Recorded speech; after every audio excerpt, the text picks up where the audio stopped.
welcome to the World Sim Series 12 Hours of Mugello. We're here in the Tuscan Mountains, in one of the most beautiful racetracks in the world.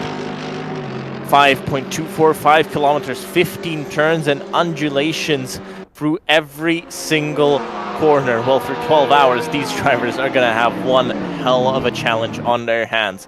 It's the TCRs and the GT3s on track. A big speed differential, almost 10 seconds between the top GT3 and the top TCR. It's Motorhome Team Racing Esports at the top of the standings with a 1 minute 47.090, leading the field ahead of the AOR Racing Team, who did set a 147.215 with Jan Nims behind the wheel.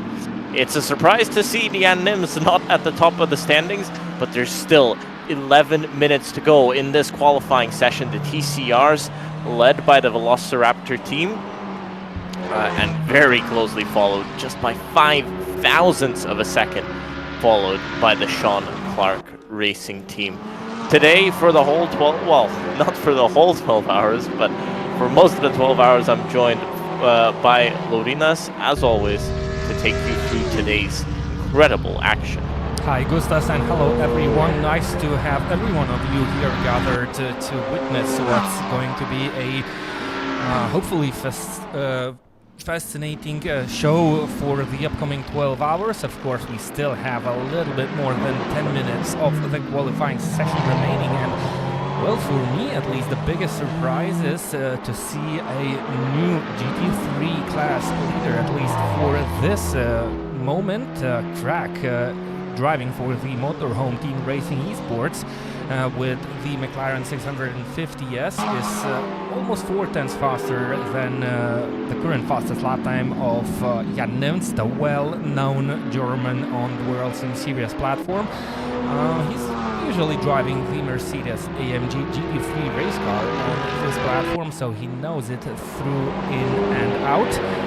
So the qualifying session, of course, is not all about the 12-hour session, but still good to see that there's some nice competition gathered here today to try and battle each other for the next half of day. We have, well, yeah.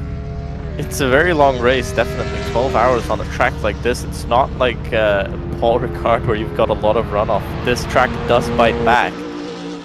It's obviously legendary in the MotoGP scene. Ran one Formula 1 race, and obviously the 12 hours of Mugello for the Creventic series as well. That's a mainstay in that series right now. A lot of teams coming to race that. Well, let's see how much of a show can the World Sim Series teams put on here as well. So the Velociraptor Racing team is currently in the lead between the TCR cars. By the way, we have 19 GT3s and we have 9 TCRs. So it's definitely a multi-class racing, and the drivers will have to be cautious during the race as usual.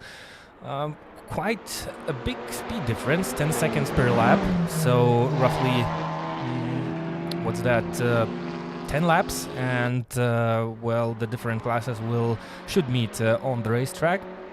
So roughly 15 minutes of lone class racing before the drama will begin. And currently only 5,000 of a second ahead of Sean Clark Racing is Xenon, and all the TCRs are of course the Seat Leon Cupra TCRs. So same machinery, we have different brands for the GT3s, so maybe some of the GT3s are better for one flying lap, but a little bit worse for the whole distance, so it's going to be a really interesting show to witness how the drivers will cope.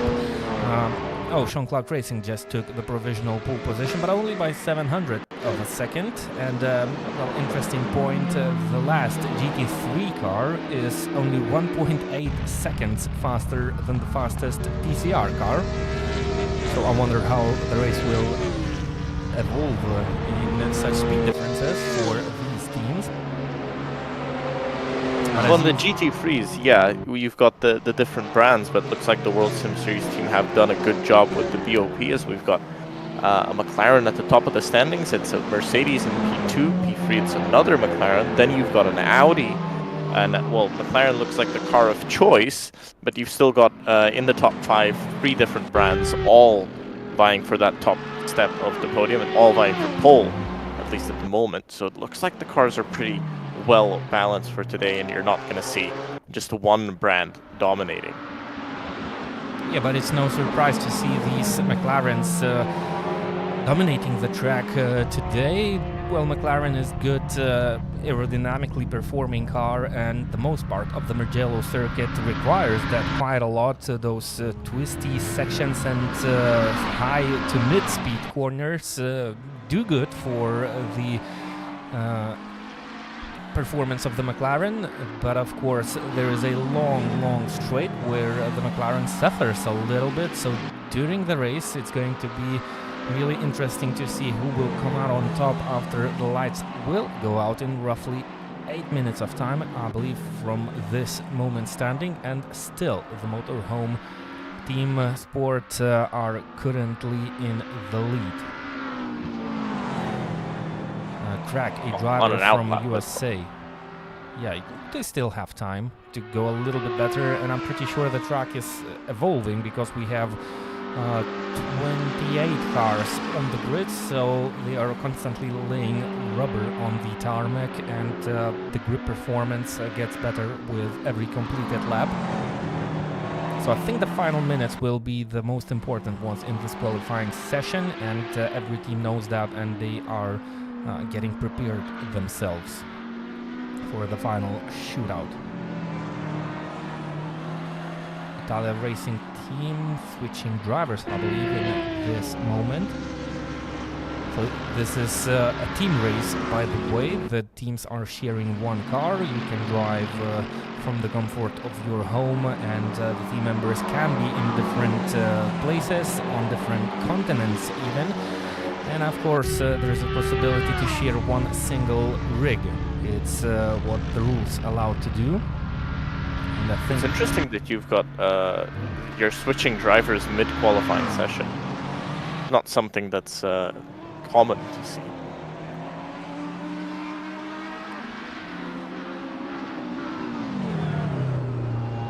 So the rules say that any driver who wants to participate, who wanted to participate in this event, had to complete 20 valid lap times during the pre-qualifying session. So the same goes for the GT3 class, so that means all the drivers are already familiar with the racetrack, but some of them might not be that familiar with sim racing overall. That's why we see those big gaps between the drivers, especially at the back of the packs of the groups, meaning that we have some teams that are here to gather some knowledge and try to be better at what they do. This is the Taiga Motorsport car, so you saw the Motorhome Esports car and the AOR Racing Team car both bail out of their laps. They've still got time for maybe one more, but this is Taiga Motorsports. They're still on an out lap, at least that's what the timing screen says. Once they cross the line, I think that's going to be probably their final chance. Maybe if they decide very early on, they could try to pit and then go back out. But yeah, it is looking like the final run and the crucial run for all of these cars. Obviously a 12-hour race, not maybe super duper important where you start, but still, it makes a difference. And it's nice, always nice to be on pole, but looks like the Motorhome Esports team, they're on an out lap, but getting stuck behind some TCRs. When you've got this open qualifying format, it's pretty easy to get stuck behind other cars. So it's a bit of a thing of luck, because it's not that easy to, well, calculate where those slower cars are on the racetrack. So basically you do a gap when you see the cars in front and wish for the best for the coming lap to not run into those slower cars, but it's not always easy to hit the sweet spot, especially where there is no telemetry or no team working in the background looking for all kind of stuff. So you have to have this in consideration also, especially for the final runs. And Motorhome Team Racing Esports, at least now, are did quite a good job actually using a little bit of the slipstream generated by the TCR in front. They have a McLaren exiting the pit lane, so they will hope for some cooperation from the driver who just left the pit lane. And the drivers who just left the pit lane are actually pretty tight on time. They have to, well, they cannot roll around the circuit if they want to at least start their final run in this qualifying session, because, well, one lap time takes roughly 1 minute and 50 seconds. So the car that is right in front of Motorhome Team Racing Esports, which is creating a situation where it's disturbing them a little bit, finally got out of the way. So I still think Track lost a little bit of time in this situation. And he runs wide, and I think that's his lap time over. Yep. So leaving us with the AOR Racing Team, which is currently driven by Jan Nims, to try and battle Motorhome Team for the pole position. But I think, well, there is a BMW right in front of Jan Nims, which is roughly, what, half a second ahead, maybe a little bit more. Jan is still on an outlap. Oh, so he's still on an outlap. At least the timing screen says at the bottom. Yeah, so he's still got one more chance, and he's left it to the last possible moment. Now he's got to make a gap from the BMW, or else he risks getting caught up behind it, or he needs to get past him like this second.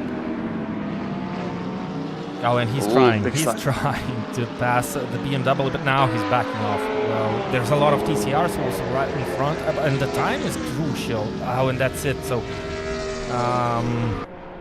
I think he decided that's about it. And P2 is not that bad for a 12-hour race. 4/10 of a difference is a little bit to the higher side, to my point of view. We usually see Jan Nims dominating the field. Now he's the one who has to chase down a faster car. Maybe that's something to do with the brands that the drivers chose for this event, and well, maybe it's no surprise we see a lot of McLarens. I think it's well performing the best on this circuit, but of course it's not about the best performing car for the German driver. He's fast, and he wants to do it in a car that he knows best.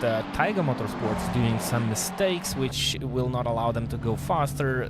The same goes for Italia Racing Team, and are they in the pit lane? I think they are standing still, so not going faster. ACRT Sim Racing Team only 18,000 of a second behind Lopan, so they have a chance to start this race from a slightly better position. There is no change in the TCR standings, at least for the first 3 places. And King Racing have not completed a faster lap time, so the fastest lap time by the number 19 GT3 is 1 minute 54.2. Oh my god, that's more than 7 seconds slower than the fastest lap time of the GT3 so far. I think the gap is really not representative at the top of the field, just because it's so hard to get a clean lap in this quali session. I think maybe Motorhome Esports got a cleaner lap than what AOR Racing Team did, and that's why the gap is so big. But obviously we'll see in the first few minutes of the race how big that gap actually is. International Racing Team switching drivers by the looks of it before we head into the start of the race. And the qualifying session is over, so we finally have the chance to go through the results of this session before we begin the 12 hours endurance race. So be our guest while Gustas will read through the grid. So it's Motorhome Team Racing Esports who take the pole position in the GT3 class with the only car in the 1 minute 46s, a 1 minute 46.845. AOR Racing Team with Jan Nims behind the wheel takes P2 and fills out that front row. Behind them you've got Taiga Motorsports Racing Team, Italia Racing Team, DPI, Lopen Pro Esports Team Limited in P5, P6 for ACRT Racing Team. 7th, that's the highest of the BMWs and the highest of the International Racing Team. And 8th, it's their team car of the International Racing Team. Then you've got Fodi Motorsports, Italia Racing Team, GT3, Road Ragers, Manolo Racing, Carascalet Racing Team, Carascalet Esports, and then Phony Motorsports 2, Motorhome Team Racing Esports AC Division in 15th, Jodium Racing in 16th, 17th for PDM Team, 18th for GCC Cars, King Racing Motorsport in 19th. Then you've got the TCRs, 20th overall, and first in the TCRs, the Sean Clark Racing Velociraptor Racing Team right behind them. That's going to be an incredible battle to watch. IRT Baklashane in third in the TCRs, fourth for the IRT International Racing Team, Muyaikos Racing in fifth, Lopen Esports Junior in sixth, Benetron RT in seventh, Atot Drap 8th, and Money Pit Racing rounds out the field, 28th overall and 9th in the TCRs. Almost 3.5 seconds behind the pole position in that class. So much tighter field in the TCRs, a bit more spread out in the GT3s, like we said, 154.201 for King Racing Motorsport, and it was a 146.845 for the Motorhome Team Racing Esports car.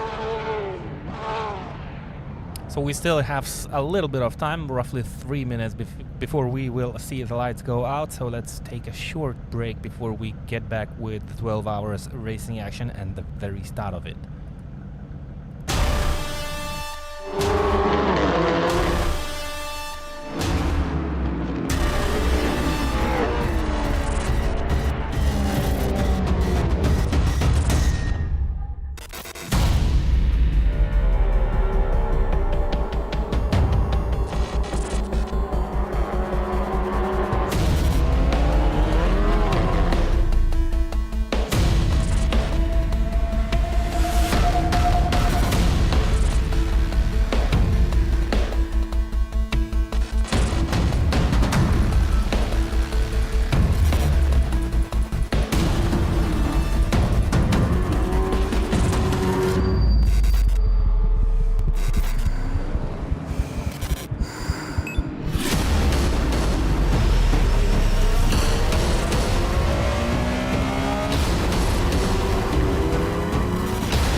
Welcome back to the track.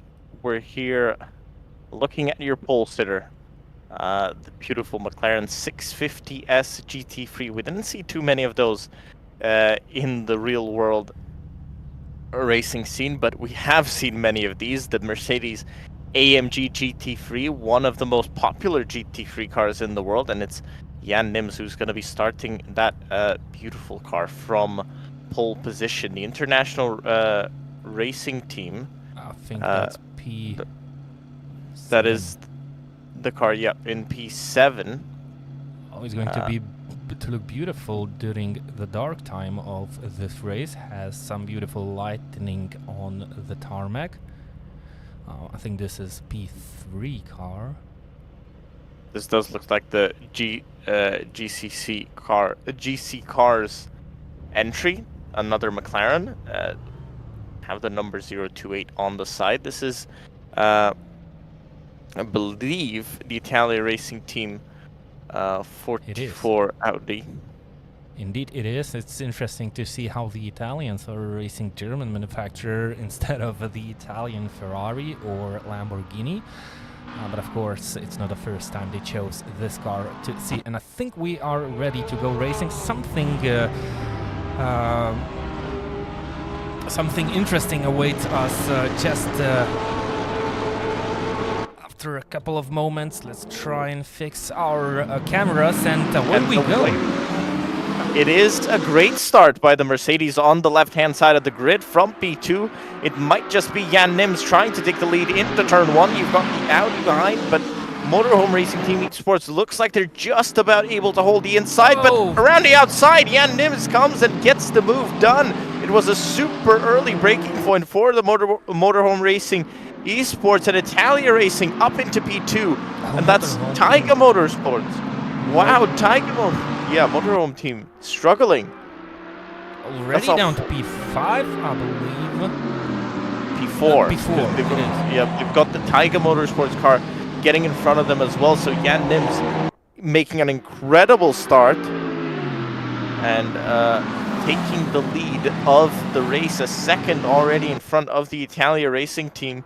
And now it's gonna be interesting to see how quickly can Motorhome Team Esports get up to the front of the field. They're gonna struggle, and they're gonna have a very, very difficult time.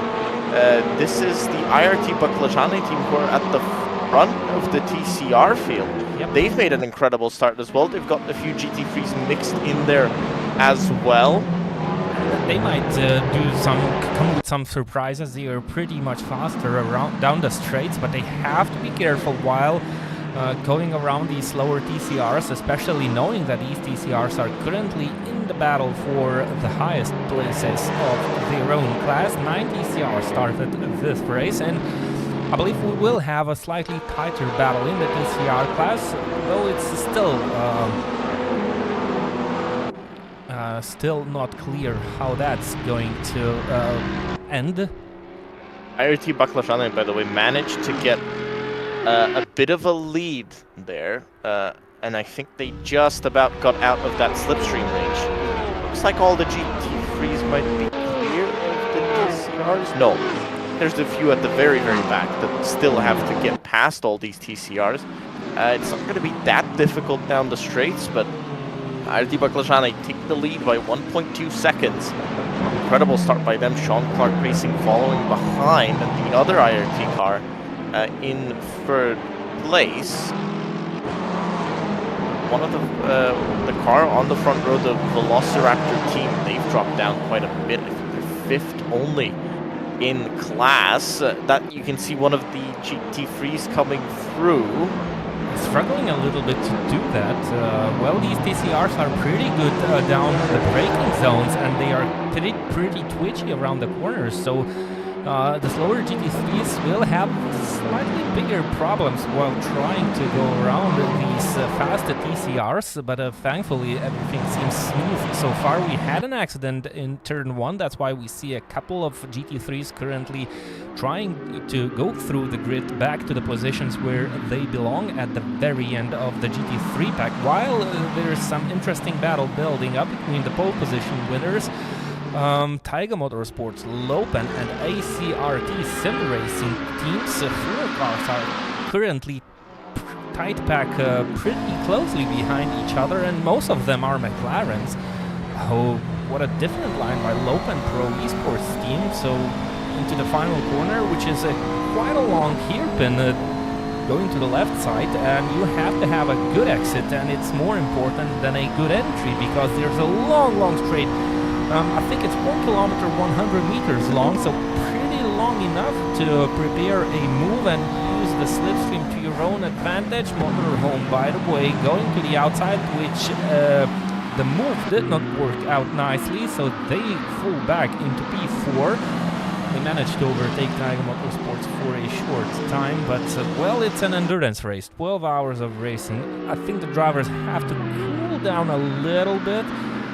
Because it's well, it will cause a lot more problems if the drivers will make bigger mistakes rather than they stick behind and wait out their best chance. Of course, seeing your main rivals pulling away into the distance, 3.8 seconds already, and that's 4 seconds between Motorhome and AOR Racing Team. Well, that offers us some interesting insights in today's race. Oh, very wide, very wide. now, and it's, well, it was too fast a little bit, so it looks like track is not holding too good at this moment and is rushing too much, and that might bring the tires of the McLaren into a bad shape. Italia Racing Team on the Audi that are currently second are on hards, so they are looking for a long run, and they don't want to think about the longevity of the tires. They can allow themselves to do some mistakes, and sliding around the tire is a little bit more durable, while there's some teams battling already for, well, that's P6 between IRT and Lopen Pro Esports car. So Lopen losing quite a lot of places. Well, not quite a lot of places, that's one place they have lost during this lap and battle for another place. Side by side, which car will perform better? Of course, that should be the BMW running down the straight, that's the A2 car passed down one straight. It's still not over, so the IRT. The McLaren's still there in front of him. I think he's just about going to make it stick, but no, still side by side. Now coming into the right, that's where you make it stick, and if he just closes the door on the exit, yes, he does.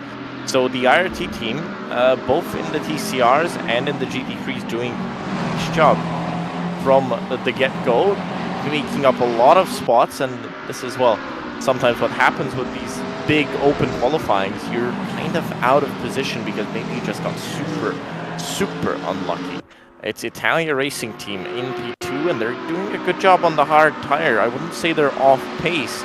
They're lapping actually quicker than the Taiga Motorsports car, who was involved in a few of those battles. Motorhome Team Esports have to think, well, they have to get to the front as soon as possible, because you're not going to have any safety cars, you're not going to have any full course yellows to bunch the field back up. This is going to be a race of pure pace, and what can you do in 12 hours of racing around this place? But obviously, once we get to the traffic, the race dynamic will completely change and turn from a GT3 sprint to, well, navigating, almost like navigating around cones. That's the speed differential between these cars. Indeed it is, and while these cars are still bunched up together, that's going to be a slightly harder task at the very beginning of this race. We are 8 minutes into the race, so still roughly 6 minutes remain, while the field should catch up with the slower TCRs. But maybe that will happen slightly faster, because we had incidents, we have cars and teams battling for positions and not going the full speed that they can travel around the track as it was during the qualifying session, so that makes the racing a little bit different. So, well, let's see how my calculations are good at this. I'd say the teams will start to experience some multi-class car racing in roughly 6 minutes. I think they're going to come up to one of the TCRs earlier, Money Pit Racing. They're 75 seconds off the lead, so should come into view earlier. But Italia Racing Team actually doing a very good job, and it looks like those hard tires are holding up better than maybe what we thought they would. They're only 3/10 behind Jan Nims last time round, and it looks like that car is consistently getting quicker.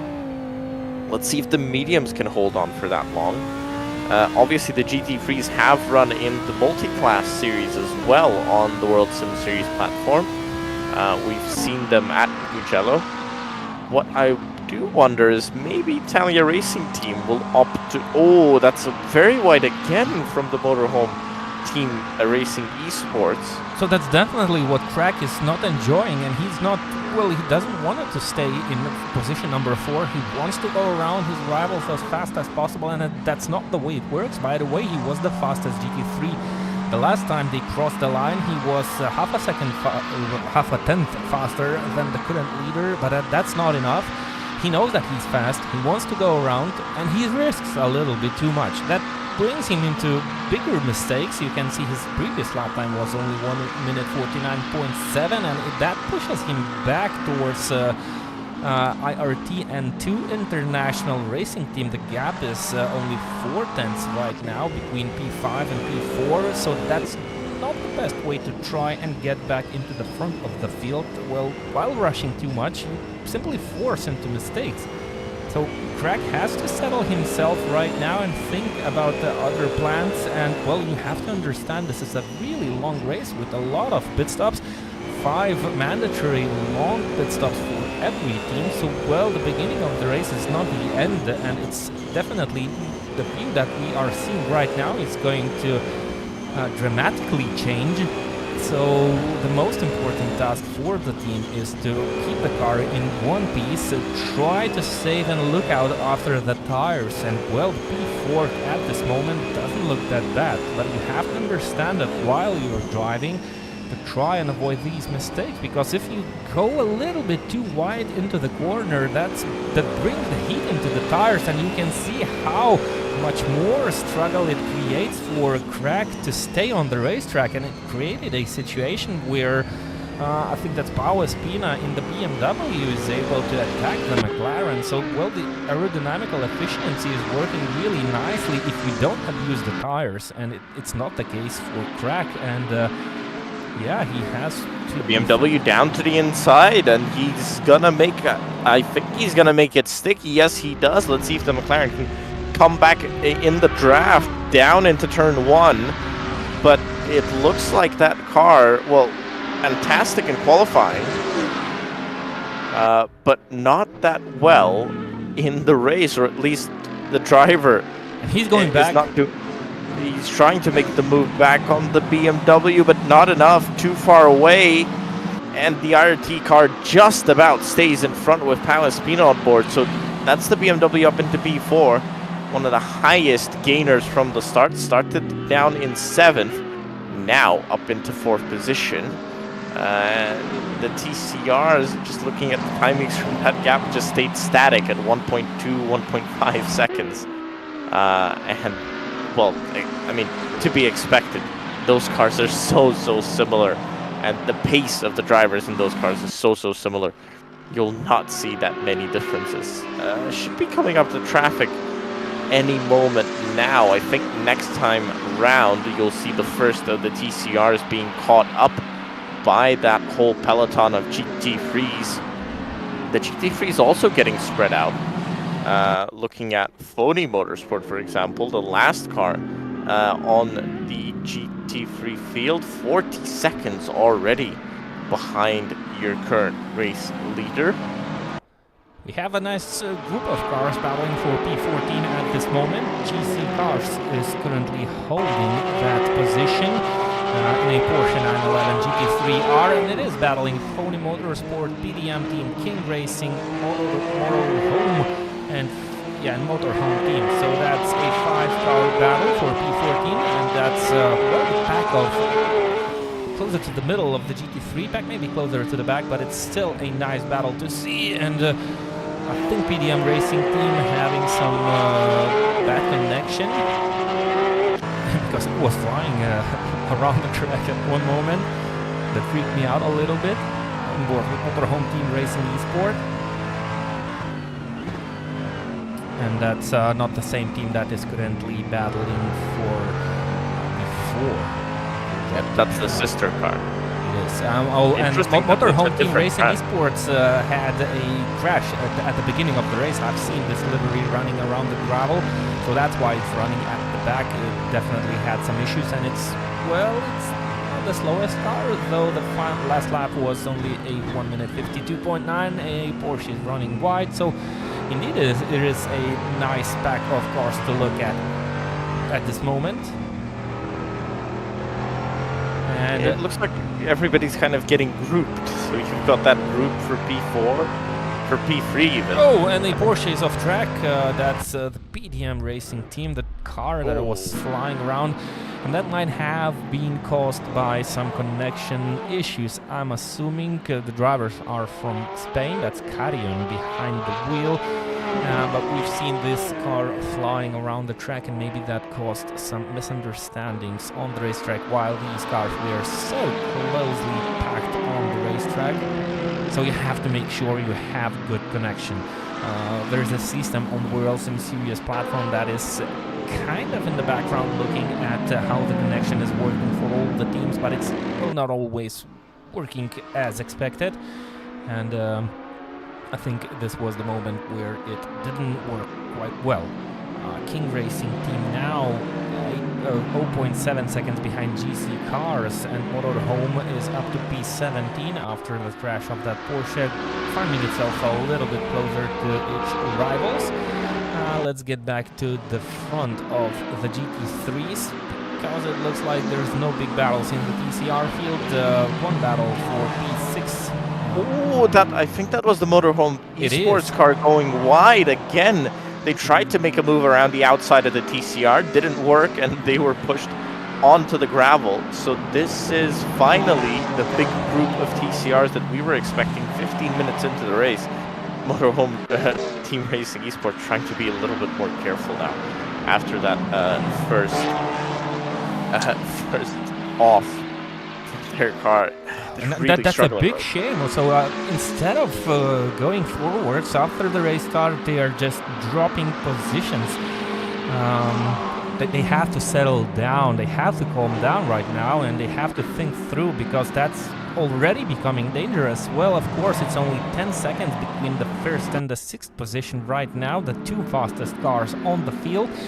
Motorhome have all the needed tools to get back right to the front where they were at during the qualifying session, but they need to find rhythm. They need to find consistency and stability. So that's the first thing that the driver has to think about right now. It's far from over, and well, it's just a matter of trying to be a little bit calmer on the racetrack. Yeah, maybe they just need to get their tires back in the working range, working window, and start to push again, because we know they've got the pace. Maybe they just overheated all of the car systems, all of the tires that they've got on that McLaren. Now the car isn't working like Crack would have wanted it, like Crack would have wanted the car to. So let's see if they can kind of bounce back towards the end of this first stint and towards the end of this first hour of the race. And it's still a long way to go. We are still only 17 minutes into the race, and a lot of already hot-head situations have happened. So something to think about for all the teams. While a nice little battle for P3 is building up quite nicely, and I think it's the difference in the specs of these vehicles, and I think the McLarens are a little bit too hot on the tires, because, well, it's obvious that most of the McLarens start to struggle. You couldn't say the same thing about Italia Racing Team that are driving the Audi on the hards, and it looks like they're having a fantastic time. Only 2 tenths slower on the previous attempt, so they're holding up really nicely.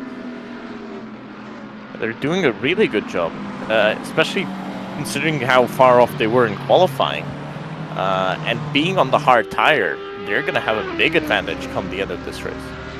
Maybe that's the key. So some teams have to look at what the rivals are doing and maybe try to follow them, because looking at the Italia Racing Team, it looks like the hard tire is, well, working really good at this moment.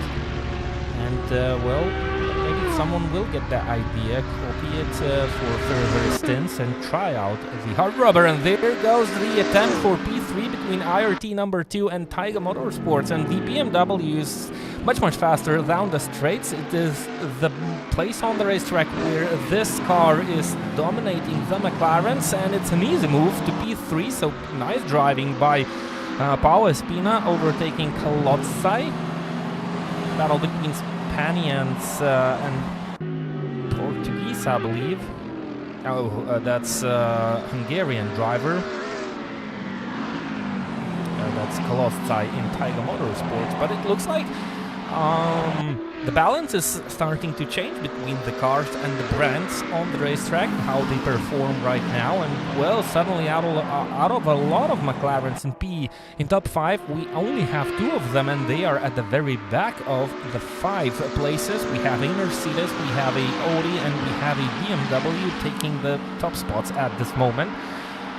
So maybe this was a good choice for the teams that didn't choose the fastest looking car around the track for at least one lap, because, well, the McLaren looks really fast, but, well, the qualifying conditions are different from the race conditions. Maybe a hard tire would have been the tire of choice for these guys? Still time to find that out. The drivers will have a lot of pit stops, and they have to consider, well, their strategy and maybe go for some risks. Because if they decide that the medium tire is not working on this McLaren, they have all the rights to change the tire. And I'm not sure if there's, well, big difference in the setup, the way the car is set up. Like the shock springs, if you change the rubber, I don't think it has a lot to do how the car handles. So it should be pretty safe to just come in and put the hard tire on and try to see how that performs. Looks like it's working well on the Audi because it's super duper consistent, and it's stabilized the gap to 3 seconds. It's under 3 seconds now, so doing a good job is Italia Racing Team. The IRT car on the mediums, as well as the Mercedes at the front for AOR Racing Team. So mediums for the front engine cars, maybe learning from another mid-engine car, which is the Audi. Let's say more similar to the McLaren than what the BMW is. Maybe learn from the Audi, take the hards. It looks like that's a tire that's working well on that car, and they're doing a good job running it. That's definitely something to consider by the teams, especially if they're looking at their rivals, and that's, well, one option to try out, because it's not working, especially for our pole sitters. Motorhome Team Racing Esports McLaren is down to P6 at this moment. Well, of course, they are still fast, 1 minute 49.3, but they are simply just matching the lap times of the cars in front. Taiga had a slower lap. Lopen with a McLaren managed to put in the personal fastest lap time of the race so far. By the way, the fastest lap time so far belongs to IRT number 2 team. That's the BMW driven by Paulo Espina, who found himself running in P3 at the beginning of the previous lap and doing a good job. And he's still only 3.3 seconds behind Italia. Oh, by the way, Italia down to 3.8 seconds behind AOR. I think that has something to do with the traffic, because you can already see that there is a bigger mix of GT3s and TCRs on the racetrack, and every driver, every team just hopes to meet down this long 1.1 kilometer straight to try and swap positions without issues. But as soon as they meet down the midfield of the racetrack, it's becoming a little bit more intense, and it's not the easiest track to overtake even slower cars, because we have those long mid-speed corners with a lot of grip required.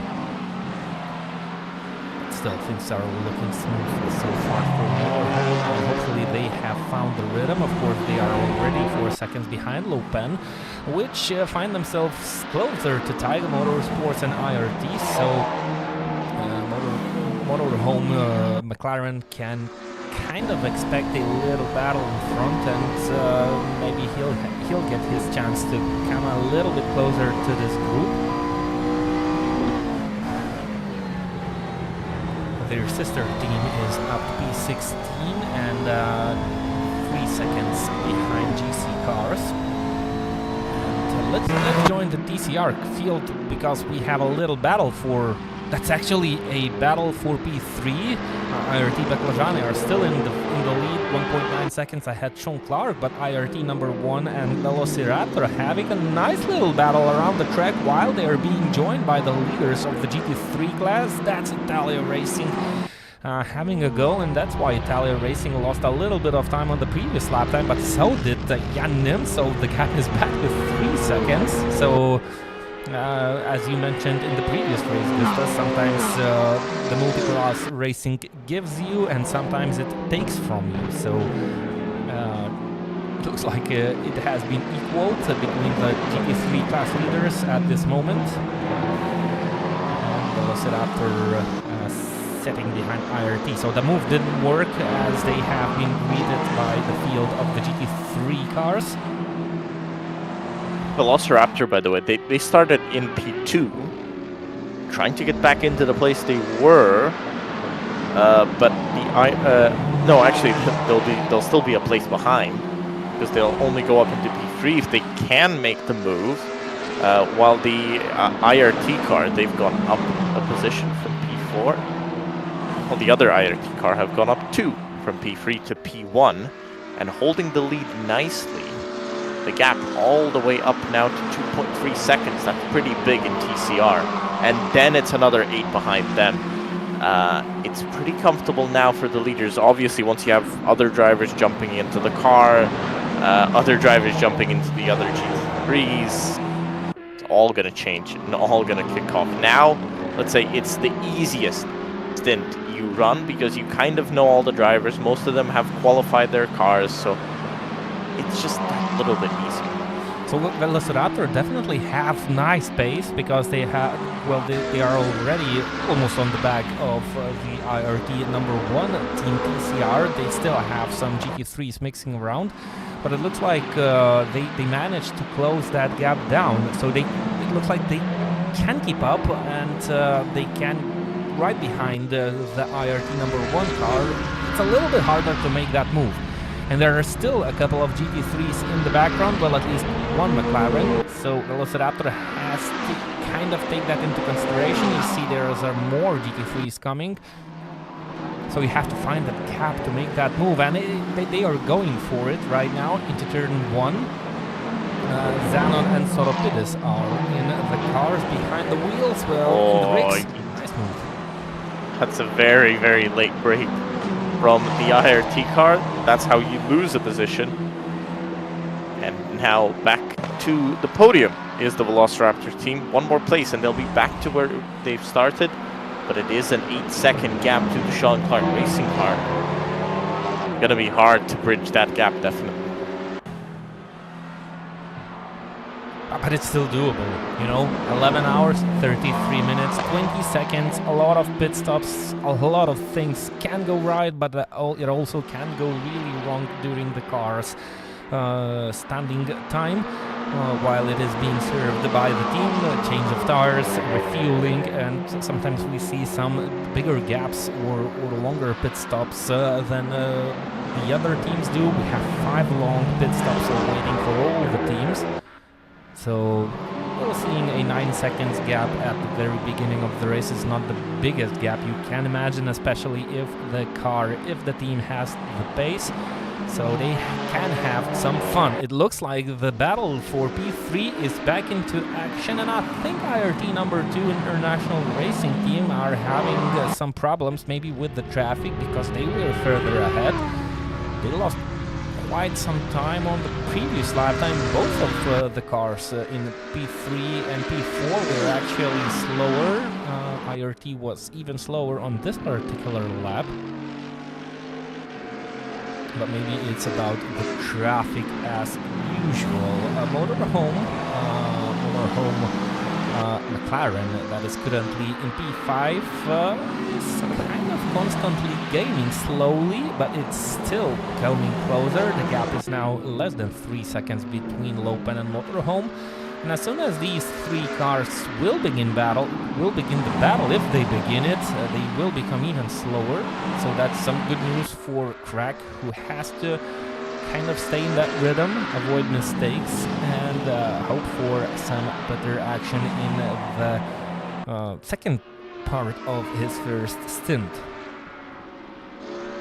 Interesting that he has finally stabilized the gap. The gap 2.7 seconds and 12.7 seconds. It's kind of stayed there in that 12-second range. So good on him for finally stabilizing the gap to Jan Nims. Maybe the McLaren's actually coming back once the fuel drains away from that car. Just a suggestion, but maybe that car becoming a little bit quicker. Still, the Italia Racing Team car, 3.5 seconds behind the AOR car, doing an incredible job still to be in P2 and have a decent gap to the RT car, over 5 seconds now. But obviously they'll get into big battle here if the Taiga Motorsports Racing Team can find just that little bit more time and just a little bit of an edge. to get that IRT BMW. Italia Racing Team setting their fastest lap of the race, 49.105, and a little bit quicker than what the AOR Racing Team managed to do. The fastest lap time still belongs to IRT number 2 team, Pau Espina, 1 minute 48.6. The fastest lap time by Jan Nim so far is 1 minute 48.8. And that's the only 2 GT3s that are faster than a 1 minute 49 second lap time.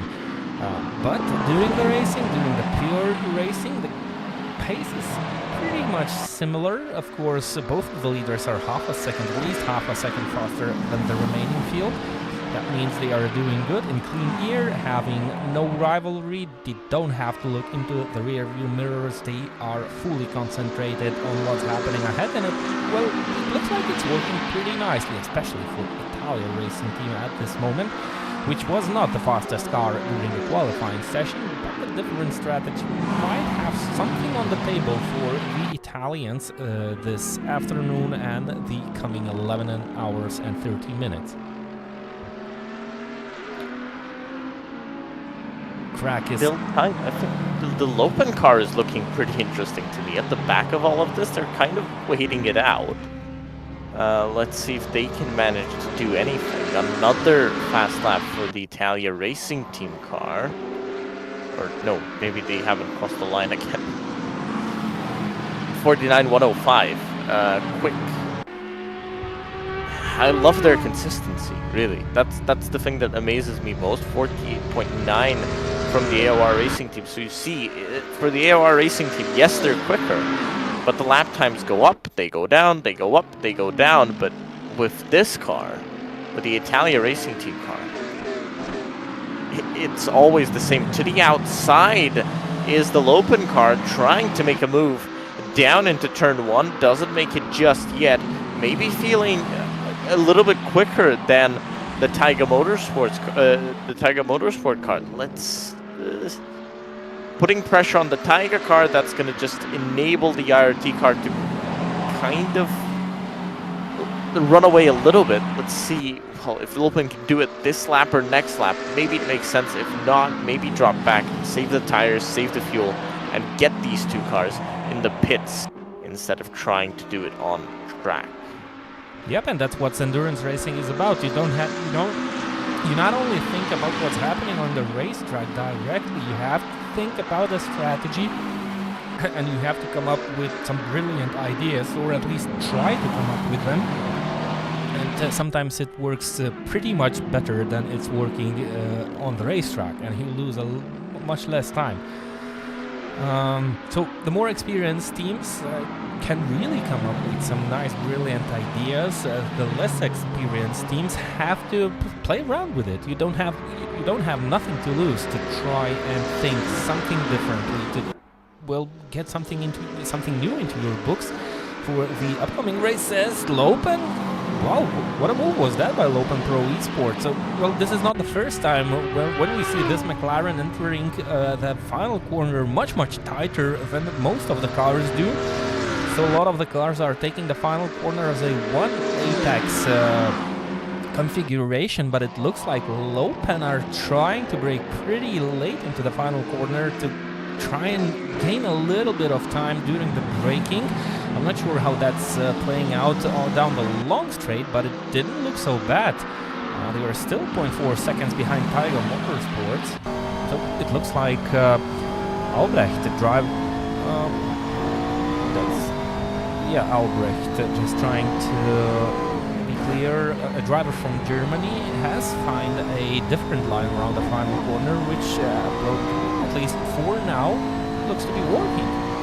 And with that kind of move, you kind of have a chance to distract the driver ahead of you. You are not going for a move, but you're still kind of creating a situation where the driver ahead, maybe he can come off the throttle shortly, or maybe leave a little bit of space if he gets frightened out, and that might create a situation, and the tighter entry is not looking that bad on the exit. 4.4 seconds between Lopen and Motorhome, so another mistake by track, and it's not looking good actually. During these 35 minutes we have already seen quite a lot of mistakes by the driver who was the fastest in the qualifying session, and it's actually not the best way to deal with the car during an endurance race. You can see again how differently Albrecht is approaching that's the Buicine corner, but still having a good exit.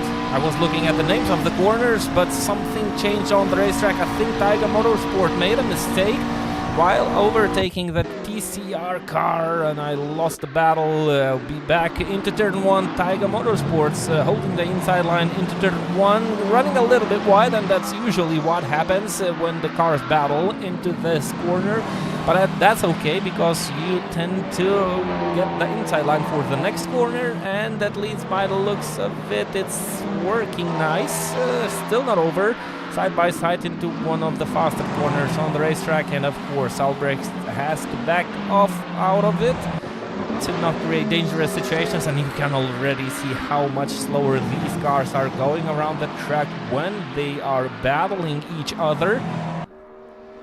Beautiful driving by both of the McLarens, which suddenly became slower, gave some breathing space for Espina, who is currently third, so it's already 2 seconds between these two McLarens, and that BMW TCR cars are just moving out of the way for these two drivers who are battling for top spots in the GT3 class.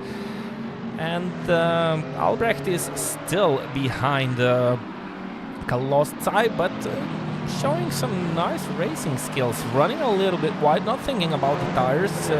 Roughly 24 minutes remain until we will see first pit stops of the GT3 cars. At least that's what my calculations are about. Mugello circuit is not particularly the best track to save fuel. There's a lot of places where you simply keep up 100% of throttle applied, which is not the best way to fuel economy. So I'm not sure how long these cars will able to last out on the racetrack on one stint, but that's usually roughly around 1 hour. Beautiful battle still happening on the racetrack. Both of the drivers running a little bit too hot into first corner. Still everything under control, not too badly, not running too wide. They also have to think about the tires, which is the medium compound, and it looks like, well, at least by the looks of it, this afternoon is not working that good on these McLarens when they are filled up with fuel tank of fuel. It might have been good during the qualifying session or the practice sessions, but during the race, it looks like these tires tend to overheat a little bit from time to time if the drivers are coming to the corners a little bit hot-headed. So you can see just a couple of wide corners, and the gap is already up to 0.7 of a second. By the way, while we are enjoying the battle between the GT3s, we have a nice little, well, a nice big battle between our qualifying session winners and the IRT Baklajani TCRs, and it looks like Sean Clark Racing found the rhythm finally. They found the finally caught up, yeah, exactly, they finally caught up. It was 40 minutes of chasing, and the gap staying the same. Maybe the traffic had an effect on whatever happened here, but now once you're in the slipstream in the TCRs, you can kind of stay there for a very long time until it kind of breaks up again with traffic. So let's see if they're going to try and make a move, or if they're going to try and play it safe, try and play the fuel game. But yeah, making a move, maybe you get lucky in traffic, maybe you get to run away. Let's see what the Sean Clark Racing team do. It all depends on driver confidence, how confident he is to make those moves. All on the soft tires, by the way. All of the TCRs on the softs, not choosing any other option for their cars. So maybe that works best on the TCRs. That's a front-wheel driven race car. So you simply have to be a little bit more gentle while applying the throttle to try and keep those tires in shape, and it looks like that this compound is working best in this race. And I'm not expecting to see any change throughout all the 12 hours of the Mugello event on the TCRs. Still behind, still holding strong. Maybe he's not thinking about a move right now. Maybe he's not. That's Simon Speth right away behind the wheel of the Sean Clark Racing TCR, and Adam Cazzoni behind the wheel of the IRT Baclagiani race cars. Both really experienced drivers. Both they really raced quite a lot of TCR races, so they know what they are doing. I'm pretty sure they feel really comfortable and confident behind the wheels. We have 10 seconds advantage against the third place, the TCR, another almost 10 seconds ahead of the fourth place TCR. So there's no rush. There's still plenty of time. Just remain in rhythm, follow each other throughout the corners, maybe wait out for mistakes. Same goes for both drivers actually. Cazzoni can wait out for a mistake made by Simon Speth, and Simon Speth can wait out for a mistake from his rival. I don't see a need to battle it out right now, especially because the pace of both of the cars is pretty much identical. Yeah, I think they'll find it hard to battle it out, actually. Because the pace is so similar. It's not going to be easy to do that. This is a battle for P4 again. Taiga versus Lopen. Lopen getting very close, and I think that's... they might have a chance. It looks like Taiga struggling a little bit, struggling to make those apexes. Now they've been rattled. Maybe something will come of this, because it's a 4-second gap up in front to the IRT car, who ran away, then got chased back down, and now have ran away again to the outside. That's going to be a difficult place to make a move around the outside, but did they stay to the inside? No. Beautiful sportsmanship. Both of the drivers respect the space of each car and leaving enough of room, so not making any silly mistakes, even though both of them are pushing quite madly. You can see Taiga Motorsport struggling to slow down the car into the apex and misses it completely, but still stays ahead of Albrecht, who is driving for Lopen at this moment. And now the different line by Albrecht. He was not able to use that tight entry into the corner because Colossi was right ahead of him, but still having a good exit, and Slipstream is working the job beautifully right now. Colossi is not willing to interrupt it by any means. He's just holding the inside line, but I believe that's a move done, is it? I don't think so. They're going to go side by side, but he's going to go wide, and loses the place again. He just can't get the move done. He tries, but it always seems like he's just in the wrong spot. Big struggle for the Lopen car. The IRT car is loving this, but the motorhome Team Esports car is still losing time to these guys, even when they're fighting like this. But definitely, the Lopen car is quicker, at least at the moment. Maybe that's something with the setup of the vehicle, correct?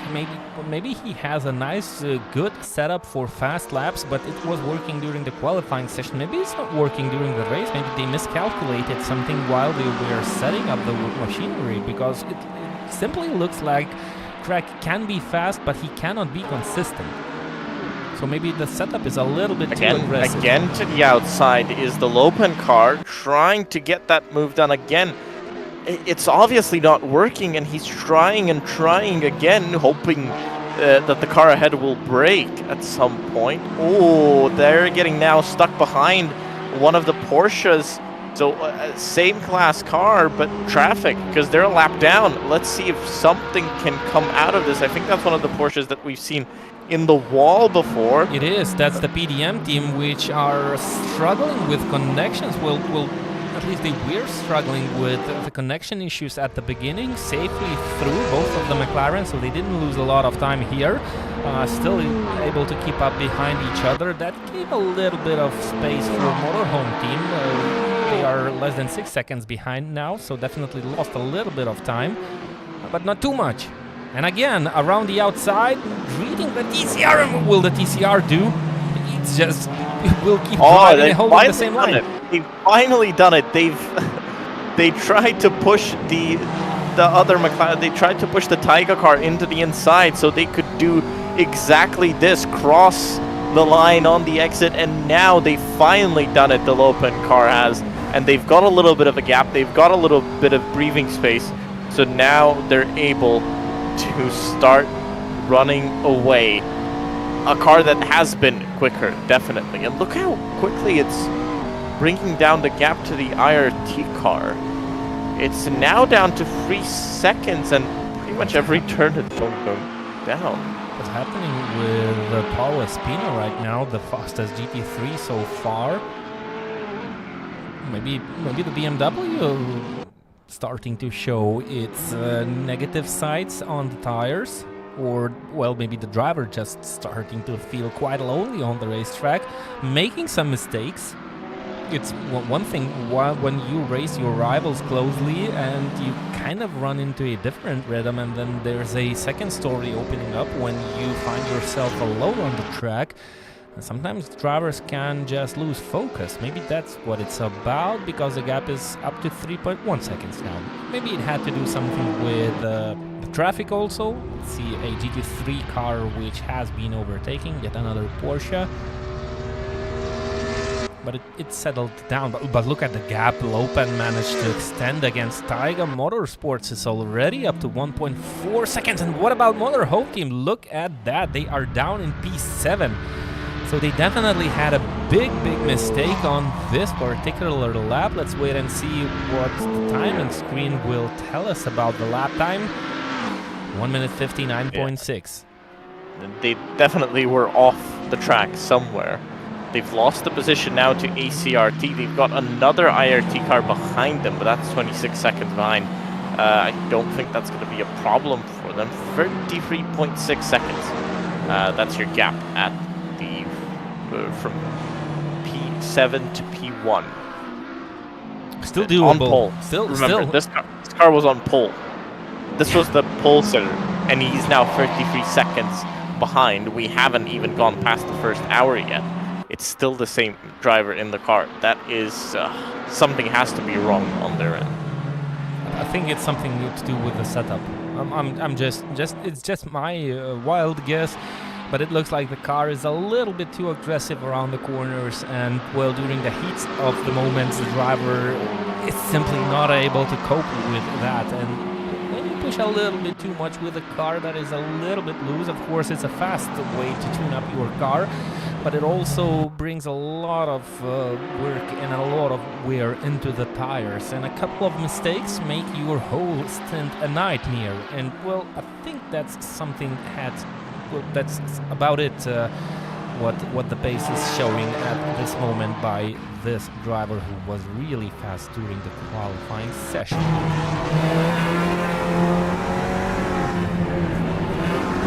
The TCRs, that's IRT Baklajani and Sean Clark. They are working as a team. That's what I'm assuming.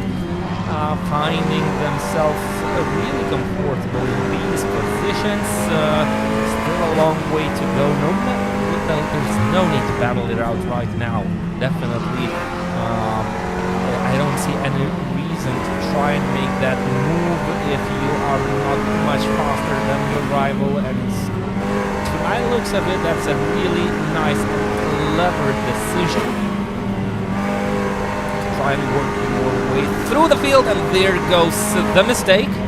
And wow, but Adam Carzoni was gonna risk it here. I don't think they're gonna really try to do too much. So it's more like a teamwork happening on track right now, even though both of the cars are in different teams. They know that they're not going to run away from each other. That's not happening. They're both quick enough to stay there. So what's the point of overtaking? Maybe just run together and run away from the pack behind, and then you can fight. Oh, Jan Nims with that beautiful livery. We didn't see a lot of Jan Nims this afternoon. He's all by himself.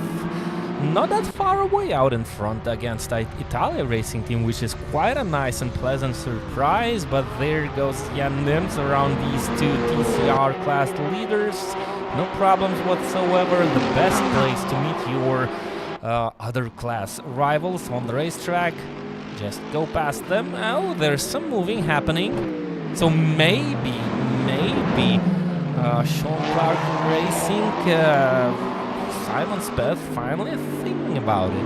Maybe he feels that tires on his rival car are beginning to drop, and now maybe he's on the faster edge of the pace, and maybe he wants to use that to his own advantage to maybe try and overtake Adam Cascioni and get a little bit of lead before the pit stops. What about the TCRs? I'm wondering how long are they able to stay out on the racetrack? That should be really similar to the GT3s, I believe. So roughly about 1 hour? Yeah, it should be around 1 hour. Normally, yeah. Yeah, we will have a lot of action actually in the pit lane. And a lot of things can happen during the pit stops. So Italia Racing Team on the exit. Beautiful ODR8 GT3 car, still trying to overtake those TCRs. That's a chance for Simon Speth. Again, beautiful chance which possibly will not be used out. So some racing action finally happening between the TCR class leaders. So it looks like Sean Clark has a little bit more confidence in his pace, and he wants that. He wants to get out in front and start to build that gap. Definitely hit racing. Cascioni going defensive, so Sean Clark Racing should have a better exit if Cascioni will not play smart, and he does play smart. That's how you do it. That's how you back off the switcheroo. So I'm really sure Simon Speth was wishing to take that inside line and push Cascioni a little bit wide, but Cascioni was slower. Down the apex, still beautiful slipstream for Simon Speth. Approaching turn 1, he will try to brake late. Cascioni is not giving up. He wants that lead. He knows that if he loses almost that now, bumps up into the back of him, but now side by side, and now this is proper battling that they're doing. They've got a GT3 coming up behind them. They obviously don't have to let him go, but he's going to want to get past them as quickly as possible. That's one of the lap down GT3s that we saw, and if he splits this battle up, there's a chance. There's a chance for Sean Clark Racing right now. He tried to follow down that Porsche. It didn't work out. But inside, he's onto the inside, and still side by side they touch, and I think that's it. Oh, that's move made for now, but I'm not sure that IRT will be so happy with that. They're going to want to come back at him immediately with how much effort Adam Cascioni put into that. I don't think he's going to want to let Simon Speth go, but maybe he'll have no choice because he's starting to lose time to him. Already lost half a second and going to lose more getting that BMW in between them. So great move by the Sean Clark Racing Team and Simon Speth. That's definitely worth of applause, and definitely worth of at least 6 replays of that move, because that was one of the most beautiful moves that has been proceeded by some TCRs. Beautiful driving by both of the drivers. That was with one of the McLarens. I think that's the Lopen. Yeah, it is. The Lopen car. Look at the gap as well that Lopen has put on Taiga. 5.7 seconds. Oh, IRT Baklajani off the racetrack. So they've got distracted. Adam Cascioni is definitely a fast driver, but this is not the first time you see the driver making mistakes after some uncomfortable situations. So he's definitely not happy about the move, and you can see that in his driving. He has to settle down because, well, they had a 10 seconds, almost 11 seconds gap ahead of P3 Velociraptor team. The gap is now down to 6 seconds. They cannot force themselves into any further mistakes. Well, they have to settle down with P2. There's a TCR car that is being lapped. There's a McLaren, I think that's Taiga Motorsports car that is about to lap IRT Baklajani TCR, which was the leader of the TCR class before a couple of short moments. It's now down to P2 and already 3 1.5 second, the gap is quite big.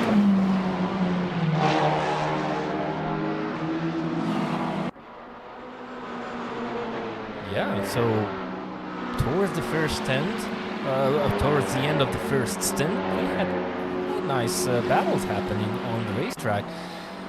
And look at IRT, the BMW GT3 car. They are also struggling. Low pen already 0.7 seconds behind, and you can see by the lap times how badly they have dropped by the teams.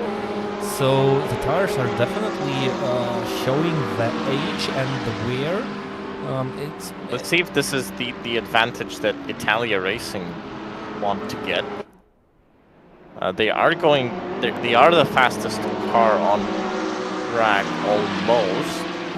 Let's see if they can kind of decrease that gap to the AOR Racing team that they lost in that beginning half hour. Only a few minutes to go in this fuel tank. They'll go over an hour, just because it's not as fuel hungry of a circuit. So go over the hour. How much over the hour? Well, that will be the critical point.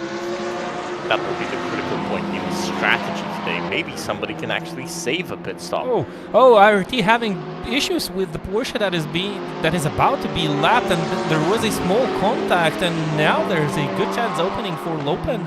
Esports Racing team, they will run into that Porsche, and both of the drivers don't want to split the track.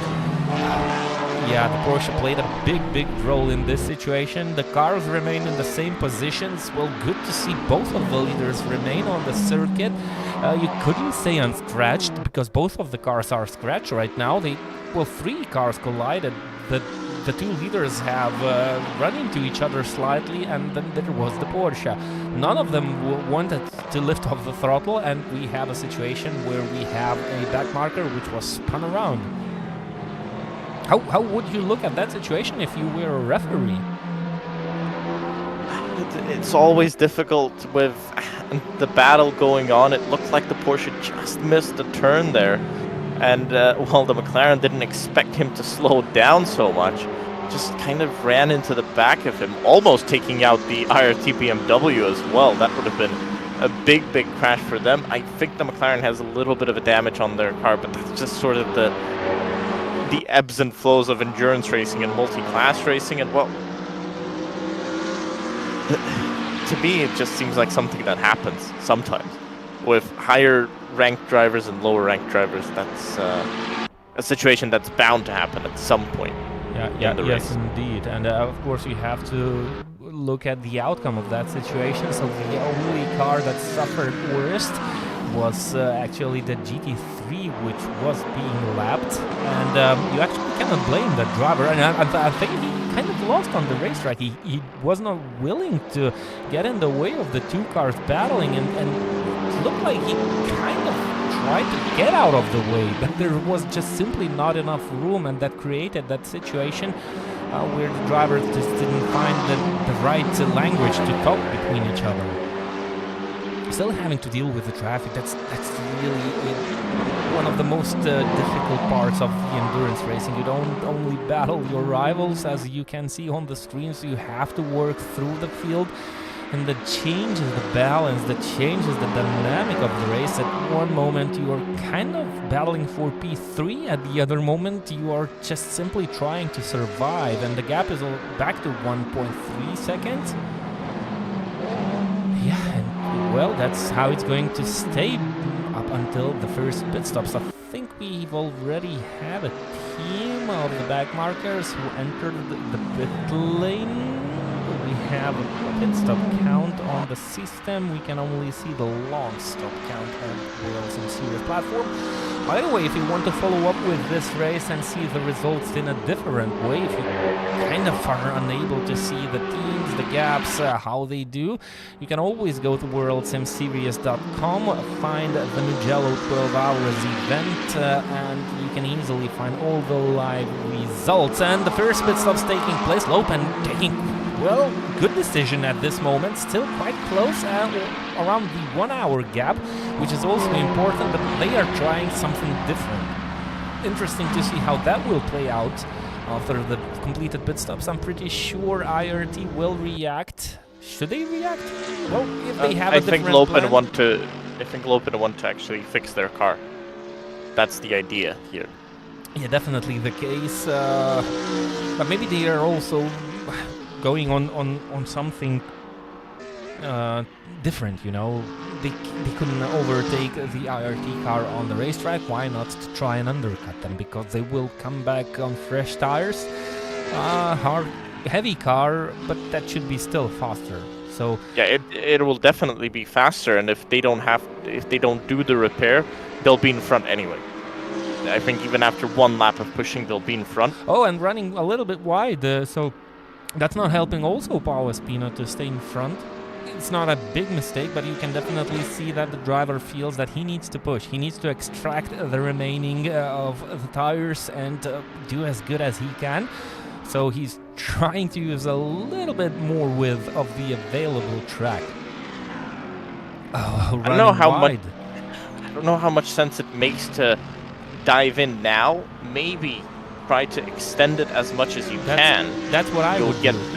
If they have fuel, if they have their original strategy, that's definitely what you need to do now. You need to hold on to your original strategy, and I think that's more important in the endurance racing, to do as many laps as you can. And well, the consistency is the key, but it's not the way. That's not the case. What about our leaders actually? AOR staying on the racetrack, Italia Racing Team in the pit lane. So that's about it. 1 hour of fuel tank.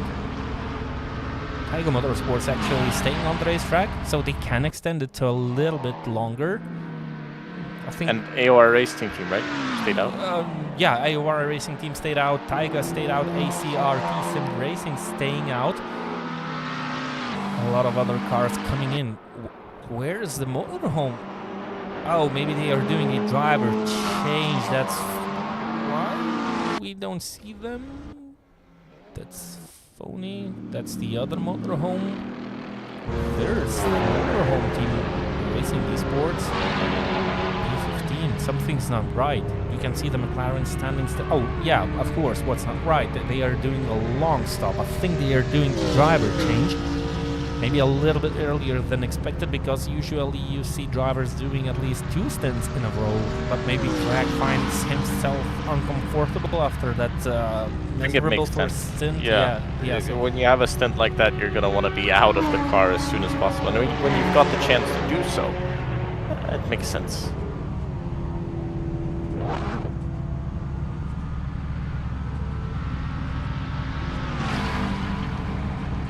So, yeah, long pit stop. It's finally over, and I think they will be the first car to complete that. They will be kind of out of sight during the remaining stints until the other teams will come up with the long pit stops. So you will not see that much of Motorhome Team Racing Esports for the next hour or two. Maybe they will be at the lower places of the GT3 field, but you cannot count them out. This is regarding the rules of the championship on the World Sim Series platform. You have to do 5 long pit stops, and usually the pit stops come on different occasions, on different times. That's why you sometimes lose a team, which is actually far from lost. It just made the long pit stop slightly earlier. AOR Racing Team still staying out on the racetrack, and that to me looks like a winning strategy, at least for now. If you consider that the drivers will avoid mistakes and crashes, of course, and they have to deal with the traffic. Beautiful cooperation by the McLaren. They don't have to give way for the leaders, but, well, it's always nice to see drivers cooperating like that, because they are on a different race. But still, good driving by by Jan Nimt, and I think that's the best strategy. Well, it's the longer you can go, the better it is. Let's see what can be still done, and how many more laps can he still go on for? Yeah, so as far as I know, you could theoretically extend a stint to up to 1 hour and 10 minutes in a GT3 car if you are kind of in a fuel saving strategy, thinking about it, not burning too much of it. On a racetrack like Mugello, you said it's not that fuel hungry, but it still has a lot of places where you have to open the throttle to 100%, especially down the long straight. There's no way you can save a lot of fuel while running down the straight. So I'm not sure how that's kind of possible, but it's still, every driver is able to save some fuel, and sometimes, well, excuse me, not all the drivers are focusing on this fuel saving strategy, and sometimes that's what wins you races. Not being the fastest, but being the clever of the field. Taiga Motorsports, by the way, they are staying out. How is the gap between Taiga and ACR Thyssen Racing down to 2 seconds? I missed something here. Both of the cars definitely didn't go to pit stop yet. Am I missing something? The Taiga Motorsport made a big mistake. How did they end up right ahead of ACR Thyssen Racing car? Well, Taiga, I think they were just kind of slow for a long time. Maybe they saving fuel. Yeah, you can see the gap is dropping. So Taiga lost the position to Lopen. And then they just kept losing time. Yeah. They lost a lot of time. By the way, Lopen got in front of the AOR car. The IRT car. Yeah, they did. Did they? Yeah. Well, that was IRT number 2. Yeah, indeed it was. I kind of thought that it was the IRT number 1, but yeah, that was the ART number 2. The gap's not big, 2 seconds, so there's definitely going to be another battle. But you was 100% correct by stating that even one lap pitting earlier will get you that track position, but it takes some time away from you. Well, it's not that dramatic. They have come to a halt with one. Still staying out. Yeah, Taiga's still staying out, AOR still staying out, ACRT still staying out. So back to the Lope and the car that came to a halt with roughly 59 minutes into the stint, so that's not really dramatic. And I think they made a clever decision by doing that. Now they have the track position. It's up to them to keep it or lose it. Well, I wonder how much fuel they still had in the car, considering how long these cars can keep on going. If you can manage to do 10 minutes more over the hour, so an hour and 10 minutes every stint, you're going to be saving 2 pit stops, 2 whole pit stops at the end of this race. That's a lot. That's what a good strategy is about. So you have to think about it. Not pure pace wins races. Of course, you have to be fast if you want to be in the mix for winning it. But you can also sometimes outmark your rivals. Oh, running a little bit wide while overtaking the TCR. Still keeping that 1.7 seconds gap. And at this moment, this is the battle for P2. Suddenly, unexpectedly, between different teams. Of course, Lopen is looking pretty strong. IRT number 2 also kind of hanging up there. The best job is made by AOR Racing Team. But Italia Racing Team on those hearts again. They are doing much faster lap times. There is a Ferrari mowing the grass. Low mowing the grass. It's still staying out. I think they are gonna make it now. Now they are gonna make it to over 10 minutes over the hour. One extra pit stop easily. One guaranteed. One you'll have by the halfway point in the race. That changes the scenario we're looking at. So definitely after the pit stops, Italia should get back into P2, but they should be really close on the AOR team, if not ahead. The gap was roughly 7 seconds. They shaved off 1.5 seconds on the previous lap alone. So that's a lot. That might get them the position, the track position, but they have to think about the strategy. They have to carefully. Well, they'll get watch. the track position, but they need 51 seconds now that they need to regain. They do, but they still have time. That's the first wave of pit stops. They have to kind of study what their rivals are doing and try to figure out if they can replicate now with the next wave of pit stops. I'm very confused how we've ended up in a situation where some cars are running 10 minutes longer than others. It is a good question indeed. Maybe that's just a strategy. You never know what the teams are coming up to. Maybe they just made a simple strategy work. Run for 1 hour and don't think too much, and that's it. Maybe they just missing some calculations. Maybe the AOR team is not running too fast during. Oh, and still stay. What about that? But that's impressive. And also the AOR team is staying out. Did we miss the pit stops? It's not the case, definitely, but it looks like. No, because the gaps are massive. But I guess we're impressed. But how do you pit so early? So you've at least got 20 or 30 liters still in the car when you're pitting, with still 10 minutes of fuel in the car. You're coming into the pits. That's insane. That's. But I can't imagine AOR have saved 10 minutes of fuel. That's 5 laps.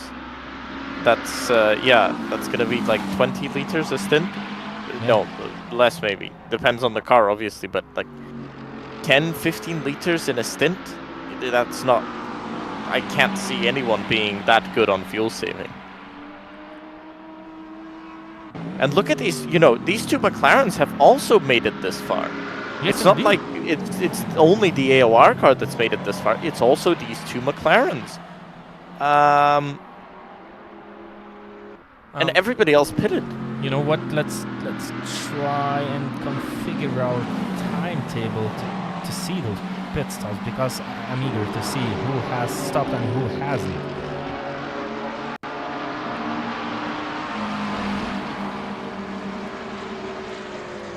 No way we're gonna see them stay out again. To the inside, ACRT trying to make the move. Okay, we've still got the IRT number 3 having not made a pit stop, still staying out. Jan Nim. Did Nim stay out? Yeah, he did. He and Motorhome are again in the pit lane. Oh, what happened? What happened to our GT3 car leaders of the qualifying session? They are down in P25, standing still. Definitely some problems. So ACRTs, I'm sorry for switching the camera shortly, but at the ACRT, while it was battling Tiger Motorsports, they went off the racetrack. But all the confusion comes from the lack of pit stops in the GT3s. All the TCRs have already come to a halt, and we have a bunch of GT3s that are still able to stay out. So this track is definitely not fuel hungry. So I made a big miscalculation and big mistake by thinking that this track is not allowing the drivers to save some fuel. But wow, 1 hour and 13 minutes of staying out. Do we have a glitch in the system? Is that possible? I don't remember, well, any of the GT3s able to stay out longer than 1 hour and 10 minutes. That I always thought that's the maximum you can extract out of a car. But it's... and it's not only the top 3 doing it, it's also the IRT number 3 doing it, Fody Motorsports done it, Caraskellet's done it, Motorhome Mercedes has done it, Italia, oh, that's the other Italia racing car. I was they made 3 pit stops. No, and it's not like AOR are going slowly, 49.3 last time round, so they're still pushing. ACRT on your screens, let's see if they decide to finally jump down into the pits. Nope, but that is the Taiga Motorsports car now coming down. Finally, after 1 hour and 14 minutes, there's still not a record because we have plenty of cars staying out on the racetrack. That's definitely going... Oh, look at the pace of AOR team. 1 minute 49.3. That was 200ths of a second faster than the previous lap time of the Italy Racing, which I was trying to give the lead a couple of moments ago. They should take the lead. They're gonna take the lead purely because they stopped for a much shorter amount of time. Because clearly they had a lot of fuel still in the car. Well, thank you for all this action to all the GT3 teams creating during this first stint of racing, but we are already a quarter into the second hour of the 12 hours event, and we have still cars that have to complete the first pit stop. That's... wow, that's definitely at least 2 pit stops shorter through the whole distance of the race. The drivers that are making those pit stops earlier have to take this quite badly into consideration, because this definitely will create these scenarios where, well, it doesn't matter how fast you are on the racetrack, you will lose quite a lot of time while you'll be standing still in the pit lane for at least 1 plus pit stop compared to the cars that are staying out. And guess what? What am I looking at? Well, there's still a lot of cars staying out on the racetrack. Somebody's messed up in the calculations, definitely. Yeah, that's definitely a game changer today. Yeah, the ACRT finally pitted, but that's not the case for AOR Racing Team with Jan Nims behind the wheel. So is he doing the magic work of saving the fuel that dramatically? In a vehicle which actually is fuel hungry. The Mercedes is the most fuel hungry car on the grid. Maybe I'm wrong, but yeah, the engine is definitely thirsty. He should complete the final corner right now, and well, I will be more surprised if he will not enter the pit lane now by the end of this lap. I'm still looking through the Discord and the YouTube comments. He's not going in. Anybody... He's not going in. What? Are you sure the car is consuming fuel? Is there a glitch? I don't know. I don't know. The other GT3s are also staying out. Look at the BMW, the number 3 IRT car. Yeah, that's what we are looking at right now. Also, Fody Motorsport, Carascal. Yep. Fony stayed out. Carascal stayed out. And that's pretty much it. So pretty much it. That's still 4 cars that are doing longer than 1 hour and 17 minutes on 1 fuel tank. How? Okay. So if Jan Nims makes another lap, he's going to have made 20 minutes over the hour. Yeah, it is. Well, roughly 20 minutes over the hour. So these 3 remaining GT3s that are yet to complete that pit stop, definitely that changes all. We were enjoying battles on the racetrack. We were kind of trying to figure out who are the teams that will fight for the win of this event. And now it comes to a different game. That's definitely a game changer. I'm still confused as to how others can have miscalculated so badly. Look, if you're going 20 minutes longer a stint, that's impossible. You have to be 5 seconds slower per lap. You've gained a pit stop by the 3rd hour of the race. Yeah, good calculations. Exactly. So 4 pit stops in 12 hours, you're going to cut off? That's like 4 minutes. No, and finally down into the pit lane. He's almost made it 1 hour 20. Let's see if others come in as well. Fony Motorsports, by the way, just got overtaken by ACRT. I think ACRT have made a mistake maybe after their pit stops, because they went out on track right behind Tiger Motorsports. Now they are 10 seconds behind them, so I think they made a mistake somewhere on the racetrack. This is one of the other cars that haven't pitted yet. And it's different brands. I would say, well, okay, look, the Mercedes are able to extend or something like that, but all the brands are looking to have the ability to stay out for incredible amount of time racing. And look, it's already 1 hour and 20 minutes for this BMW on one fuel tank. That's definitely something new. Did they... Maybe they are using different fuel, I'm not sure. Special fuel? Yeah, something special. And maybe they're running on diesel. Maybe. And they still look. AOR has stayed in front of Italia Racing, 3.5 seconds. Well, the gap we've seen many times in this race. It definitely didn't look as fuel saving, because they were able to go at the same speed that Italia Racing was driving. I thought they were, well, if you're saving fuel, you're definitely going slower, but that's not the case. Yeah, going in, yeah, so this is the lap where all the remaining cars will enter the pit lane, definitely. But still, Phony Motorsports is staying out.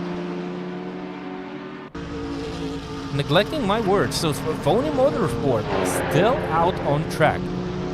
Paris Callet pit, so yeah, Phony is the last car that stays out. This is a McLaren, so different manufacturer. 3 different brands have made it to almost 1 hour 20. 2 brands have actually gone over. The McLaren and the BMW has gone over the hour 20 mark. Oh, was the Phony Motorsports on the grass? Maybe no. low pen, because one orange McLaren was just running out the grass. I'm unable to say which car that was, but that was actually a orange McLaren. Both of them are pretty close to each other. Yeah, but that's not the biggest surprise, definitely. And look at the gap already. It was 2.5 seconds just a couple of corners ago. Maybe that's due to the traffic, but still. What can you find as a cure to battle AOR right now? Except if accident or something. If on pure pace, if nothing, it's impossible. It's impossible. The race is over. If I mean, yeah, if they keep it clean, it's not easy to do. You still got 10.5 hours to run, but if you keep it clean from this point onwards, no way. The Italia Racing team are, I think, scratching their heads right now. But they have to come to something quickly. They have to do something if they want. They have to do the same. They have to do the same, because you're losing 4 pit stops.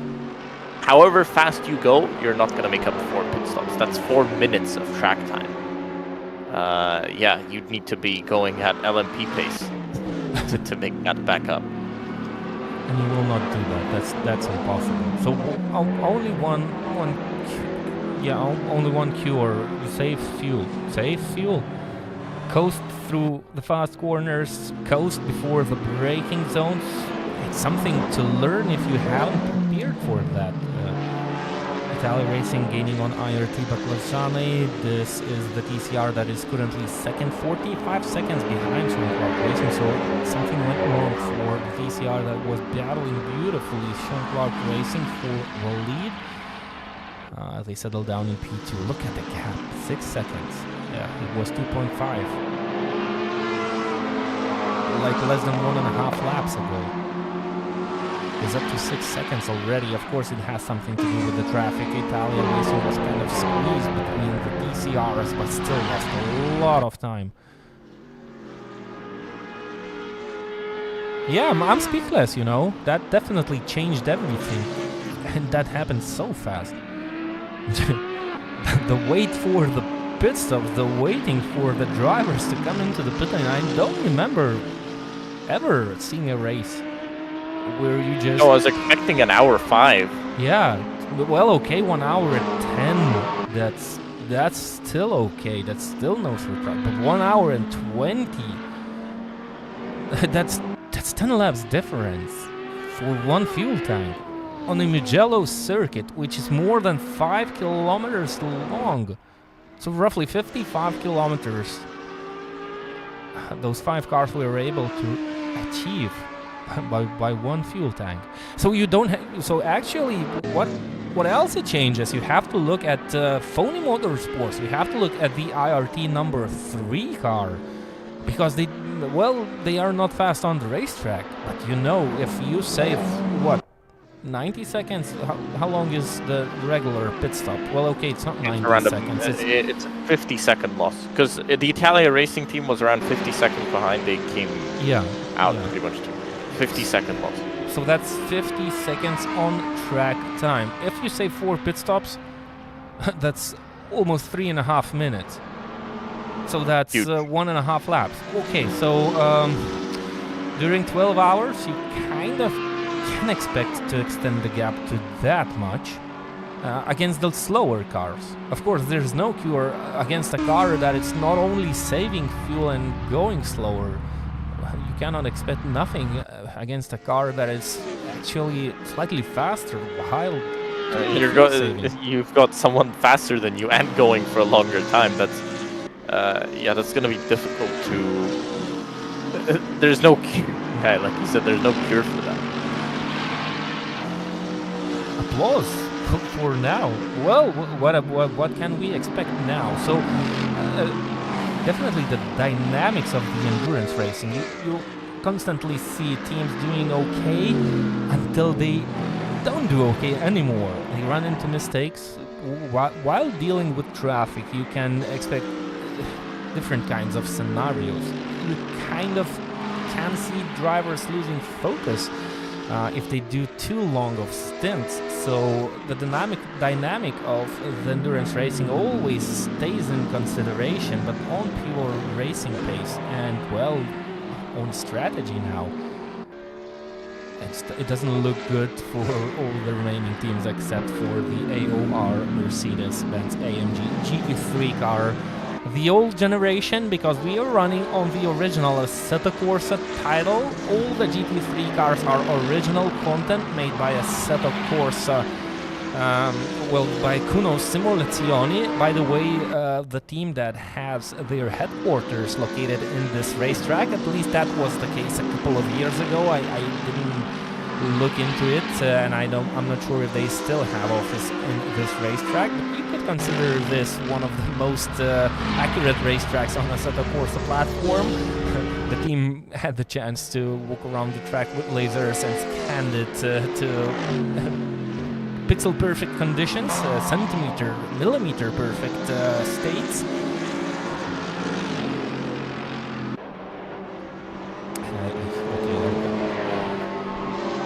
It's hard to think of anything that's going to...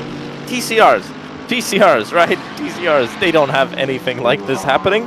It is still the Shanktark Racing team at the front of the field, 45 seconds. That's the gap there. You've got the IRT car, and then you've got the Velociraptor car for 2 seconds behind them. So IRT definitely had some sort of problems because they were right. But Velociraptor did the same, I think. Had the same. Everybody had something happen to them. Yeah. Because everybody lost time. Yeah, and Velociraptor was 10 seconds behind the leaders. Then you saw the IRT car making mistakes, losing time, and now the gap is 47 seconds to the leader. Too bad we cannot see the pit stop time. We were so focused on the GT3s, we kind of missed what was happening between the TCRs, but maybe didn't change tires? Is that possible? I don't know. We are talking about softs, so I wouldn't expect that. But after seeing the ability to extend the stint to that much long in a GT3 car, it wouldn't surprise me anymore if the TCRs are able to do 2 stints on soft tires. Yeah, exactly. There's nothing that's going to surprise us now. So if you told me somebody finished the race on the same set, I would just say, sure, yep. That's possible. Yeah, they did good tire saving. So what we see right now, what we might be looking at is at some good fuel economy during the race and good tire care during the TCR race. Not sure, of course, if that's the case. Maybe something happened in the pit lane. Maybe there was not enough of pit stalls when the drivers came to a halt. We've missed that, but we have a nice little battle between the IRT Baclajan and Velociraptor. It's not that close at this moment. It's still 2 seconds, so both of the cars running in clean air, but definitely trying the best for both of the drivers.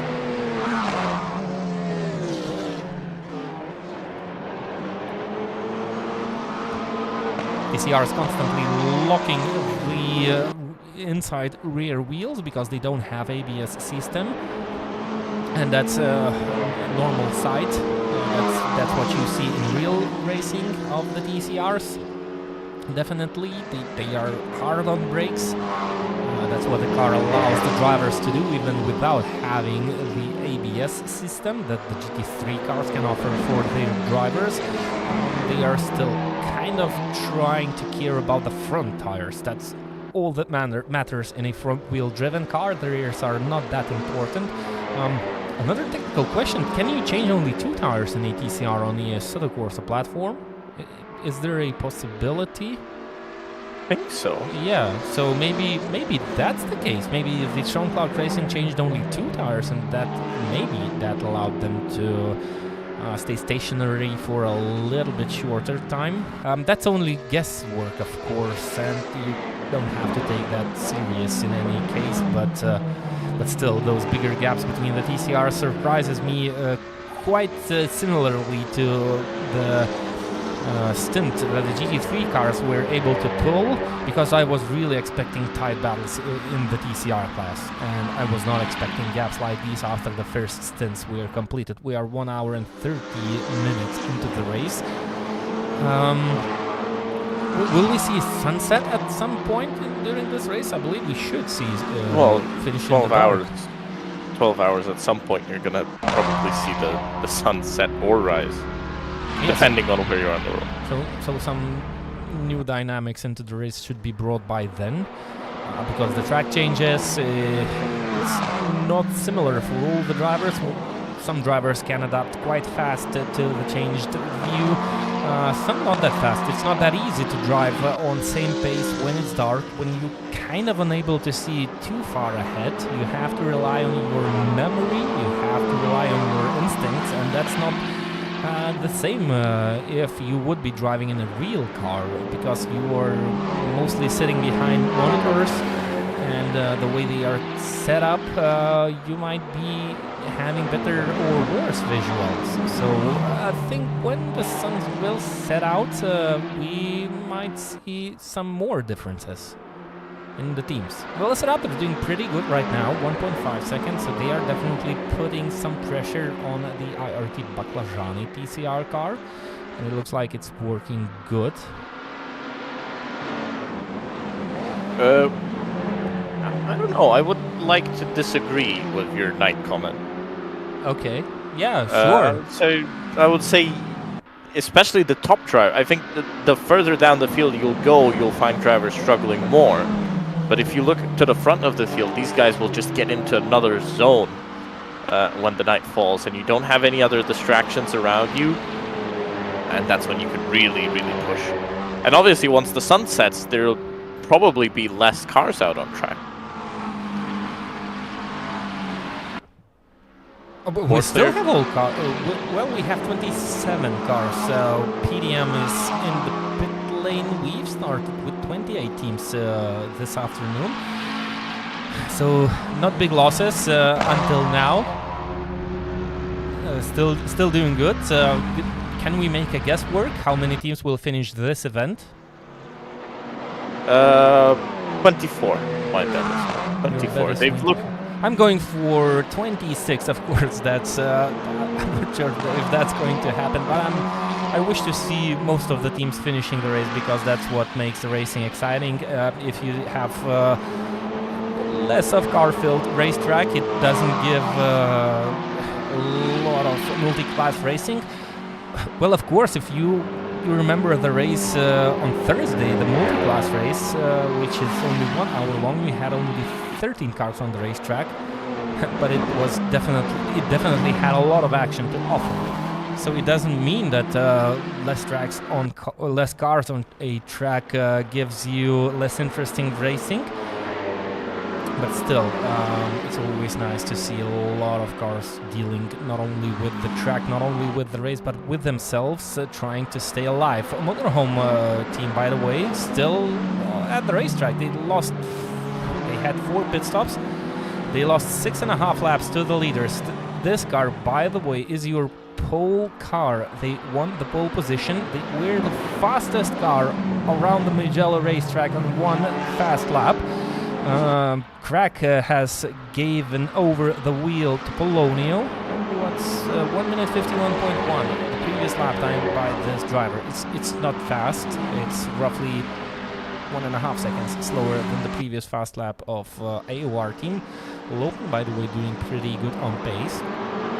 But it's definitely not about the pace this evening. It's about the strategy and the less pit stops that the teams will able to pull out during the 12 hours.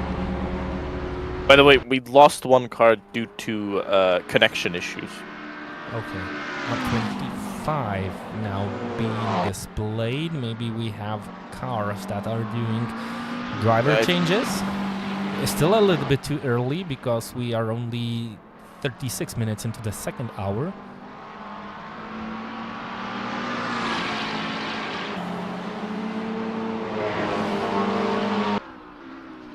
We do have a 192-second penalty for the PDM team for not waiting the minimum time while in the pits.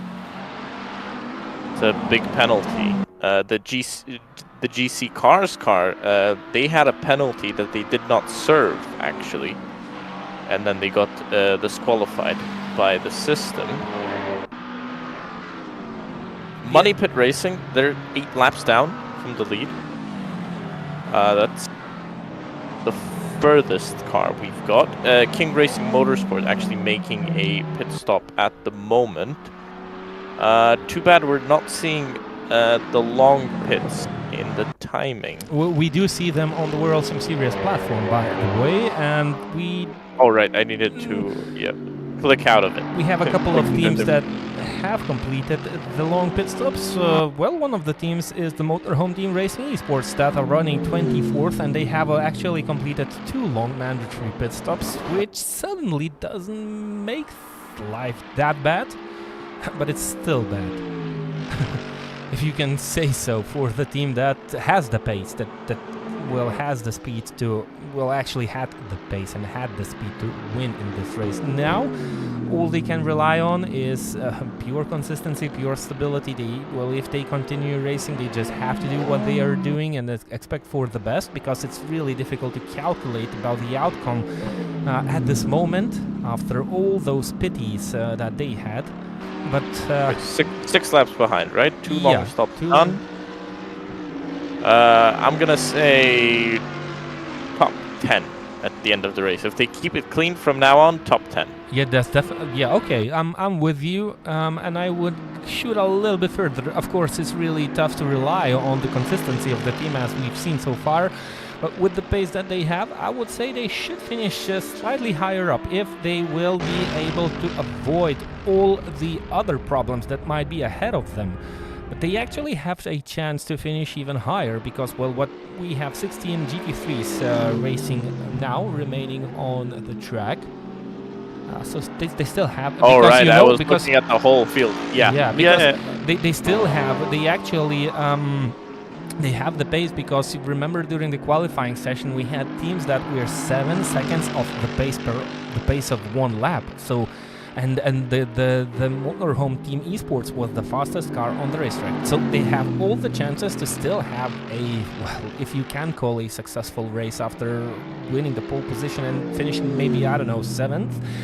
But they still have the chance to have a good race. And don't forget, it's only 1 hour and 40 minutes into the race, and we've seen a lot of endurance races on the World Sim Series platform, and there's always something happening to the top teams. So you cannot count that out, and you have to just stick with what's happening on the racetrack and find out. To do that, you have 10 hours and 22 minutes remaining, roughly. And we're still on the second stint of all the teams, well, of most of the teams. Some are on actually fourth or third stints. That's normally the guys that have either had damage or penalties. Yeah, but regularly we are on the second stint, but with that difference, it's huge. Yeah, it will be interesting to see if people can start to actually get that 1 hour 20 minute stint for everyone. We did hear that the Audis and the Lambos with that V10 engine are one of the least fuel efficient cars. Let's see if Italia Racing can change that. They're still holding on well, though. Only the gap is 8 seconds, and well, looking at it's increasing, you know. But if you take into consideration that AOR team is kind of in a fuel safe strategy, if you can call that so, 1 minute 48.7. Hello, that's still crazy. That's still a lot. I mean, if you think back to the multi-class endurance series that we've got on the World Sim Series platform running every other Thursday. Yeah. In 1 hour, Jan Nims has been able to extend a minute gap. Here in 2 hours, almost, that looks on edge. That doesn't look like fuel saving to me. Here in almost 2 hours, he's extended 9 seconds, or almost 10. So kudos to the Italia Racing team, doing well. Especially having started, you know, not on the front row. They started down in 4th and doing a good job. Still on the hard tire, by the way. Nice to see some teams actually enjoying the race and having, up until this moment, successful runs.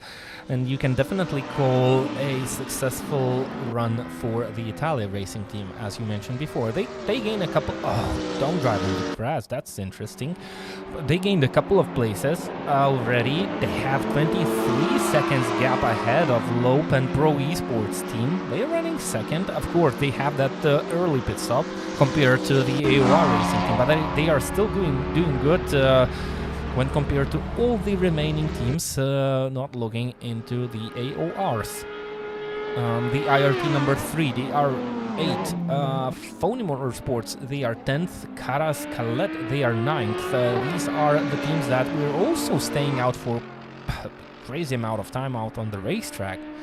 So they might come into play on the racetrack towards the end of this race, while all the pit stop will coming to a completion. So nice to see, even though we currently have, well, quite big gaps. Still an interesting watch. ACRT, by the way, gaining on the IRT number 2. So, well, in the second hour, the pace dictated by ACRT actually comes into play, and ACRT was also the team that was staying out for a decent amount of time. We'll see. I mean, now the gaps, if somebody still decides to pit on the hour, now the gaps will be massive. 40-minute differences. By the way, we had a battle for P9 between Caras Calette and Phony Motorsport. Both cars that have stayed out for a long time. Yeah, so this is actually for position. Yeah, they are on a really similar strategy. You can see Phony Motorsports has already seen some action on the racetrack. The front end doesn't look as one piece on that McLaren. You can see the hood slightly bent and vibrating from the airflow. But it's definitely, it's not causing a lot of pace on the racetrack on the Assetto Corsa platform. I think, well, what you have to care most on this platform is the suspension. You don't want to bend anything. And if you have scratches but a straight wheel, you kind of still have almost the maximum pace that the car has to offer.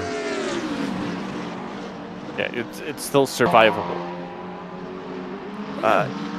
But I think during the long stops, when you do the driver changes, the car gets fixed, right? Yeah. I think it doesn't take a lot of time, especially if those damages are not that dramatic. So No, I mean, in general, the car gets like fully fixed. Yeah. When you do a long stop. Definitely. Oh yeah, because you do a driver change, of course. Yep. And you Yep. So even if you have a lot of damage, you might just use up that long stop to clear it. Yeah, so that's the bright side of sim racing, especially on Assetto Corsa if you do endurance racing. Oh! Carascalet doing some Tokyo drift style and not completing it fully. He has to be careful. He has to be careful. Oh, across the track, and that McLaren was pretty close. I think that was the Lopen Pro Esports McLaren, which came by at the last second, running P3 right now. So that was close, and that's what the endurance racing is about. Sometimes you kind of run in situations like these where you risk to lose it all on one single silly opportunity. So they lost one place only, quite a lot of time, roughly 14 seconds with this drift attempt, which didn't end as expected, but that's not much. They continue racing and they have still plenty of time to do so. ACRT, by the way, still getting closer and closer to the BMW, which suddenly is down to P5. They were P3 before the first initial pit stops, so maybe they're saving fuel. Maybe, yeah. The teams have to figure out something about this race after they've seen that there's a lot of cars that are able to extend those stints to a crazy amount of time. They have to figure out something. You know what was interesting to me? If you remember, the number 3 IRT car actually stayed out for a long time, while the number 2 IRT car actually pitted early. So it's very interesting that they chose this kind of split strategy. I wonder if these teams kind of have one channel to communicate and maybe share information and think about the strategy, because we have quite a lot of IRTs on the racetrack. So, well, there's a lot of people and they kind of have the edge to think about different things, come up with different ideas. It's always better to have a bigger team with a little bit more of members who have the ability to share their knowledge. And more members to test, try out different stuff. Indeed, that's what pro teams are actually doing when they're running more than one car on the racetracks. They have the ability to kind of, as you said, test out different ideas with other cars that are maybe not in play for higher positions and have the ability to take risks. Anyways, the gap is still decreasing, not by much. Space is pretty similar. Maybe it has something to do with the traffic, and as we've seen today, not all the teams have the same ability to go past the traffic at the same manner. Oh, IRT is off the track, and that's it. That's the battle. So, nice pressure on the BMW, and that was enough for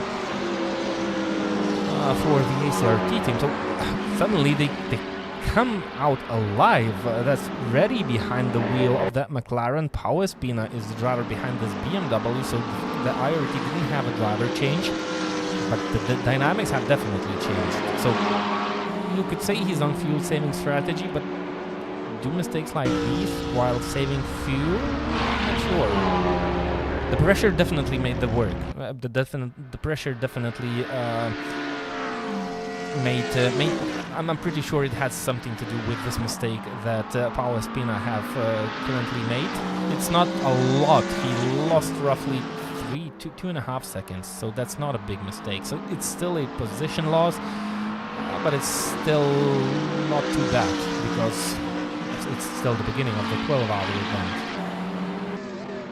Yeah, I'm interested.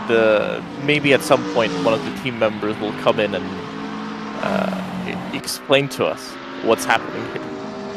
Oh, you're monitoring, yeah, the community. I'm checking out what the community is saying. Good. That's always good to have. I don't see anything on YouTube. I don't see anything on Discord that maybe would explain either the long stints or the short stints.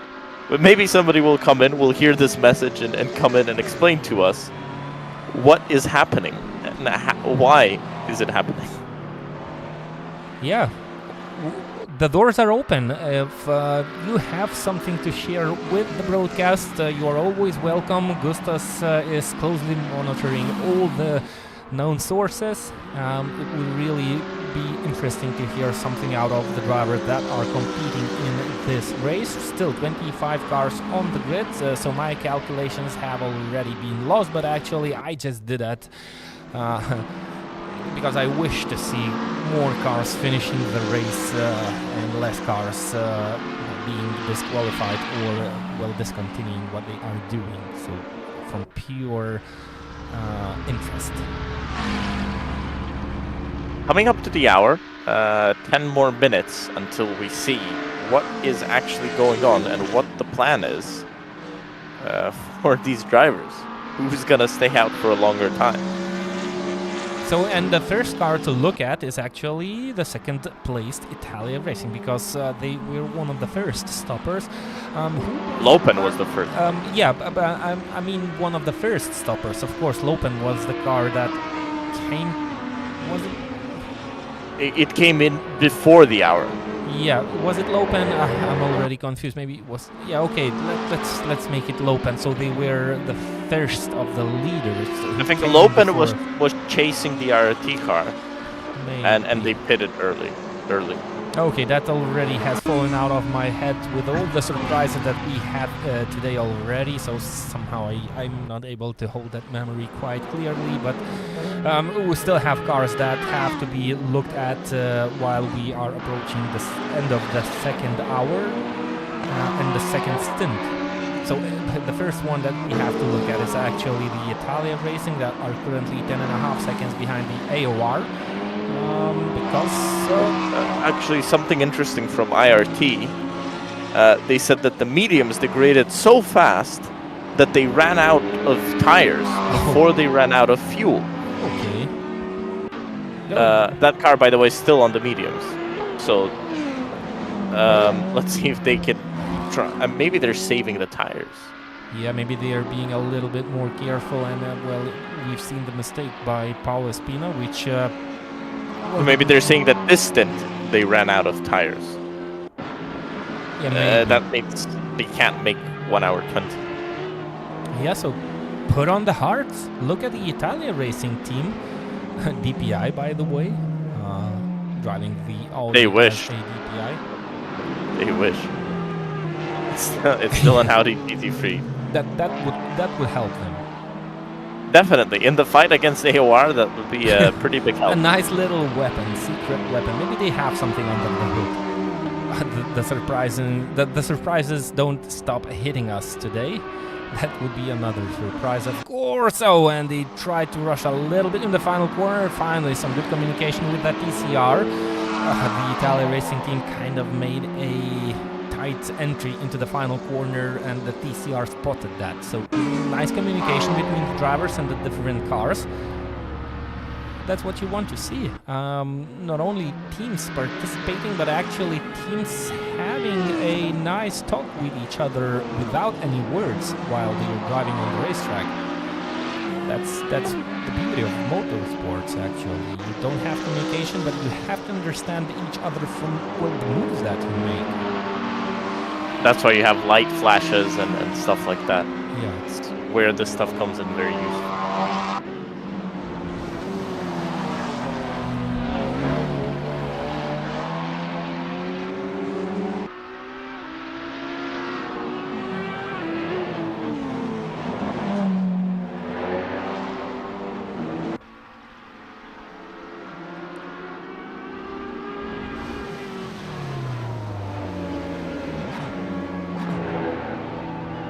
We are approaching the end of the second hour of the race.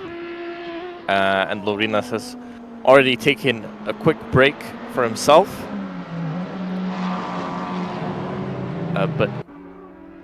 But we are approaching the end of the second hour. It has been a fascinating race so far. The commentary team, me and Lorinas, will go on a break for the next around hour and a half. We need to recharge just as much as the drivers do. It's not. We've done a nice double stint, and hopefully you'll all stay with the pictures. The stream stays up. You can listen to the beautiful sounds of these cars, and we'll be back in around 1.5 hours time.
Welcome back to the 12 hours of Mugello here in the mountains of Tuscany. We still have 8 hours and 20 minutes to go in this incredible race that has served us a lot of drama and a lot of controversy. Lopen Pro Esports lead the field. We did have the AOR Racing team lead for a long time, and they were doing very well in terms of their pit stops. Now, well, that car is in a bit of a pickle. They have done their long stop, but it looks like their long stop was a little bit longer than others, and they have lost quite a bit of time. 28 seconds now behind the current race leader, car driven by Uyenthal, and he has done three pit stops for the Italia Racing team as well. The AOR Racing team only on a 2-stop at the moment, so they're leading that pit stop race at the front of the GT3 field. But that Lopen Pro McLaren, it looks strong in the beginning, and it's definitely a good look for this team. Italia Racing, well, they've kind of always been second. They were trailing the AOR Racing team. They were running the hards before, now switched on to the medium tire. With the track temps dropping as the race goes on, it will get better and it'll make more and more sense to actually run that medium tire for the Audi sitting in second place, 12 seconds behind the lead. They have, at least last time round, they have gained 0.2 of a second against that lead McLaren. But there is a little bit of damage on the AOR Racing, on the Italia Racing Audi. This is the AOR Racing Team Mercedes. They are in P3. It is Versteeg now behind the wheel of that one. Jan Nims has given up the wheel of the car. They're half a minute behind the lead, but losing time. Obviously, the cars ahead have done more pit stops. They should be on newer tires, at least at the moment. As Versteeg has only completed 32 laps. Jan Nims did complete 86, and that was the longest stint of anyone in the top 3, even though they all kind of did that double stint, 2 fuel tanks. Well, Salmaso and Udiental, they're coming close to that 2 full tank range. 65 laps and 67 respectively. 86 for the AOR Racing team. So AOR Racing team sticking to their guns and sticking to that super long fuel stint strategy. Italia Racing team and Lopen Pro Esports, well, they're running to the hour, so we'll see them probably meet up next time they pit. They should be pitting at the same time. So this is advantage AOR Racing team. And now I think Italia Racing have to start to think about that fuel save strategy. In the TCRs, it's Sean Clark Racing at the top of the field, and as well with one long stop done. Only the Lopen Esports Junior team has done 2 long stops. Also, Muddy Pit Racing have done 2 long stops, but they are a DSQ from today's session. That was for not taking their stop-and-go penalty.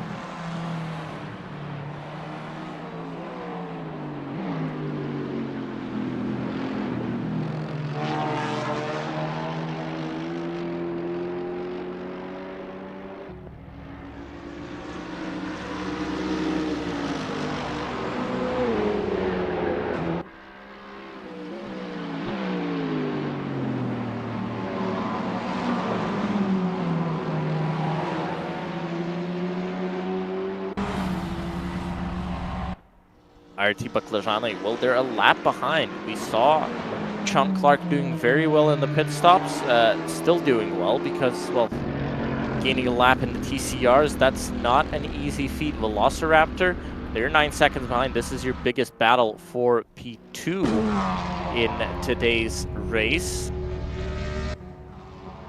This is the ACRT Sim Racing car. They're the final car on the GT3 lead lap. 10 seconds behind the Taiga Motorsports car and IRT number 2. They're sitting 4th in class.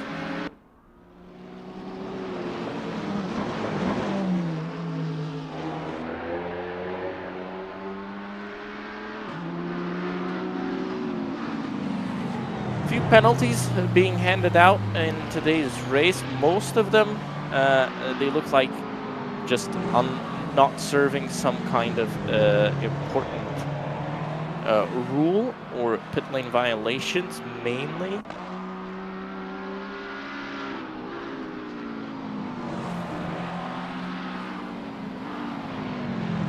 And we don't have any real penalties for that top 3 that's running at the front of the field.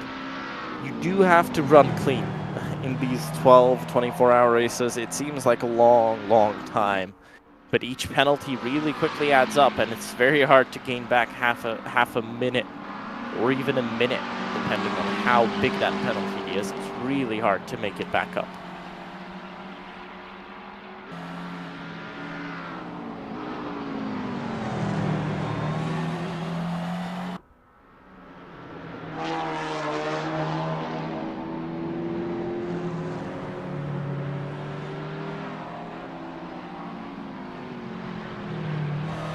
The ACR team, sim racing team. They're one of the cars completing 3 stops. On a 2-stop, it's only Taiga and AOR. But considering that we have completed almost 4 hours of this race, being on a 2-stop, that's a pretty impressive feat.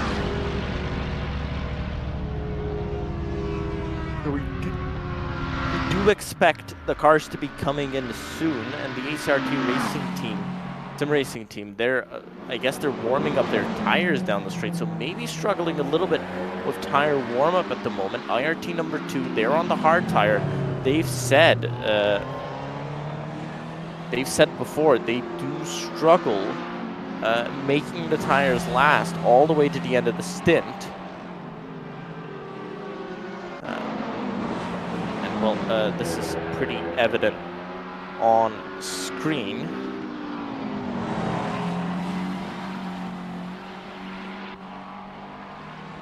It's one of the cars further back down the field, and a rarity in this race, a Lamborghini, and a purple one. At that, they've got that's the motorhome team in front of them that just went past them and overtook them. Quite a bit of damage at the front of that Lamborghini. But the long stops, well, they're your chance to get that car fixed and keep on going. Motorhome Team Racing Esports, well, here they are in P13. Remember, they were the pole sitter this morning, today, this afternoon, let's say. But they've struggled today, and no idea why, how, but they've really had a horrible, horrible day out on track. And, well, let's see if it can get any better. Our predictions were somewhere in the top 10 if they can continue to run clean. The gap 6 laps to your current race leader in the low-pen esports car. Very interestingly, the AOR racing team, they've been losing time to the low-pen car. Italia Racing has been losing time to the low-pen car as well. So the driver that they've installed into that low-pen car right now, well, he's showing us how it's done.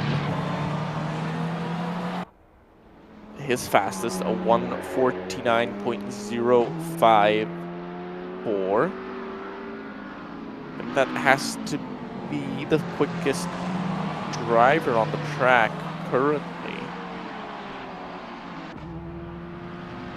The fastest time overall is actually in the hands of the IRT, the International Racing Team number 2 car. They have a 1 minute 48.680, and they are just 58 seconds off the lead. Not bad after 4 hours. That is a 2-driver lineup behind the wheel of that one. Most of them look like 2-driver lineups today.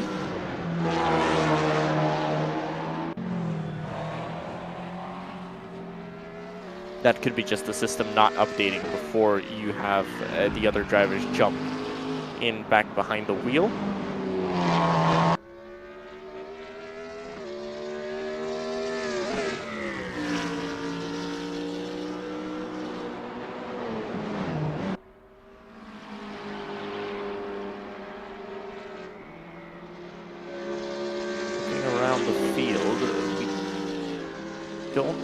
Have that many close battles, but the battle for P3, that's going to come in any moment now, and depending on the way that the traffic flows, there you can see the 2 Italia GT3 cars.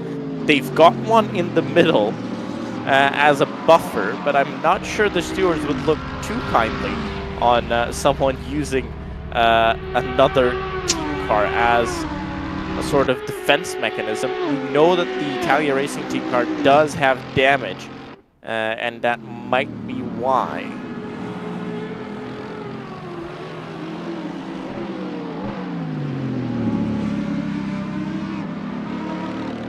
And that might be why that gap has gone down so quickly. 52.6 last time around. That car is really not up to pace.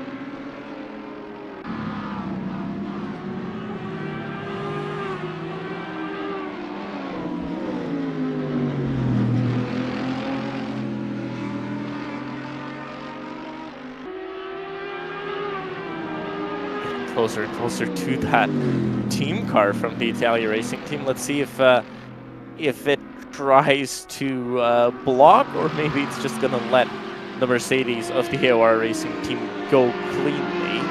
To the outside goes the Mercedes. The Audi still staying in front. It doesn't have to move, so I don't think it's gonna move. 2.2 seconds is where the Italia Racing Team is now sitting. So this back gunner has worked for them quite nicely, at least for the moment. To the inside goes the AOR team car, but the Italia Racing car still staying on the outside, does let him go. The Hare didn't try to fight it too much, was just pretty much waiting for the IRT car to let for the Italia Racing Team car to let him go, and the Italia Racing Team car was just waiting for him to stick his nose in. That's when he knew he had no chance.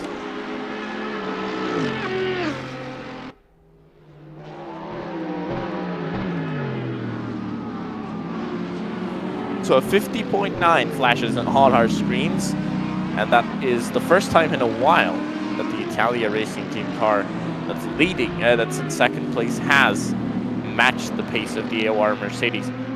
Depending on how many laps they've still got left in the current stint, they're either very afraid or they're happy that it's going to end soon. I think for the AOR car, we're going to see the stint end in about 6 minutes time. The AOR car now has another GT3 to contend with. That is the McLaren up in front of them. And it just stops on the apex. It's trying to let him through.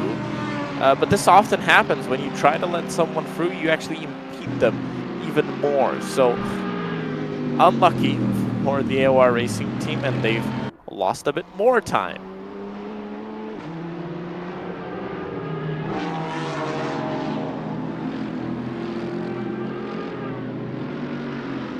So it's all about that ebb and flow of traffic. You know, traffic giveth and traffic taketh away. That's the story of endurance racing. And even though we don't have, 60 cars on track, it still has an effect. that was the Motorhome Esports second car. They're running all the way up in 9th in the Mercedes.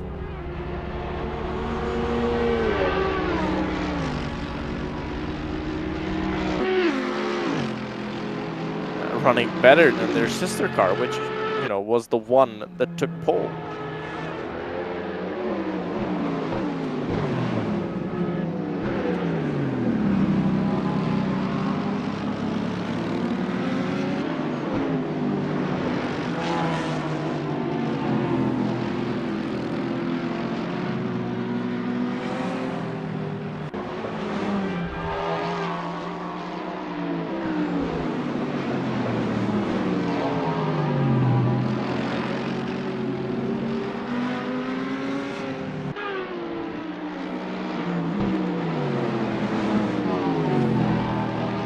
And the gap now increasing, so our racing team getting stuck behind.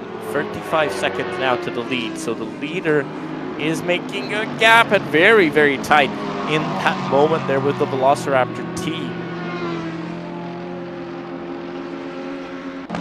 Just losing all of the time it had gained. I don't think they're going to be happy about that.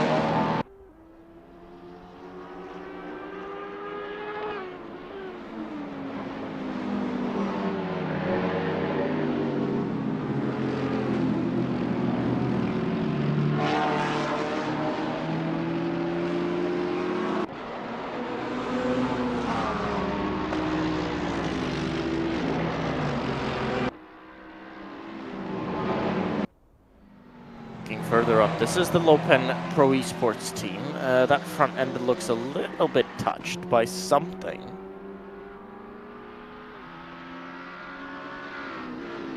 But maybe it's not too bad. Well, at least it's not affecting their pace too much, especially compared to what the Italia racing team car looks like. If you look on the side of it, it's very, very damaged. It's even got a broken window and very, very wide from him.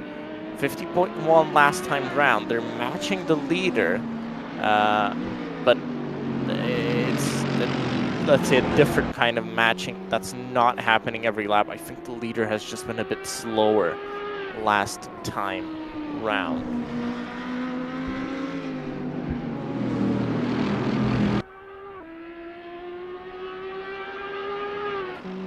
This gap decreasing. Last time we looked at them, it was 9 seconds for second place in the TCRs. Now it's all the way down to 3.8, and well, the Velociraptor team gaining time, so they'll be pretty happy about that.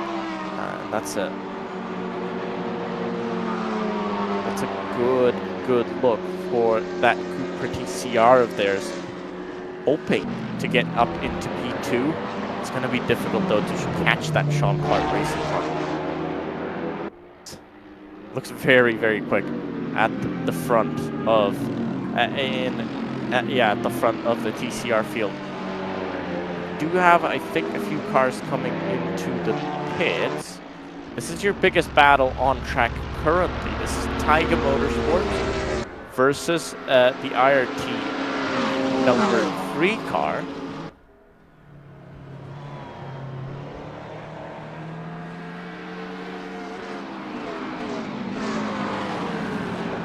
IRT number 3 car.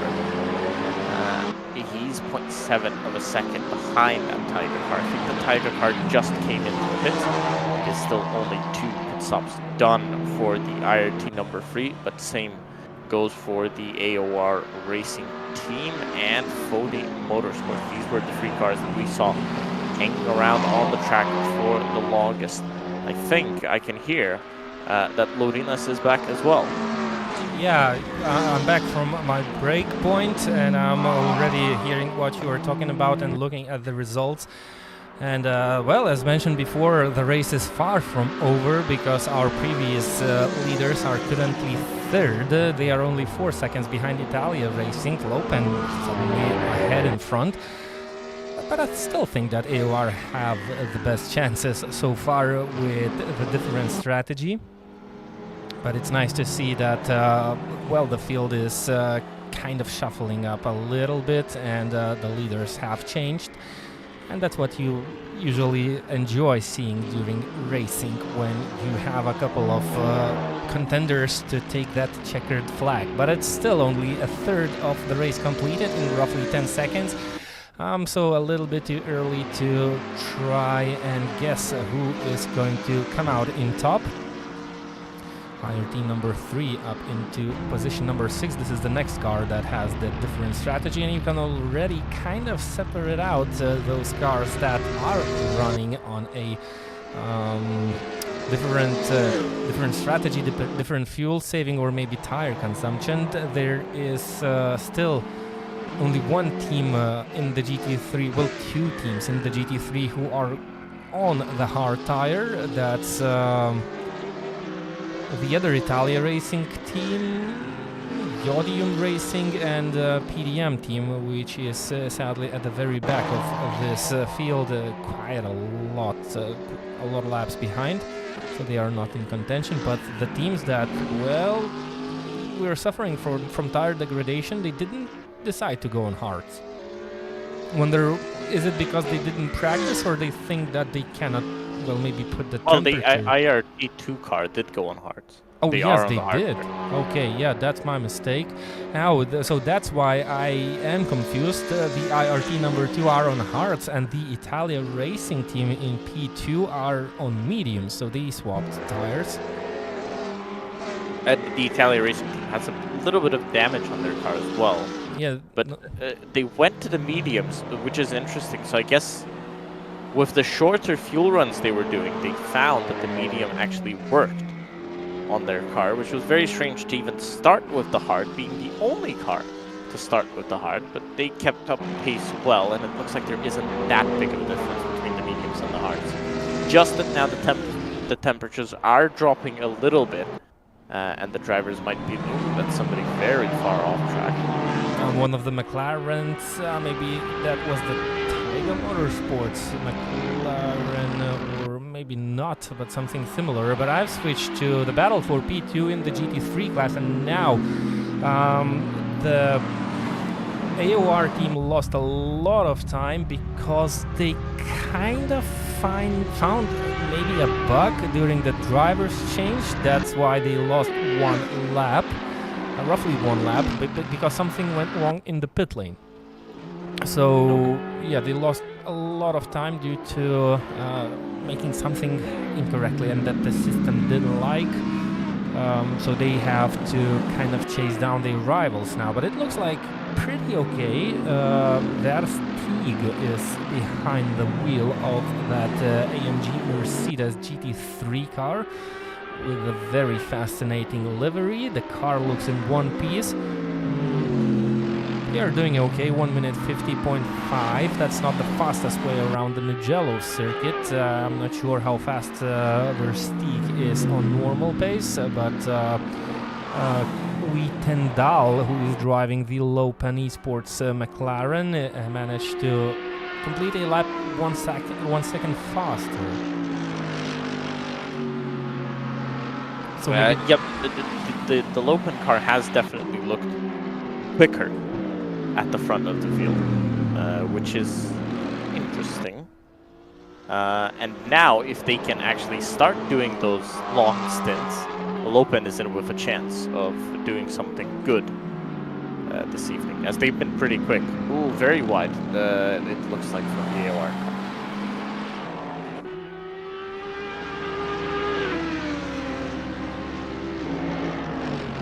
So 24 cars on the racetrack. What was your number? Was it 24? When we did the guesswork. I think I said 24. Yes. So okay.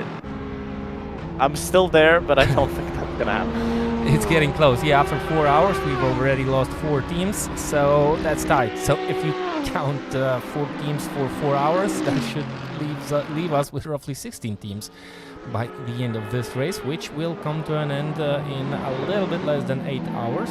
So still a long way to go, and still far from over if you talk about the battles that wait for the drivers, but it looks like the biggest battles is with not only the track, the cars and the rivals on the racetrack, but with something with luck and something with correct driver change procedures. Which, well, it doesn't mean that the AOR team did something wrong or something incorrectly, but kind of the system didn't register it correctly. So there should be an explanation.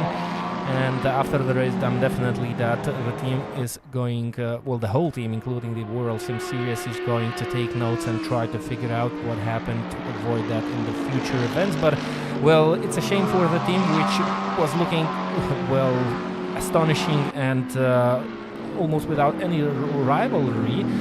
But it actually makes the race more interesting because they are still, well, to my point, to my side of view, they are the main team that are looking to get the win of this 12-hour race, especially after the fastest McLaren of the qualifying session is suffering badly. They are still 5.8 laps behind the current leaders. They are in P13 and they are on a similar pace, at least by the looks of the final lap, even actually a little bit slower. So there was no battle from the first moments of time. Yeah, I've just noticed. So, and well, if you look at that, that's the third pit stop of that team. And where did the strategy go? Where did? Well, it's. Oh yeah, okay, it's 4 hours. Yeah. It's correct. 4 hours. Yep. So they've saved an hour. Yeah, they did. Let's see when Lopen or Italia come into pit lane.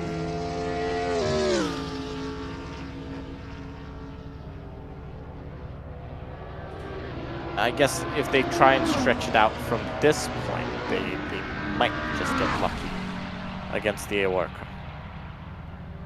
car. Sean Clark making a driver change at the top of the TCRs. And it is side by side for the lead, I think, of the TCRs. Here we go, down the front straightaway. This is the IRT Baklažany team versus Velociraptor. Baklažany trying to keep P2. And I think they just about do as Velociraptor go off a little bit wide. This is your battle for P2 in the TCR. I was wondering why is it a battle for P1, because Sean Clark Racing was in the lead, and well, yeah, it's obviously they are in the pit lane and they are doing a driver's change, so they are still in the lead. And the driver just entered the vehicle, and they are back onto the timing section. Still nice, still a nice battle though to look at. And IRT Baklažany are still doing good. Kind of feeling comfortable in this situation, in this role. They are more on a defensive side this afternoon than on an attacking one. They had to defend from Sean Clark Racing. Now they are kind of trying to repeat the same against Velociraptor. So far, so good. Exactly, so far so good. That's the AOR car coming to their outside. You have to be careful. Two TCRs battling each other. They are kind of not on the mood to lift off the throttle and let anyone easily pass. Thankfully, that ended pretty nicely. Blinking of lights, was that to say hello, or maybe the driver is not particularly happy, but what can you do about it? Well, it's multi-class racing. You don't plan the parts of the racetrack where you will meet your rivals, and oh, it looks like Velociraptor will have a good exit out of the final corner. Yeah, and another run down into turn 1. They tried it last time. They touched and went a little bit too wide. Let's see if they can do anything here. Plenty of space. Plenty of space before the braking zone. Now they come closer together, and look at the traction. Look at the grip that Velociraptor could Oh, and they touched. They touched there on the exit. You could see the Velociraptor car go completely sideways across the screen. That's Danius Butfela and Puleo, your drivers of these two cars. So Butfela driving for the Baklažany team, and Puleo driving for Velociraptor Racing team. So nice battle between these two drivers. Ended up safely with a little bit of scratching, but that's what you are used to seeing on tracks where TCRs are battling, and actually it looks even worse during real races. The drivers don't avoid bumping and little scratching and rubbing around. That's how you make an overtake done, especially in those sprint races, of course. Drivers tend to risk a little bit more. Linus Butzela taking a little bit too much of curb around the track, and that sent the car jumping a little bit into the air. Nothing dramatic, and he's able to keep it together. So down to P2. So Sean Clark Racing after the pit stop, dropping to P3, but they are still on the racetrack. Okay, but look at that. So Velociraptor actually took the lead of this race because Sean Clark Racing is also on 4 pit stops, and they are 43 seconds behind this battle right now. So Baklazani only 3 pit stops, so they will have to come into the pit lane, but that means Velociraptor, and there goes Danus. Velociraptor took the lead of the TCR class with that move on Danus Butzela. I think maybe they had some kind of unscheduled stop. Maybe they had a long stop. Maybe the long stop count differs for these teams because you have to take that into consideration. Some teams take the long stops earlier, and yeah, that's about it. Yeah, that's the case. Sean Clark Racing did 2 long pit stops. That's Baklazani doing their long stop now. Yeah, but Baklazani also doing the long stop, and Velociraptor, they have only 1 long pit stop to their name. That's why they are in the lead of this race right now, and that doesn't look too much and too dramatic. 44 seconds easily compensatable during those long pit stops. So it will come time when that will change, if the teams will remain, will be able to do no problems. AOR team in P4 after that pit stop. Yeah, lost it for a couple of moments and forgot that they made that pit stop recently. So they are down in P4, 24 seconds behind IRT number 2 team. But still with a different strategy, with the ability to extend those paces to that long, they still have something good in their pocket against the rival. Italia Racing lost a lot of time. Yeah, they were only half a minute behind Lopen. Now they're 50 seconds behind Lopen, so 20 seconds went away somewhere. So and it doesn't look like they're driving that slow. It looks like that as soon as the different drivers drive the cars, well, when there's driver change, the dynamics of the race change completely. And if one driver... But they haven't stopped yet. They haven't stopped. Yeah, but it's Salmaso behind the wheel of Italia. Because when they were together with the AOR car, the gap was 30 seconds. Yes. And it was quite stable at that. And now it's up to 50, so it's definitely something has happened to that car.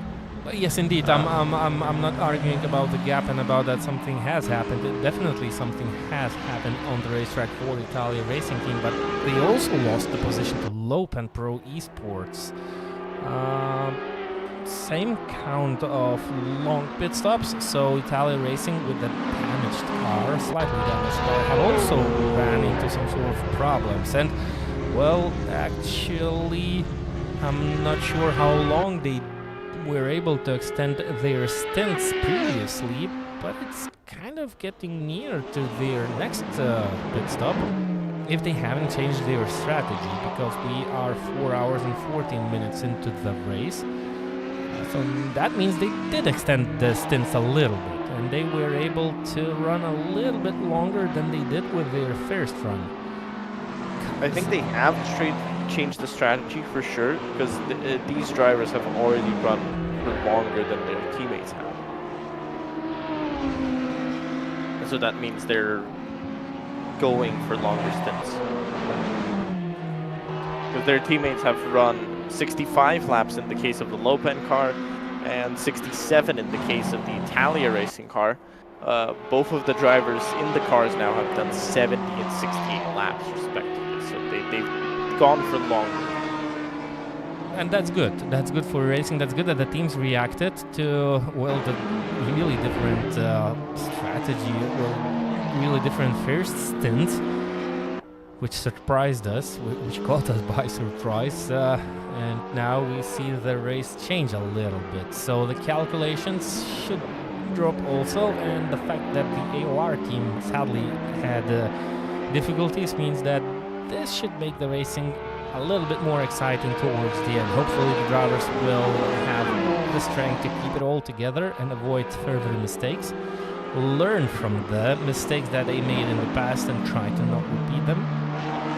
And usually that's the main task of endurance racing. It's not only about the pure pace of the drivers, it's how they can manage the tires, it's how they can manage the pace, the consistency, and avoid trouble, especially when dealing with traffic, and especially when dealing with traffic made of the same class of vehicles, because it's much harder to overtake a car that is of the same class, still running slower, but yeah, they are running slower on the apexes, but they have still good exits, so thankfully most of the teams are cooperating, but still that's a little bit harder that Porsche went off track.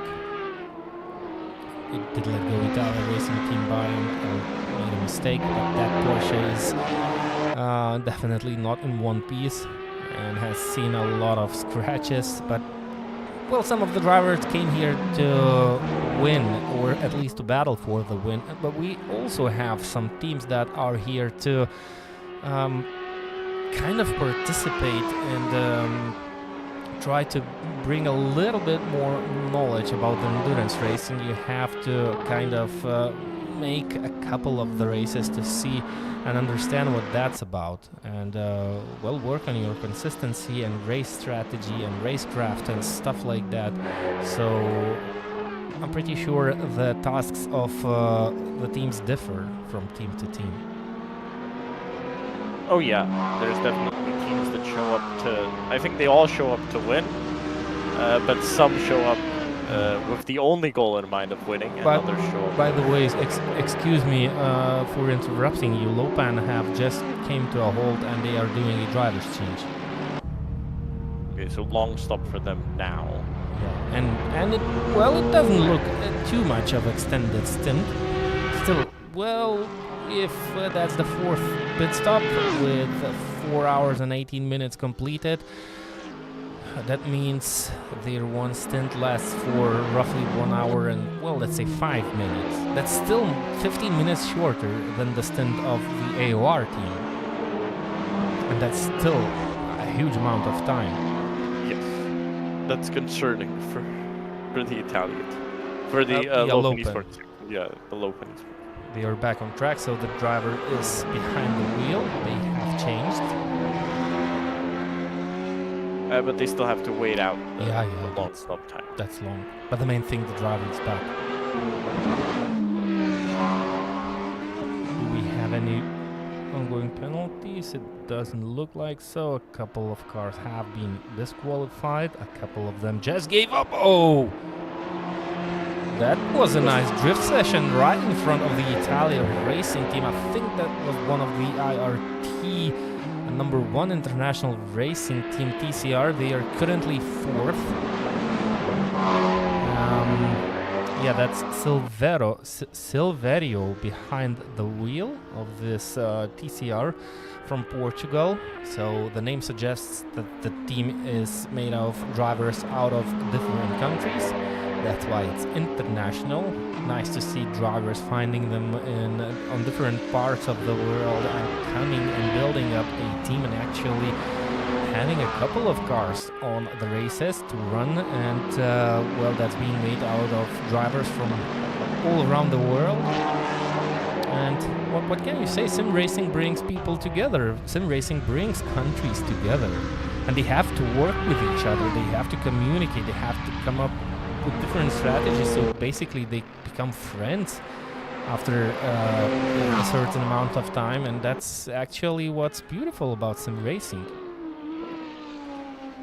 Well, it will be interesting to see who's the one that has worked together the best and has found that perfect strategy. Right now, it looks like it's the AOR Racing team, but obviously they've had one error today already. It's not necessarily their fault, the error, but they did have an error already. So they're not bulletproof, like we thought after the first 2 hours. But they are definitely still the ones to look at when talks are being about the win of this race. 2 in 1 go. 1 TCR and 1 GT3 has been overtaken with no problems whatsoever. The pace has kind of slowed down. Is it because of the drivers? Well, look at the... It looks like the second drivers maybe are a little bit slower.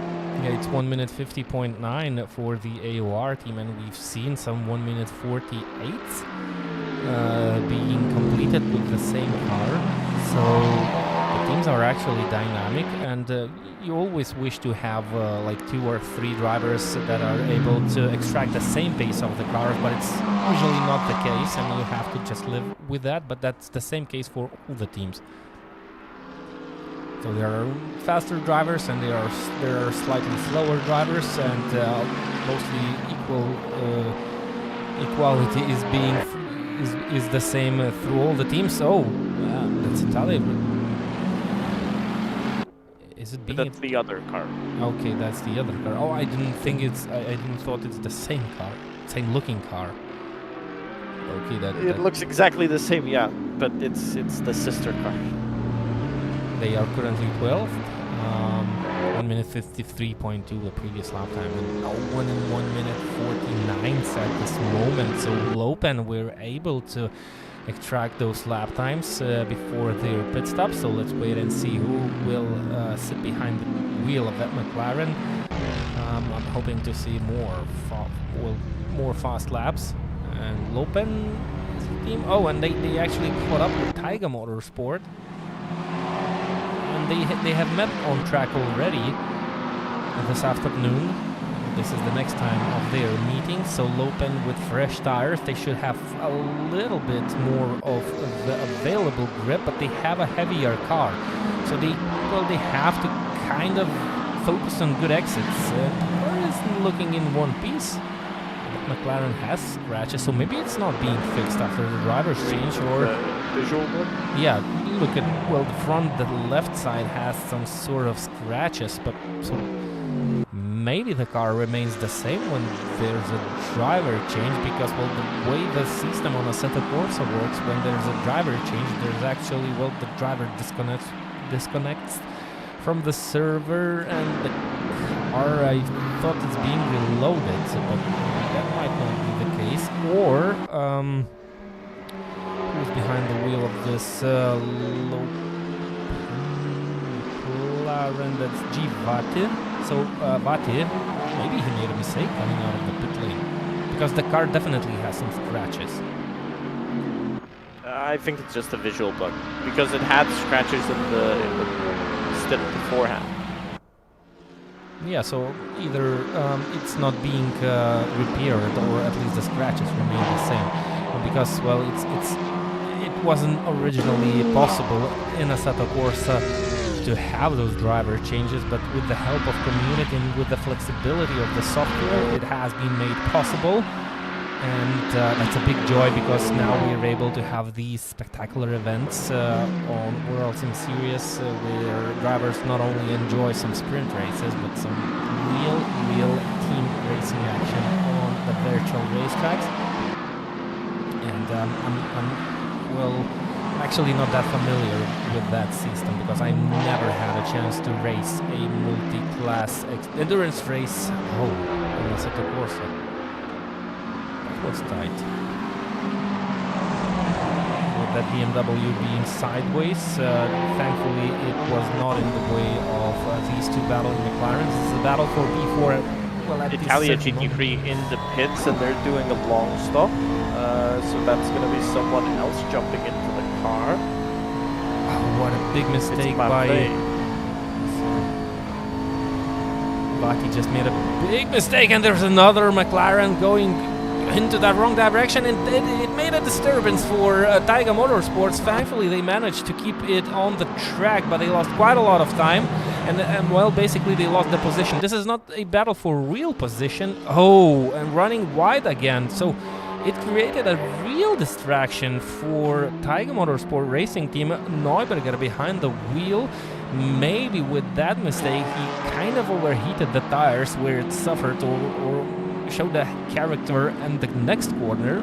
Thankfully, he managed to avoid any barriers and all the walls, so he just lost a little bit of time, roughly 7 seconds in this situation. So they lost the position, but it was not a real battle for position because Taiga Motorsports is about to...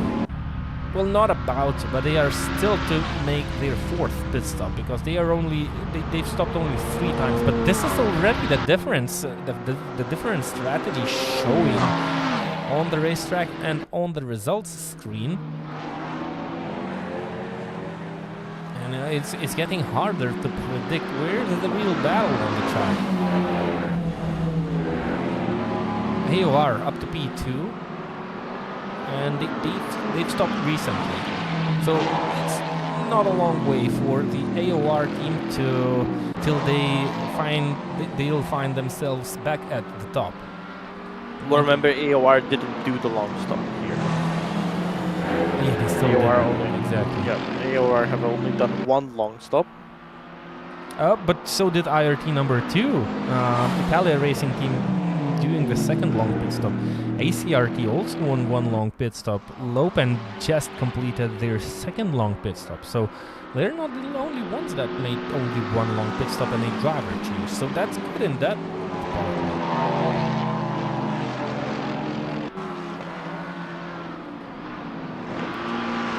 So Taiga Motorsports finally keeping it together. Maybe they are running towards the end of their stint. And the tires are out of shape, so these mistakes are definitely not a big helper for the cars because the tires not only overheat, they kind of wear off. And well, you have to be careful for the remaining corners, and it becomes kind of a nightmare to drive these cars on the track because it's really easy to make these mistakes. Oh, and another mistake, running on the gravel. Oh, keep it together. There's a TCR car reacting to that. Thankfully, well, again, contacts avoided, but it's looking really bad. While you look at the Taiga Motorsport Racing McLaren, it's not looking good. The car is definitely showing its character, and it's not handling the way the driver would like to. Or he's just, maybe after those mistakes, overdriving the car a little bit, trying to compensate what he lost, which... in the end, makes the driver lose even more. Always. If you try to go over the limit of the car, you just lose more time. Yeah, so you have to kind of live with that. What you lose, you've lost it, and well, you have to forget it. You always have to kind of try and stay within the limits, especially during these endurance racing events, because it's always much less of a loss if you go like 5/10 of the pace versus you do a mistake which might lose you 20 seconds in one corner. So you have to think about that. Drivers have to remain calm, have to remain concentrated, and not try to win it in one lap or too fast.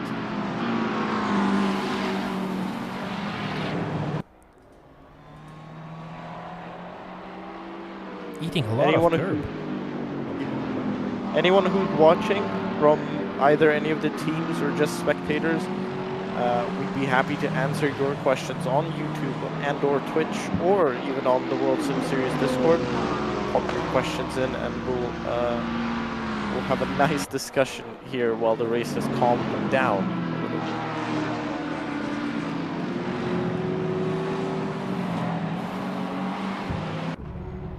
So we await of the 4th pit stop of the International Racing Team. I think the BMW was one of the later. Was it? Well, they definitely made the first stop earlier than the AOR Racing Team, but I cannot say exactly how much earlier they did that. Lost a little bit of time on the previous lap time in the battle for the lead with the AOR Racing team. 1 second to be exact. Running on hard tire, so they are the ones, I think, that they described their problem. Yeah, they were the ones who stopped earlier because they didn't run out of fuel, they didn't run out of tires. And they made a decision to try and change that. And now they should be able to run longer stints with that BMW, which is enlightening the track in the green light beautifully. Coming onto the sister Italia team. Well, at least we'll see this car in the 9th, very clearly. I think there's a TCR with similar lighting system presented. It's also from IRT. Yeah, I believe so. There was a black and green TCR car. Beautiful to see. Well, Assetto Corsa original title is actually already kind of old. It has not been developed for a long time now. But as mentioned before, due to the flexibility of the software and the ability for the community to mod it, you can see beautiful things happening, modern things, and but it's still beautiful to see such features possible on a software. You can make your car look like it's from the Fast and Furious system. Italia Racing Team making a small mistake, and International Racing Team kind of following behind.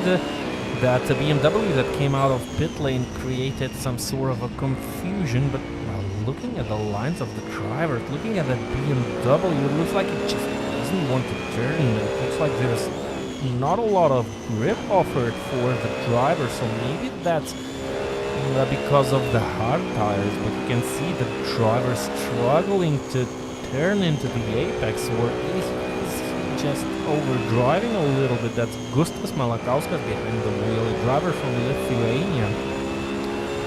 I remember Gustas winning the Daytona race in the multi-class championship in the DPI car, I believe. We can look up the results. I think I can have a look at the results and I'll come back with the answer. Okay.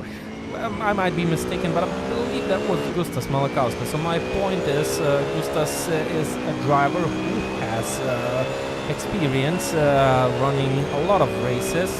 He did a lot of races, so he knows what he's doing. So maybe you can count out the overdriving of the driver or pushing too hard, but by the looks of it, there were a couple of corners where you could definitely see how much of a struggle is to take around the car around the corners. 1 minute 52.3, so that's how much he lost on the previous lap time when the other BMW was exiting the pit lane. Yeah, you can see the car kind of turns into the corner, then mid-corner it starts to slide with all 4 wheels, so the driver has to be very, very precise on the entry, and as soon as you get back on power, there's where you find the drifting, the sliding of all the 4 wheels happening. So, you have to be patient. If your tires don't have that much grip, you have to think when to apply the throttle. There was plenty of grip in that fast corner. Yes, it was. By the way, Gustas Malakauskas winning it at Daytona. Yeah. Good thing. So, even though I'm getting old, I still sometimes remember some things. Not all of them, but good to know that, it's still not that bad. You were totally right. You did win Daytona. Yeah, so we did have a nice ride. With the current race leader, you see Lopen Esports Motorsports in front battling. I don't remember the name. There's the hit of my age. But we had Phony Motorsports. There you go. So good to know. So still remember. So Phony and Lopen drive similar McLarens, and they just did have a battle, not for position, but for track position, and they changed. and that allowed IRT number 2 gain on them a little bit, but that pace definitely is well, not there anymore. Finally AOR Racing team back into the 149s, but it definitely became a slower racing at this moment. IRT number 2, number 3 also in the 149, so well, the pace is there, but it looks like it's really hard to extract it on every lap. Lopan running a little bit wide. Remember the Lopan orange McLaren running in P4. They have completed 2 long pit stops already, and they came to a halt out of P1. So this is a car that it's actually fighting for the overall win of this race, at least at this stage of racing, because all 3 cars ahead have completed only 1 long mandatory pit stop and actually 1 less. So Lopan have completed 4 pit stops, and all the 3 cars ahead have completed only Lopan have completed 4 pit stops, and all the 3 cars ahead have completed 3 of them. Oh, very wide. Lopan going on to the gravel, and that's not how you win races. Even though they are they look to be in the best situation possible during this stage of the race, being on the gravel is not what gets you the win. It's still a little bit too early to make mistakes like these, especially when you find yourself alone on the track, surrounded by none of your rivals. Well, 60 seconds ahead, 30 seconds behind. It was roughly 45 and 45 a couple of corners ago. Well, I would say the drivers should avoid mistakes like these. And it was just, well, a little bit too fast into that corner, a little bit too early onto the power, and off it went. Thankfully, it didn't hit anything, so you still can't consider a mistake like that being a small mistake, but it's still a mistake. That's how you lose a race or win a race, if you don't make these sorts of mistakes. Because, you know, one incident like this, that's 10 seconds, 15 seconds, and you know, it keeps adding up. It does.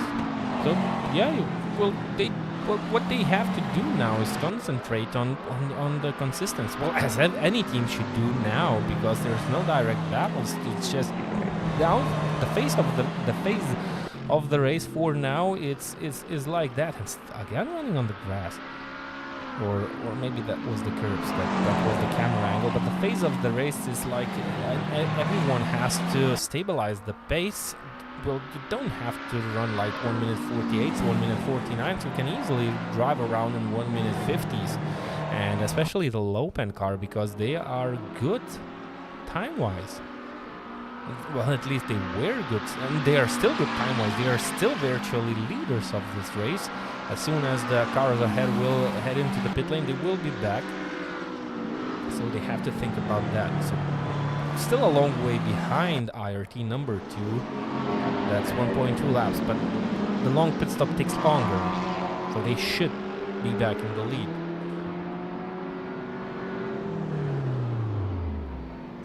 Oh, and not again! Look at that! Yeah. Wow. Well, now they've destroyed the tires, and we've seen how sensitive those tires are. As soon as you make a mistake, the balance changes. Indeed, it does. Yeah, the balance changes, and you can't get it back.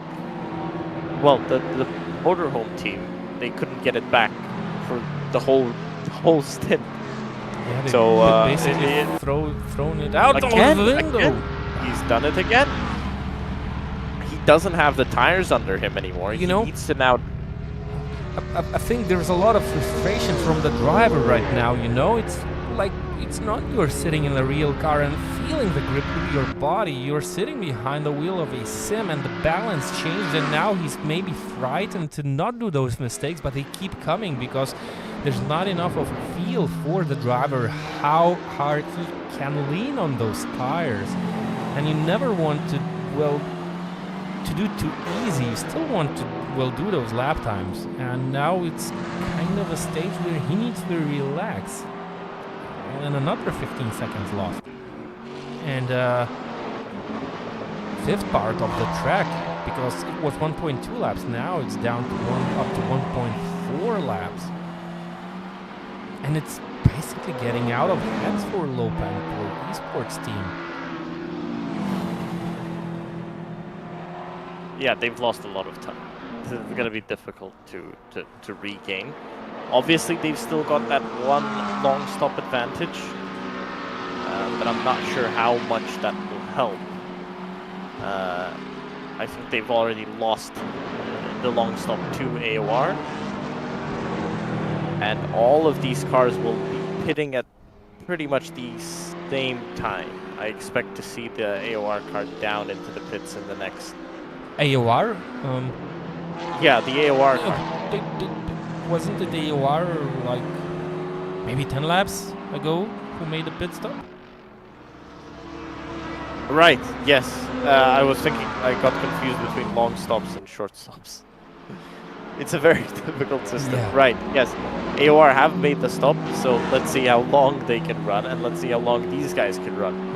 We can try to calculate when the AOR racing team will enter the pit lane. It's pretty easy. They are doing 1 hour and 20 minutes stint. So the first one came after 1 hour and 20 minutes, the second came after 2 hours and 40 minutes, and the third one came after 4 hours. So 40 minutes ago, something like that. So like in 40 minutes they should enter the pit lane, roughly 6 hours and 40 minutes of race time remaining, something around that time.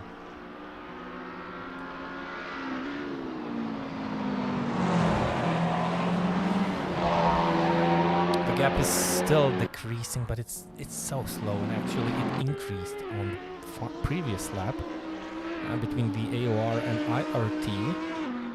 And while it's a battle for the lead, it's still not clear which is the real battle for the lead, because we have Lopan Pro Esports team in P4 who made the most amount of pit stops already and the most amount of long mandatory pit stops.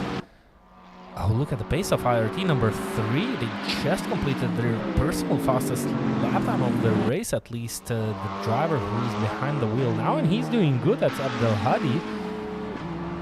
And he's the fastest car on the track at this particular moment. And I think the number 3 car is also on a different strategy. Yes, indeed. They are on mediums with 3 completed pit stops. So they are on They're running the longer same. ones. They're running the same strategy like AOR. So even though they are 2.3 laps behind the current leaders, when they have completed 2 long pit stops already, look at that. So if they could contain the speed, the pace that they have now, well, the car in P7, 2.2 laps behind, kind of could be in the game. At least for a top 5 definitely. Podium maybe, if more mistakes like what happened to the Lopan car come out, then seems pretty realistic.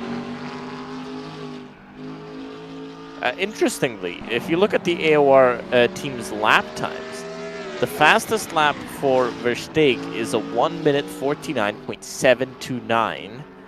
While for Jan Nims, it's a 1 minute 48.778. So a second quicker was Jan Nims. That's a big difference. If we think that Jan Nims is a second quicker every lap, okay, maybe not that much, but Jan Nims is definitely quicker. Pretty, I guess, pretty scary for the competitors. I think everybody's hoping they've got a third driver to put into that car. That's maybe the slower than Jan Nims as well. But while looking at the times of all the GT3s on track right now, it's still okay. He's still doing good, and good enough actually to keep with the intention to win this race, especially when you know Jan Nims will still take over the wheel. And with the experience from the past, when Jan Nims was sharing the car with his teammate, could see a lot of times Jan Nims taking the harder part, the harder hit to his side, and driving more stints.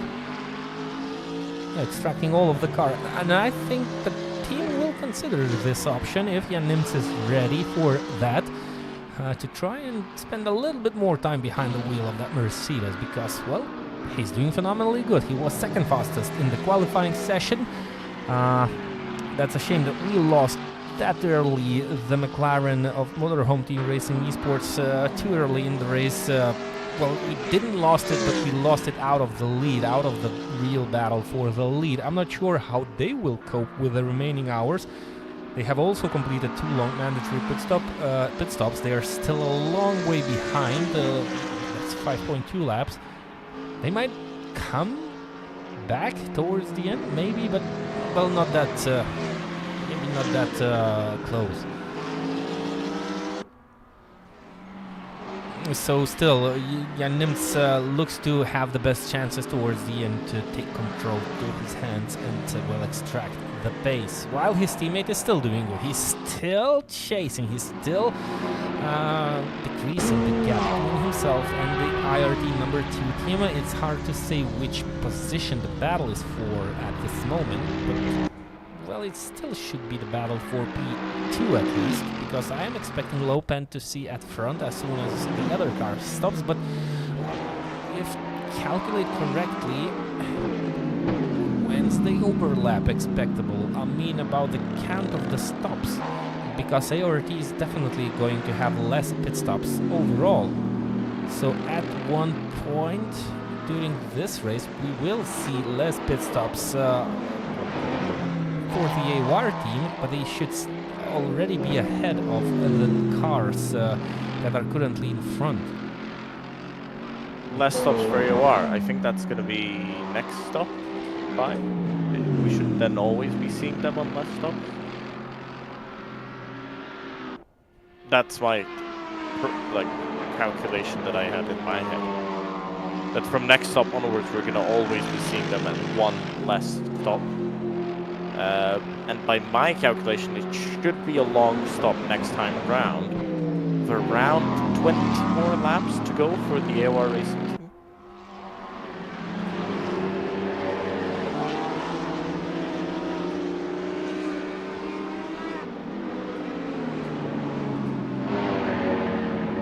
Seconds gap, so well, Versteeg managed to shave off for almost 1 second with the previous lap, and he's still shaving off time.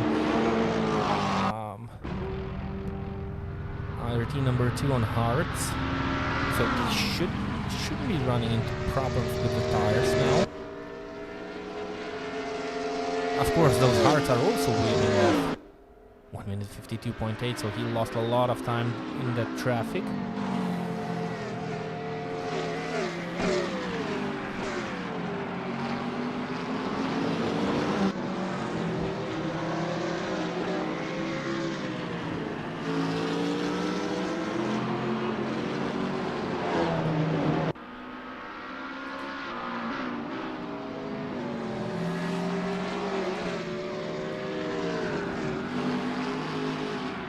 Trying to look for most interesting race strategies at the moment. We do have Mugello Racing in the TCRs. They're on 3 long stops already, but they're quite a bit back from the race speed, at least in that class. PDM, they've done 3 stops, but they're not running anymore. 3 stops for the Road Ragers. That's 15th and the last running car in the GT3s, but they're quite a way back from the Italia second car. Nobody else has really done 3 long stops. The 1 long stop club, that's the IRT number 2, AOR Racing Team, ACRT Sim Racing, and Taiga Motorsports. The top 4 all only on 1 long stop. And then you have the Italia Racing Team, Lopen Pro Esports, IRT number 3, all on 2 long stops, 1 long stop for Phony. Then Motorhome Team Racing Esports AC Division on 1 long stop as well, 2 long stops for Manolo, 3 long stops. So, excuse me, but Lopen Pro Sim Pro Esports team in the pit lane again. That is... They had a huge crash, I believe. Oh yeah, that rear wing does not look great to me. I'm not sure. They send it to the bin. That's a shame, but they definitely have sent it to the trash bin. They were looking good, but it's not the case anymore. Italian racing team just made their pit stop, put on the hard tires again, and I'm pretty sure they have changed the drivers. Maffei, yeah, you have already mentioned that, is behind the wheel. And he's right on the tail of Tiger Motorsport. A battle for P4.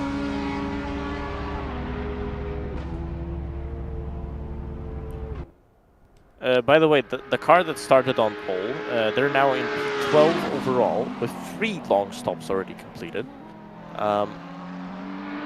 Right now, 7 laps behind the lead, 1 lap behind the car ahead. They've still got kind of a shot at doing something. They're actually not even they're not even that far behind. They're 81 seconds behind the Catascalet esports car. That is Alvarez behind the wheel of that one. So it's a very quick lineup of Crack, Polonio, and Alvarez. But yeah, I guess they just got unlucky today and are now going to have to keep on pushing. But 7 laps behind. They were 5.8 a while ago. So the gap is kind of ebbing and flowing. Obviously, an extra...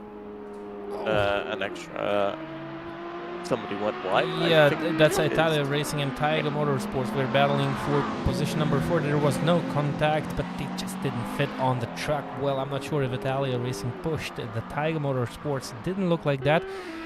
It's just maybe those tires are gone because Italia is on fresher rubber right now.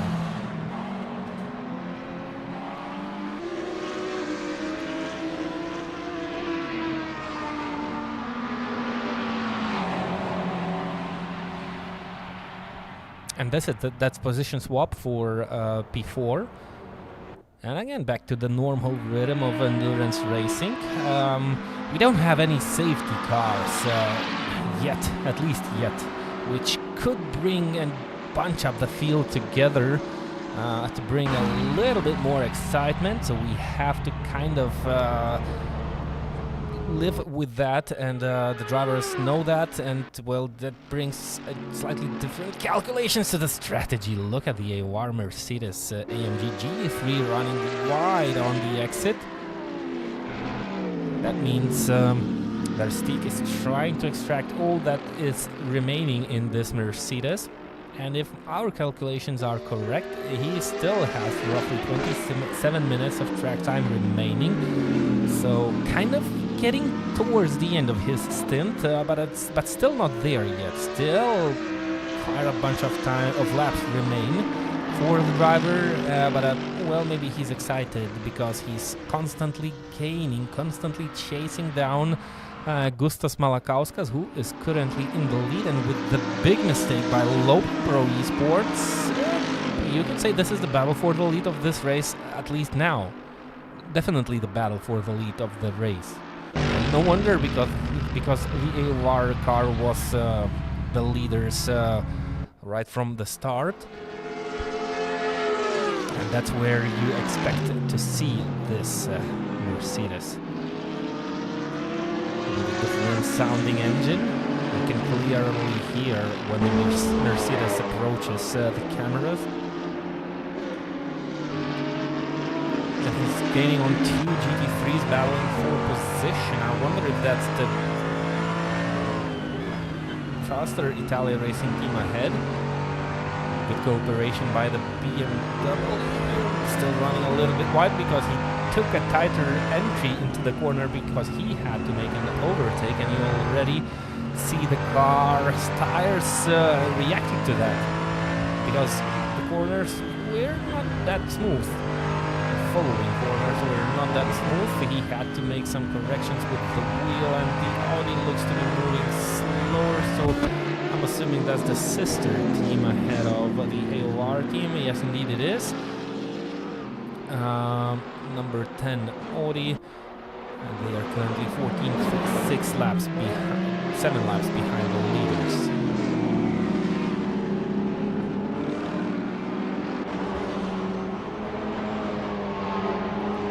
7.2 seconds.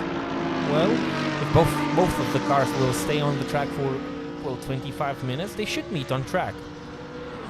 Not exactly, but not 100% sure, but they should. They should meet each other on track.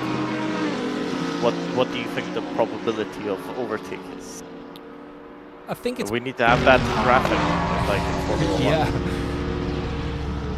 That would be nice. Any graphics is always welcome. I don't know.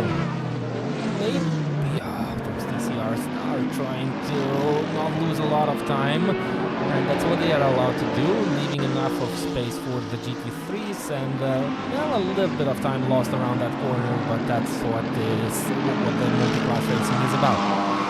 So, well, having in mind that the cars should meet on the racetrack, might meet on the racetrack before the pit stops, if that's a possibility, I'm not counting on some action on the track between these two teams. For I think by what I'm calculating now on my, I've started to run my own strategy simulations here. And what I'm seeing is pretty much, you'll see the front two definitely going for long stop. That should bump the guys that are behind them now that we're in front up. Or at least we'll see, I think at least we'll see still the Lopen car going up. It will be interesting how it all lines up, but yeah, the only reasonable way to do this race is with the hour 20 runs, because if AOR get to save a stop, that's pretty much them going in front of the Lopen Pro Sports car. But the Lopen, I think they are kind of out of the battle for the lead in this race after that mistake that they made. All right, we have also the Italia car, which is kind of there. Yeah, the Italia racing is kind of back into the action with more completed pit stops, but the difference in the stint time, that's what hurting it mostly.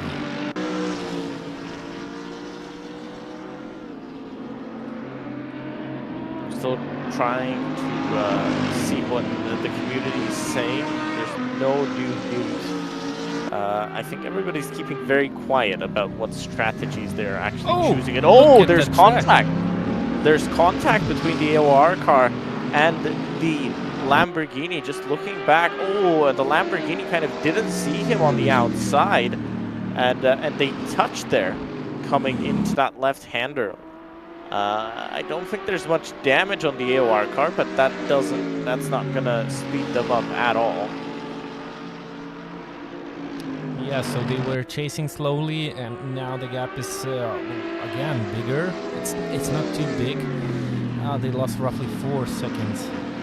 Hopefully the driver will be able to keep the control of the car, remain calm, because we've already seen drivers making mistakes and then repeating them. So after you make a mistake, it's still not over, and the drivers have to kind of concentrate to avoid further mistakes. Maybe it's a little bit easier in the Mercedes than it is in the McLaren due to the characteristics of the cars, but still he has to pay attention. IRT number 2 losing a little bit of time, so it went down from 11.2 seconds to 10.1 seconds. So maybe they are also dealing with traffic, but doesn't look so. I think everybody here is kind of dealing with something. Yeah. Maybe at the turn before somewhere some traffic. That's what happens sometimes. You don't even know where you're losing time, and then you'll have the next car or the car behind you lose random time as well. And at the end of the day, it all kind of evens out.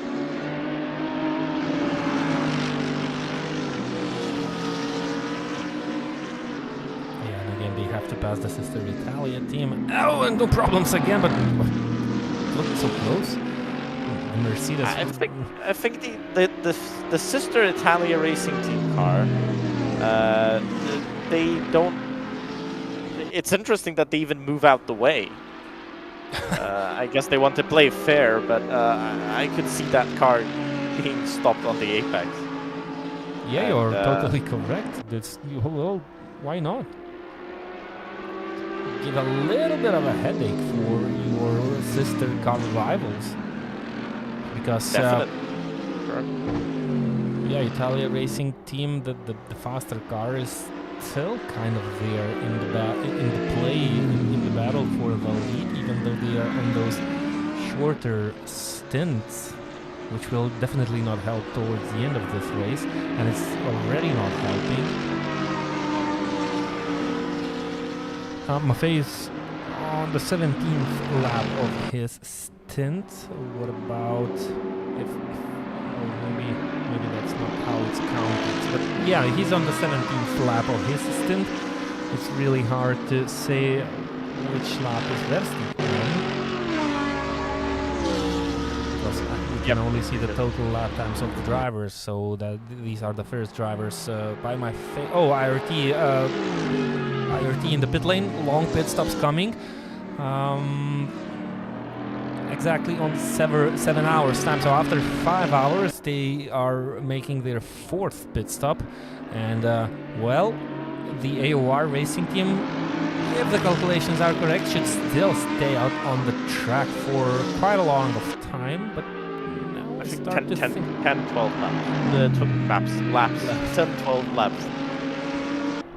I think 10, 12 laps for this car still to go on the racetrack. I did some calculations, but now I begin to think that they were wrong, because, well, they should stay on the racetrack for 20 minutes. Yes, 10, 12 laps. It will be a little bit less than, I think, 20 minutes. Just under 20 minutes, something like that. It's easy to answer, you just have to wait. ACRT team also in the pit lane, so that should give the track the position for Italia Racing Team. They are currently 4th, chasing on the teams that are up to their long pit stops. Italia Racing Team has 2 under their belt already. Those 2 long pit stops out of 5, running wide out on the exit of this corner, but that's actually a normal line. Still within the track limits and not on the gravel.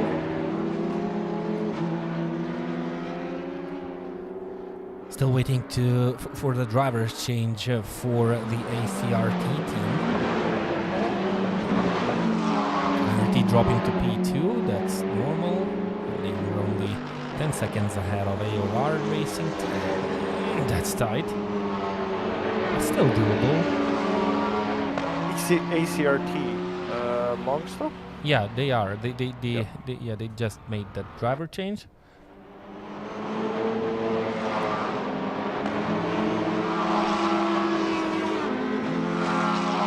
For IRT, it's I believe it's Spina who's going to come back out on track, so it looks like maybe they've chosen the 2-driver strategy.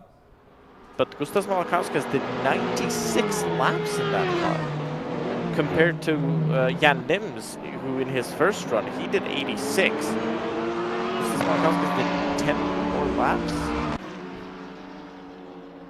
It seems a lot. Maybe there's some kind of fault in the system. Yes, that's Spina now coming back out on track. And Italia Racing inherits P2. Where does that drop the number 2 AOR car down into 4th? And their sister car around a minute away.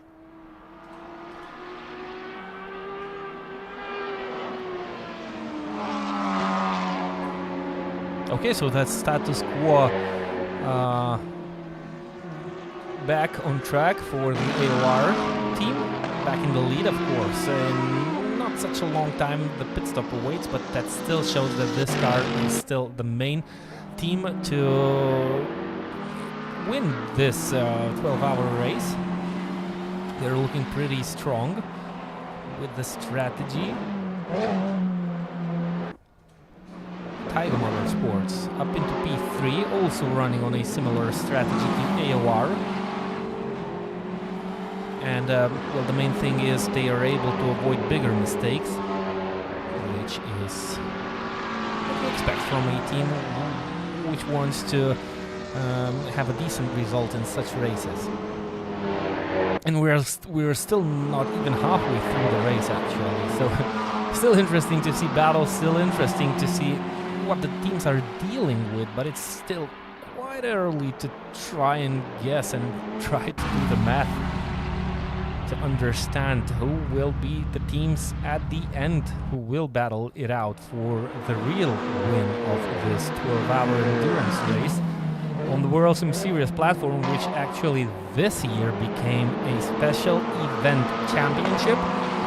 It's a shame there's not all the teams are competing on these special events every time, but there's a championship. There are points being calculated after all the races, and there will be 3 teams that will come out on top after the year finishes, after all the special events will be completed. And it's still not too late to jump into the train. I think there's the next special event will be held somewhere later this year during summer. Of course, it's going to be announced. But yeah, you can always join the real action if you're watching, if you're wondering what all this thing is about. People playing computer games for 12 hours, simulating what is happening in the real world. You can always jump into action and try to understand what all this action is about. And it's not easy, actually. It's definitely, you can consider this as some sort of a sport because it's... Well, it's an e-sport. Yeah, esports, of course, but well, drivers, well, they don't play with joysticks or sticks or something. They are actually, well, most of them these days are sitting in real nice rigs with real sports car seats and direct drive wheels, which gives you nice exercise. Well, it's quite a task to sit behind the wheel of a simulator for 2 continuous or 3 continuous hours. You get soaking wet, you get tired, you get a real good exercise, and on top of that, you have to do good. You have to you have to keep the concentration, and you have to extract the pace of the car and do exactly mostly all the same things that the real drivers in real races are doing, except those G-forces.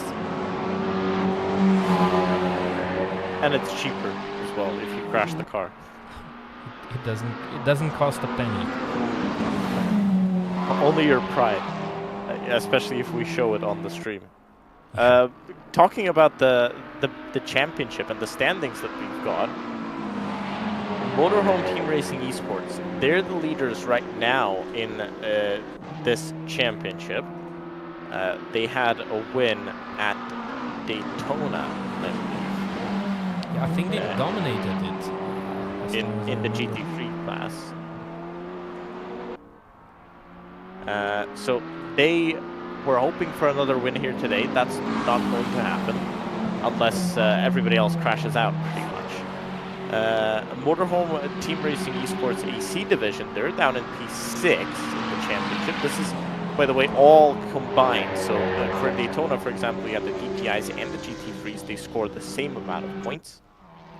While the next one was the 6 Hours of Monza. There you had GT3s only. Well, obviously then you scored for that single class. Sean Clark Racing, they're the team in P2. They're on 37 points, 43 for Motorhome Team Racing Esports. IRT number 2, they're in 3rd place with 34 points. And AOR Racing Team, they're in 4th place with 30 points. So this could be the race where the championship turns around. With Sean Clark Racing in P1 in the TCRs, if they can keep that position, I think they're gonna go top of the standings after the third round of the Special Events Championship. We do not have a driver standing. It's teams only.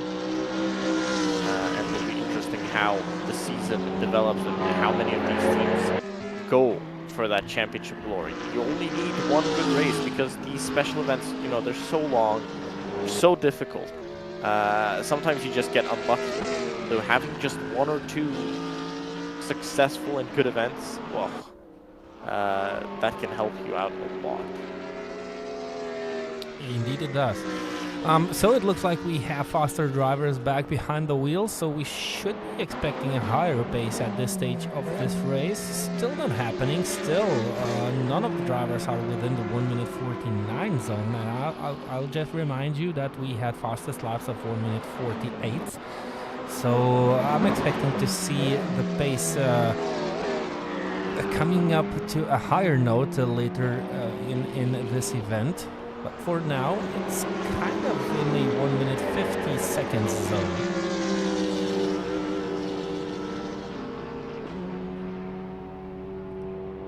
What about the TCR? So Sean Clark Racing with 1.5 second lead. Yeah, we have a battle in the TCR class. We did miss that. The Assetto are kind of, maybe they were overtaken. I think Sean Clark Racing will have lost the position at one point of this race. They just came out of the pit lane 3 minutes 15 seconds after a long stop. Close moment with that McLaren that allowed the Velociraptor gain on Sean Clark Racing a little bit, and now the gap is less than 1 second. Have TCRs on this racetrack. We had 9 of them start this race. And all of the 8 TCRs are continuing the battle. On board with Velociraptor Racing Team. Leo behind the wheel, and Simon Speck is behind the wheel of the TCR. There's catch-ups with either open or falling. I think that's McLaren ahead, which came pretty close with the TCR of Velociraptor.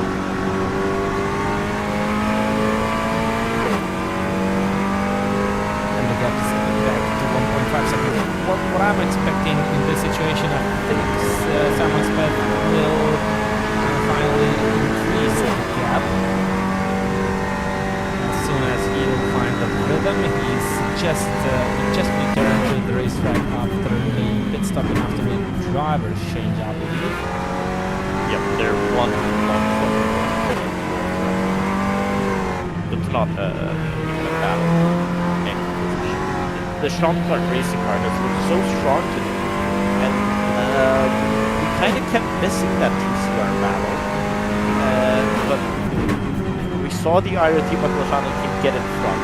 They led the race for like 40 minutes. And then Sean Clark Racing boxed the front. McLaren made a few mistakes. And then it all kind of fell apart for them. Because Sean Clark Racing just kept running. And actually IRT McLaren have one pit stop less than most of the cars in front, and they are still P3. So they lost quite a lot of time during the first 5 hours. But well, if you can lose some, you can possibly hope for gaining some time in such races. So well, they have to keep up, they have to keep racing, and well, they're still third, but they have quite a big gap behind, and all they can do now is try and concentrate on the future. Italian racing team on the tail of Velociraptor TCR, flashing on the headlights, instructing the driver ahead that he is going for a move. He did it, and he's chasing down Simon Speck. But you can see the gap decreases, and Simon Speck is really one of the faster TCR car drivers this afternoon. No problem for the driver to stay ahead and continue his journey towards the win of the TCR class in the 12 hours of the Mugello race. I think they're doing it with just 2 drivers. And that's usually the best case for a team, because the difference between the drivers is usually on the lower side. It's just more difficult, obviously. The GT3s, that's more rare. 181 second stop and go penalty. That's for the Carascalet esports team. Fernandez behind the wheel. They served a drive-through an hour ago. And just a few seconds ago, they got a new penalty, 181 seconds, for that Carascalet team. That's not going to help the race. Indeed, it's basically, it's a length of 1 lap, so maybe it has to do something with the system of the real penalty. Maybe something was not served right. Does it say for what penalty? Swap. It says swap, and it's a serve penalty. Yeah, so that's something about the driver change. So you have to be really knowledgeable about how the driver change operation needs to be completed. And there's certain rules that apply. And well, if you don't comply with the rules, do something wrong, then there comes the penalty. That's basically trying to change for the long pit stop. The system is not registering something, I believe. Let's see if they serve it, because there's been a couple of cars that got disqualified for not serving a penalty today. So let's hope they actually do come down pit road and get that penalty served, because you can I can see a few more like money pit racing, and I think that's that's close. Oh, and that's close again, and that's too close. Ooh, that's a touch, and that's not going to be great for the AOR racing team. The TCR just kind of understeered off into him, and he was expecting to go side by side. It's difficult to do that against the TCRs just because of the understeer, the natural understeer of that front wheel drive Cupra.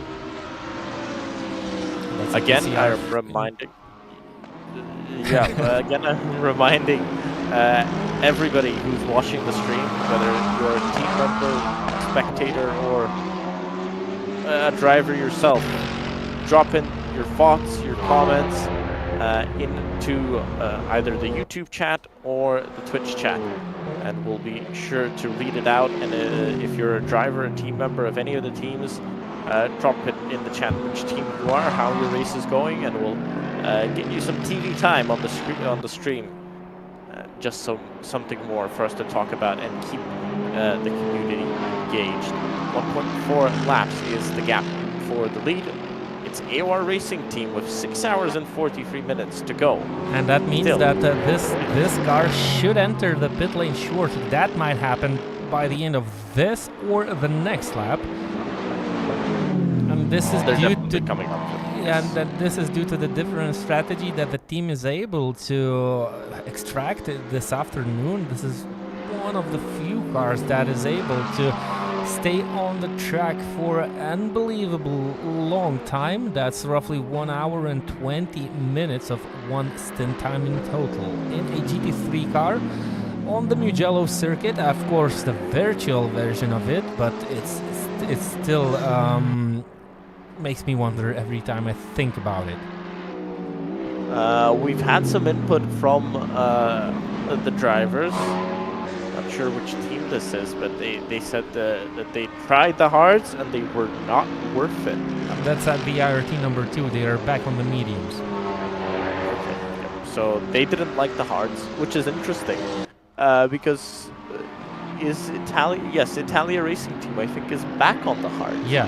They maybe it's a driver preference. I'm not sure. AOR, also car difference. AOR staying out for yet another lap. So my guess, 3 more. You think 2 more? 2 more. 2 more. Yeah, that should definitely help the team towards the end of this race. They are back in the lead. well, they will make that long pit stop now, and they will drop out of P1. But well, hopefully everything will go smooth this time.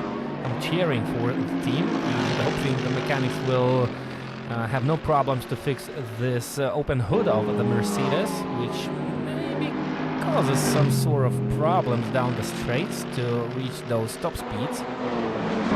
But I hope everything will go smooth, and I'm assuming it's going to be a long stop, and I think we will see Jan Nims behind the wheel of this Mercedes when at the time it's going to come to a stop.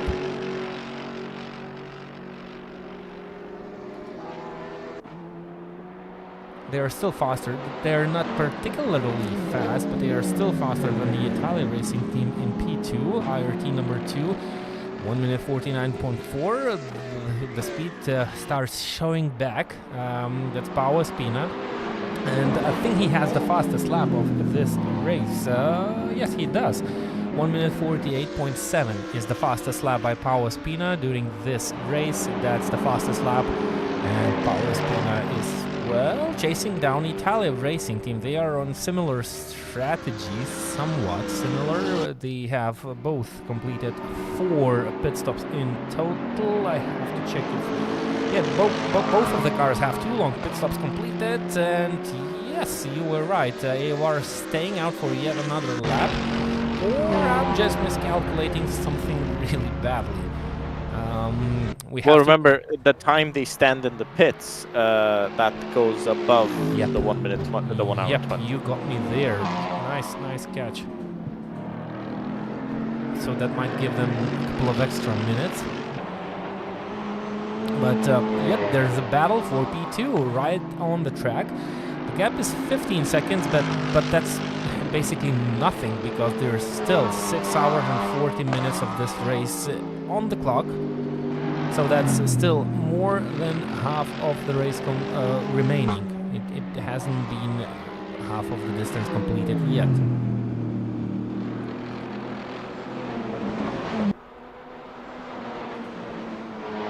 Let's see if my calculations come true. If they come down onto pit road this lap, then I will have been correct on the 86 completed that he's trying to match what Jan Nims said. Maybe not. Maybe they'll be able to go longer like Gustas Malakauskas was. He went for an incredibly long time.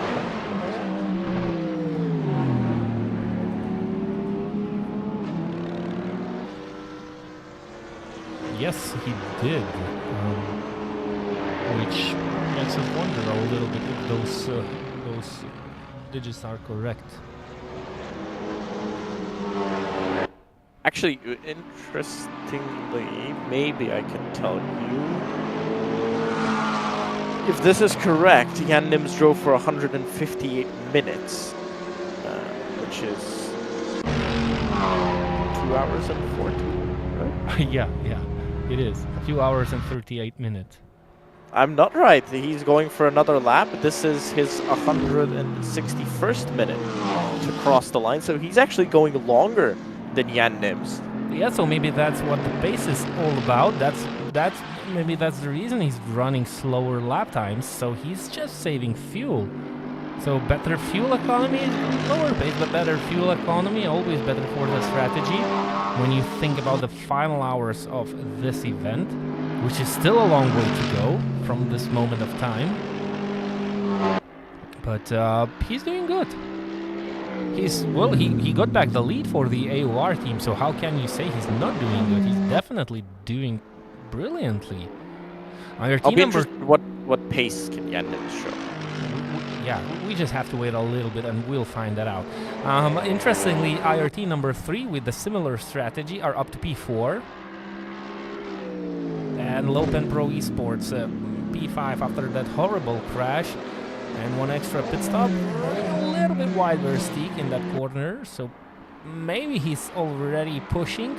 And well, definitely the final minutes, the final laps are ahead of Versteeg, so That's a usual scenario before entering the pit lane. The drivers try to extract all the remainings of the car and especially those tires around the final corner, and we're about to find out if there's an extra lap for the AOR team, which surprisingly is able to stay out quite long, but that's the similar scenario for IRT number 3, staying out again.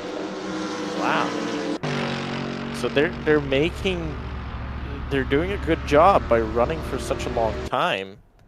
The only other car to run for such a long time, the IRT car actually did make another driver. No, they did make another long stop.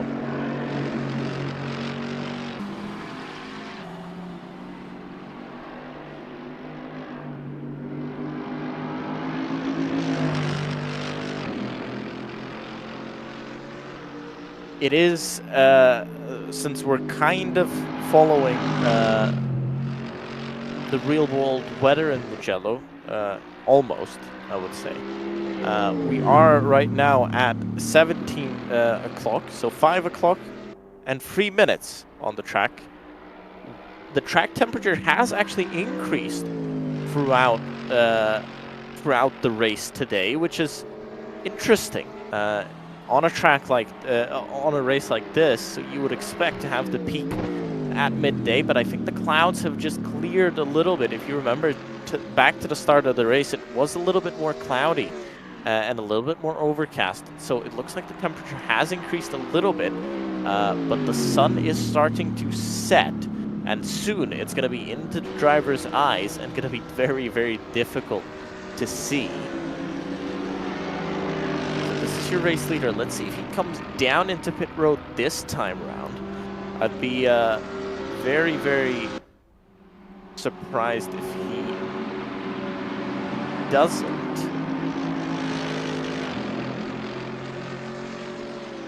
Still doesn't pit, so staying out again for the AOR racing team.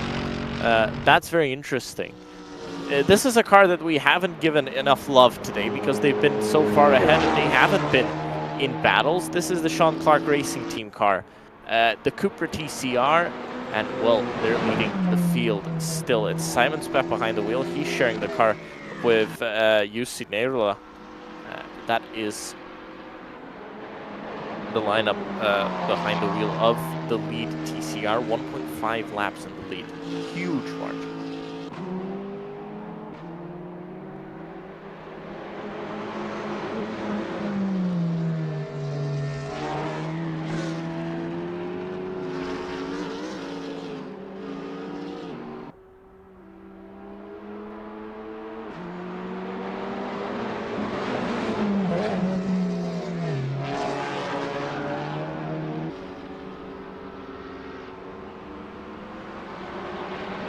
Actually, Sean Clark Racing only 2.5 laps behind the Karis Gallant car. I believe they've served their penalty. Yes, they have. That was their second penalty of the race. That was the 181-second stop and go. They've served that. We were looking at it 13 minutes ago. They have completed the penalty there. It's a DSQ for the Money Pit Racing team. It's a DSQ for GC Cars. King Racing Motorsport, that's a retirement. PDM team, that's a retirement. And Fode Motorsport 2, that's a retirement as well. Lopen Esports Junior is the final car on track right now. They're all the way down in 23rd overall, 8th in the TCRs. Only one retirement from the TCRs compared to 4 in the GT3s, and that retirement in the TCRs comes in the form of a DSQ for not serving a penalty. Baklashani and Velociraptor, they're still quite close on track. Baklashani have got in front of the Velociraptor team, who have done an extra pit stop. But I wonder how important that extra pit stop is. We don't actually see which exact lap they pitted, so we can sometimes get confused.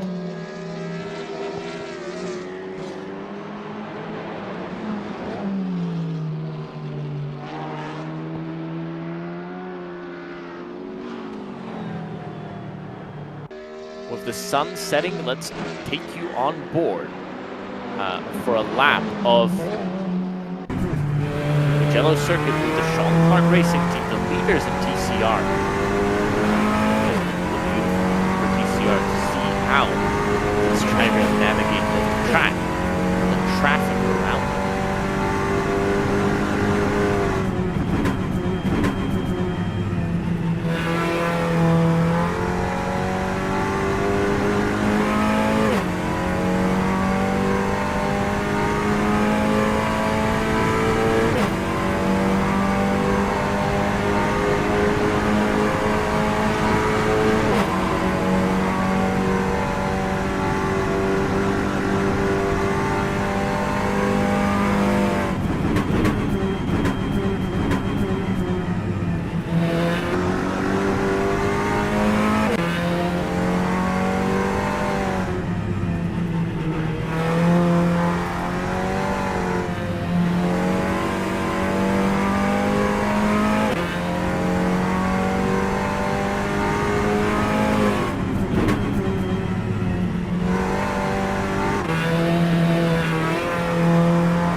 Imagine having to drive this for 12 whole hours.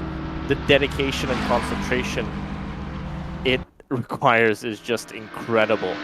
Coming up to lap another car. It's hard to say which one, but gets through on him so easily. Like, he's in a different class.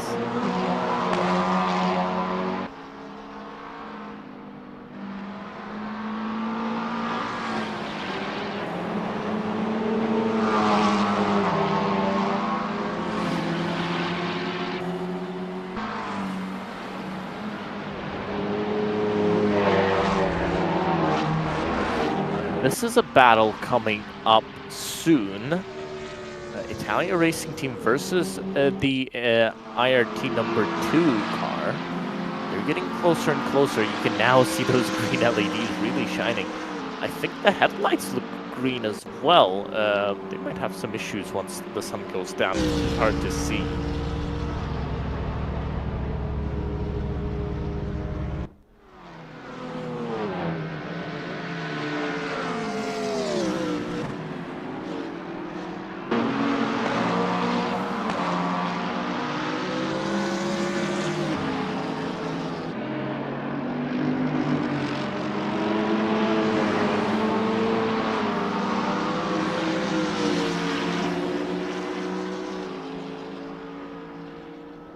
Closer now. That's a McLaren in front of them. Not sure which one exactly, but that McLaren and the TCR is still in between. AOR has come down onto pit road, and that means it is a driver change for that car because we've seen it disappear from the timing screen. It's going to reappear in a second, but this is maybe a battle for the lead to the inside. Oh, I think they touched a little bit there at the top of the hill. And now coming back down, that McLaren not giving up the position finally does. He really held on for a long time there. The IRT guys are not going to be happy. 4.9 seconds now, the gap between those cars.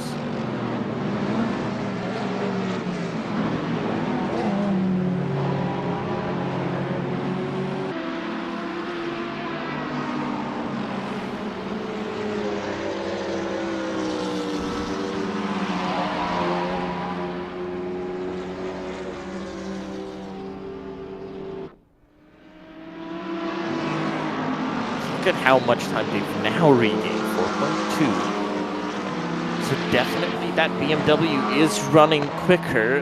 We'll see what happens with the AOR Racing team. They are back on our timing screens. Is the car on track? Yes, it is.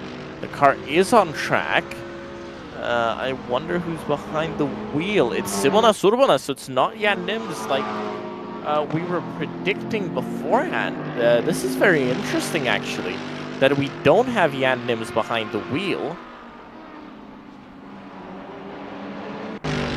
Since it's not Jan Nims behind the wheel, that means, well, that means that Jan Nims will be coming in a bit later, and he'll have just one more double. Let's see what Simona Surbanas can do. What kind of pace can he find in that AMG? It has looked very quick throughout the race. Now, since everybody has done their long stops, they're kind of on a similar-ish strategy. It is a gap of 30 seconds between the AOR car and the Italia Racing car. So the Italia Racing car has gained half a minute on the AOR car, but obviously that we saw that AOR car in the wall, or at least close to the wall, a few times. So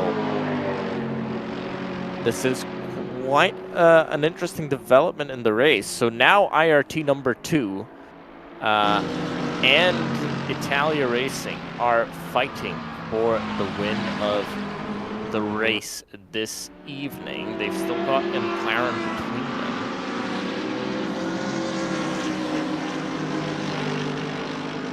But the Italia Racing team car here on your screens now, they are trying hard and pushing hard. Looks like they just keep getting into good positions. It always looks like they're being caught, but it always looks like they're getting into good positions.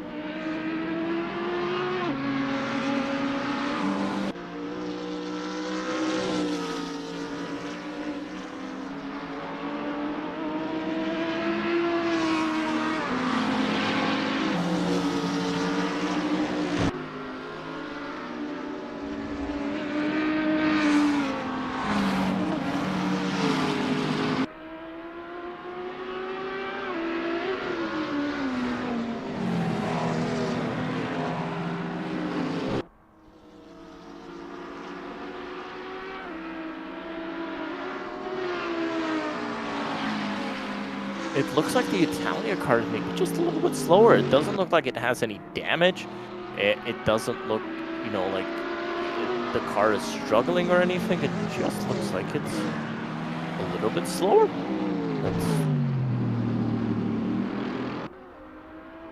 And that's normal, but strange to see at the top of the field, definitely.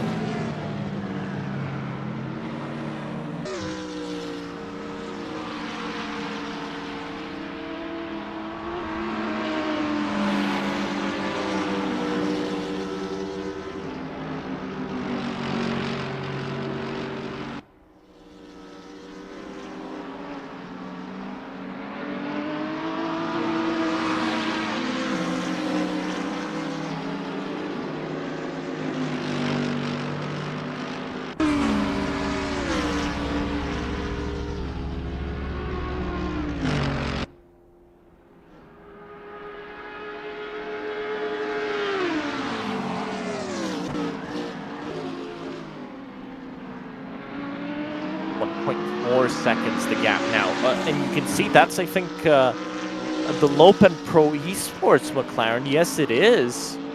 At least, no, it's not the Lopen Pro Esports McLaren. That's the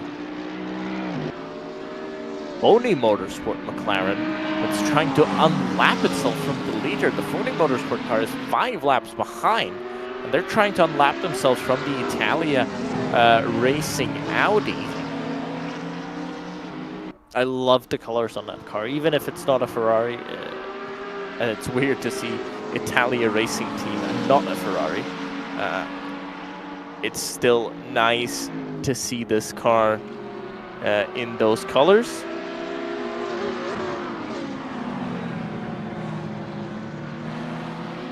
Thomas in the Twitch chat says IRT going for P1.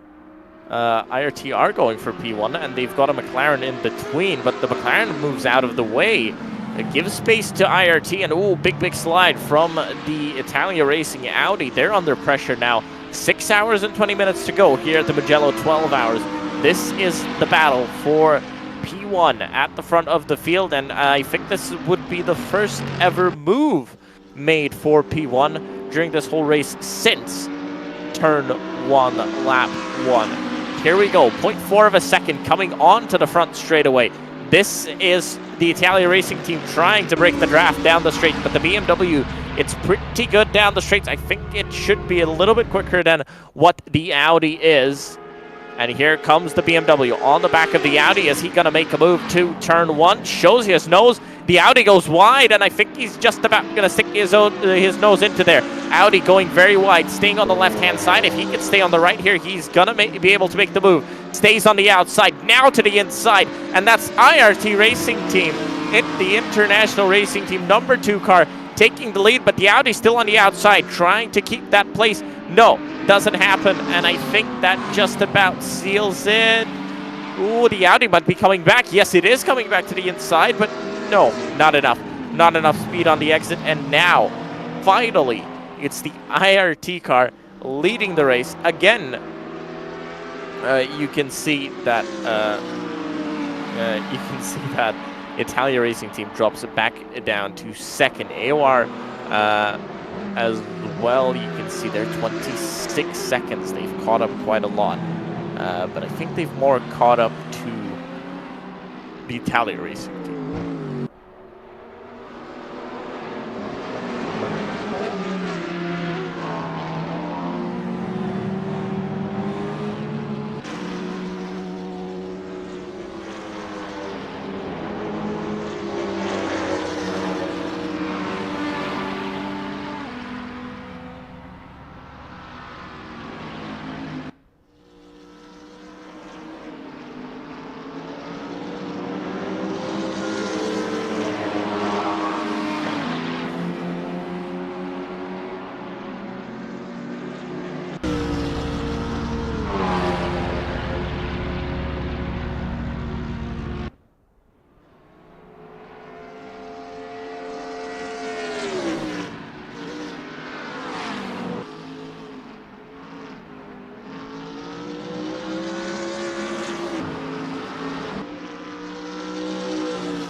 And down into the pit lane, that was for the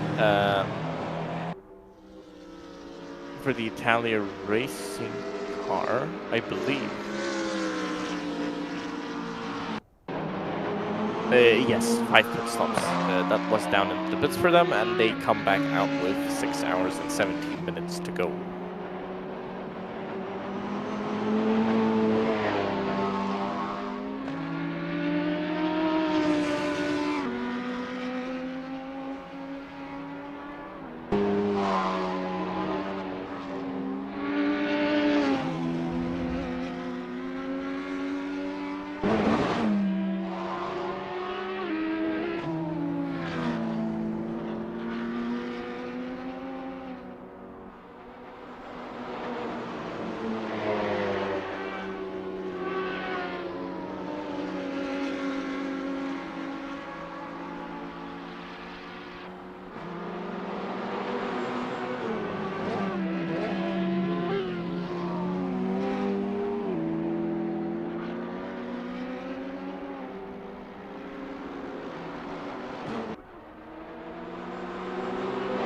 Italia Racing Team car 47 seconds behind the lead, so we can kind of conclude that a pit stop is around 45 seconds. That's about the loss you're gonna take.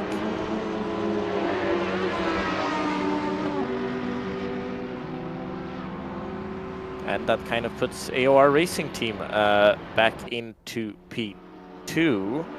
and they are running quicker than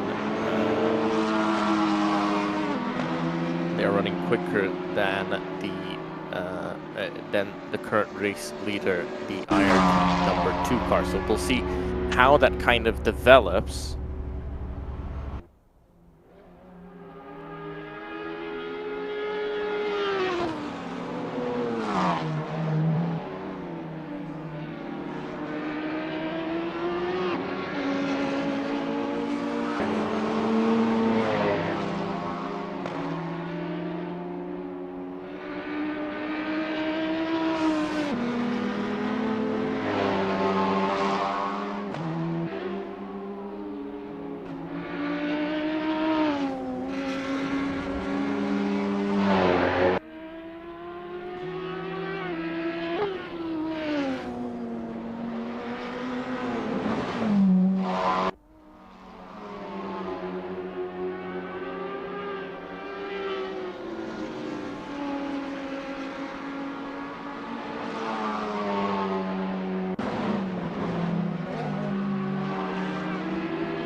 Very wide from the Italia Racing team.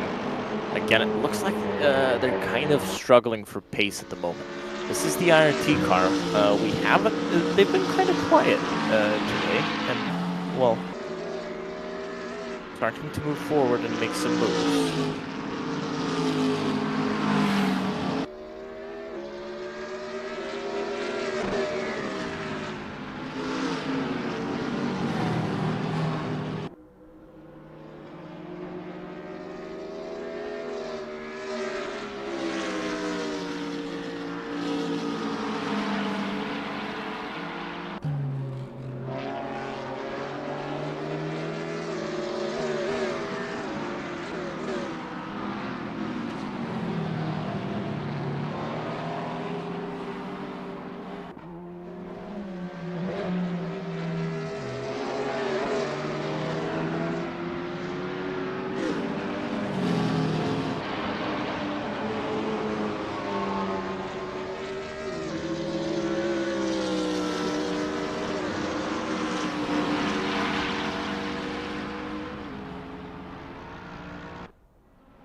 Other big battles on the track.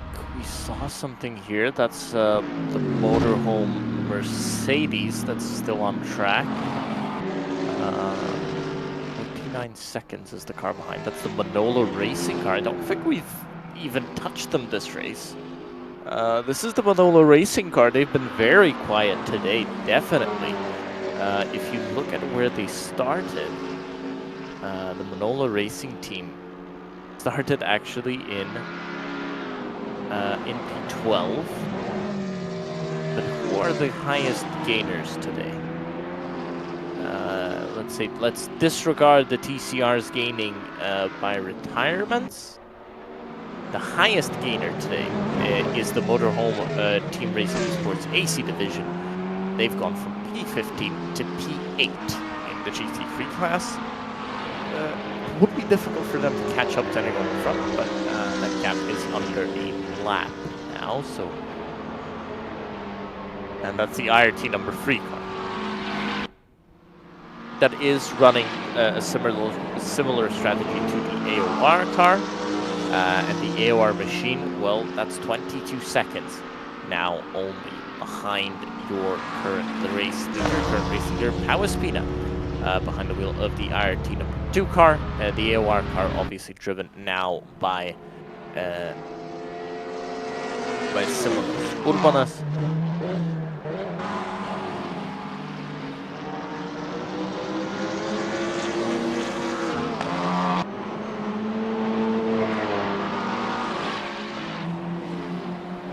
Oh, Manolo racing into a spin and almost collected by one of the TCRs. That was close and interesting. And again, remember, these spins, they destroy the tires so much. We've seen it with so many of the drivers. You spin, you've got no tires. The car doesn't want to work under you, and that's not great. This is what the Mugello racing team has to avoid if they want to keep heading up the field. 48 seconds is the gap in front of them. Maybe. But that's Motorhome Esports that have that high gain from 15th all the way up to 8th.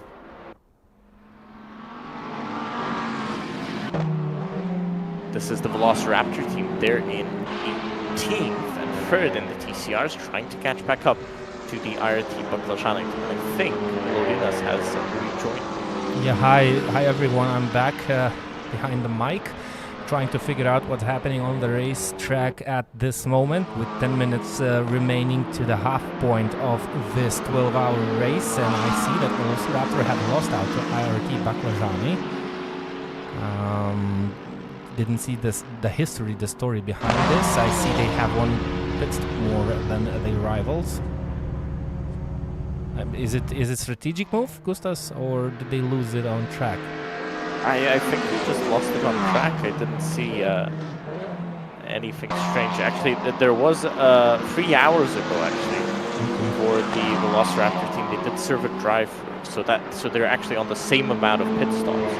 And I was surprised as well to see that car 20 seconds at one point behind the IRT Baklajani car. Now the gap is coming. That makes the race more interesting for the drivers and for the teams to, you know, it's always nice to see someone chasing after someone, creating these scenarios while everyone is here. Not even the teams, but also the viewers and spectators. They are expecting some battlings on the racetrack from the teams, not particularly the on-track battles. But of course, we are waiting for those eagerly. But looking at those times, looking at those gaps, it's what makes the racing is interesting, and that kind of creates the story of these events. And looking at the battle in the GT3s, and it also looks quite nice because all the 3 leaders are on the same lap, with the fastest German driver behind the wheel, obviously, behind the wheel of the Mercedes. 1 minute 49.0. So it's actually not the German driver, it's Urbanas behind the wheel of the AOR. You're right. So first time we see the AOR racing team enjoying and sharing the wheel between 3 drivers, and Simonas Urbanas showing that, well, he's made out of good material and he knows how to drive the Mercedes around the track located in Italy, and he's, well, giving himself some nice time. 2 seconds gained on the previous lap time in the battle for P1. He's chasing down Paulo Espina, and where's the speed from the Spaniard? He has still the record of the fastest lap time so far in this race, which is kind of welcoming the evening part. It's still bright in Italy, but it's getting later in the time-wise on the track, so it's getting also cooler a little bit. So 1 second on the previous lap time, so he's still gaining hugely on the IRT BMW, which is preparing itself for the spectacular view when the track will be surrounded by darkness. This car is going to shine, and I'm pretty sure the IRT number 2 car wants to stay in front, but that's going to be a hell of a task. Well, 4 tenths on the previous lap time, that's better. You can kind of stay in the lead with the pace like this. Of course, it's still slightly slower. It's a big shame. You can stay in the lead for the next hour, maybe. Hopefully, best chance, but not for the next 6. Not for the next. Yeah, of course, not for the next 6. Well, Well, Pro Espina has the pace. I'm not sure where it went, but well, he has it. Maybe, yeah, maybe that's. He's the holder of the fastest lap of the race, by the way. Yeah. So he's not slow. Yeah, so maybe that's, well, maybe they are looking after the tires because this car was suffering from the bad tire wear, and that they kind of had to make more pit stops. When actually I think they are approaching their next pit stop around some time. That shouldn't be too long when we'll see Power Spina making that pit stop, I believe. IRT number 3, by the way, down the field. They were up at one moment, but and they have that long stop and go penalty, which is 204 seconds. Crazy amount of time, and that's, well, that's 3 minutes and a bit, so that's roughly 2 laps. And they are already back down the field in the GT3 department. By the way, we are currently with 23 drivers on track. There's no one making a driver's change. Yes, Phony Motorsports are out of the race. That orange, that second orange McLaren is out of the race. Oh no, that's Phony Motorsport 2. Sorry, this is another McLaren. Yeah, Phony Motorsports are currently 9th in the GT3 class. Jimenez behind the wheel. 19.3. So still standing strong. Only 600ths of a second lost on the previous occasion. There's a TCR car almost going over the track while trying to give room for this bright beneath the body car. We're running a little bit wide. Maybe that's the line, actually. This is a long corner, so he hit the apex. Did someone just blow the engine? Or was it a TCR just locking up the tire? Maybe it was a TCR locking up the tire, but the smoke would be difficult to blow an engine. Oh wow, yeah, this is the TCR that's having a hell of a drive, a top drag. That's down in 6th place in the class. Benito behind the wheel of that car continues on, and that was the GT3. That's the penalty being served by the IRT number 3 car. And that's a shame. This is going to be a long, boring pit stop for that BMW, which kind of, yeah, this is the TCR that's locking up the tires, which confused me with the blow of an engine. Incredibly, the IRT number 3 has actually completed 4 out of 5 long stops. Yeah, well, if you have such long penalties, would the penalty take this into account? I don't know. I'm not sure how the system reacts to all of these situations. But with such a long, with such a big penalty, they could kind of count it as 2 long pit stops in one go. I'm actually joking here, but that's a possibility. On the previous lap time, IRT number 2, we're actually a little bit faster than Simonas Urbanas. So, well, yeah, Power Spina has the pace, and if he would like to, if he would try his best, he could keep up with that position, at least for the remaining laps of his stint.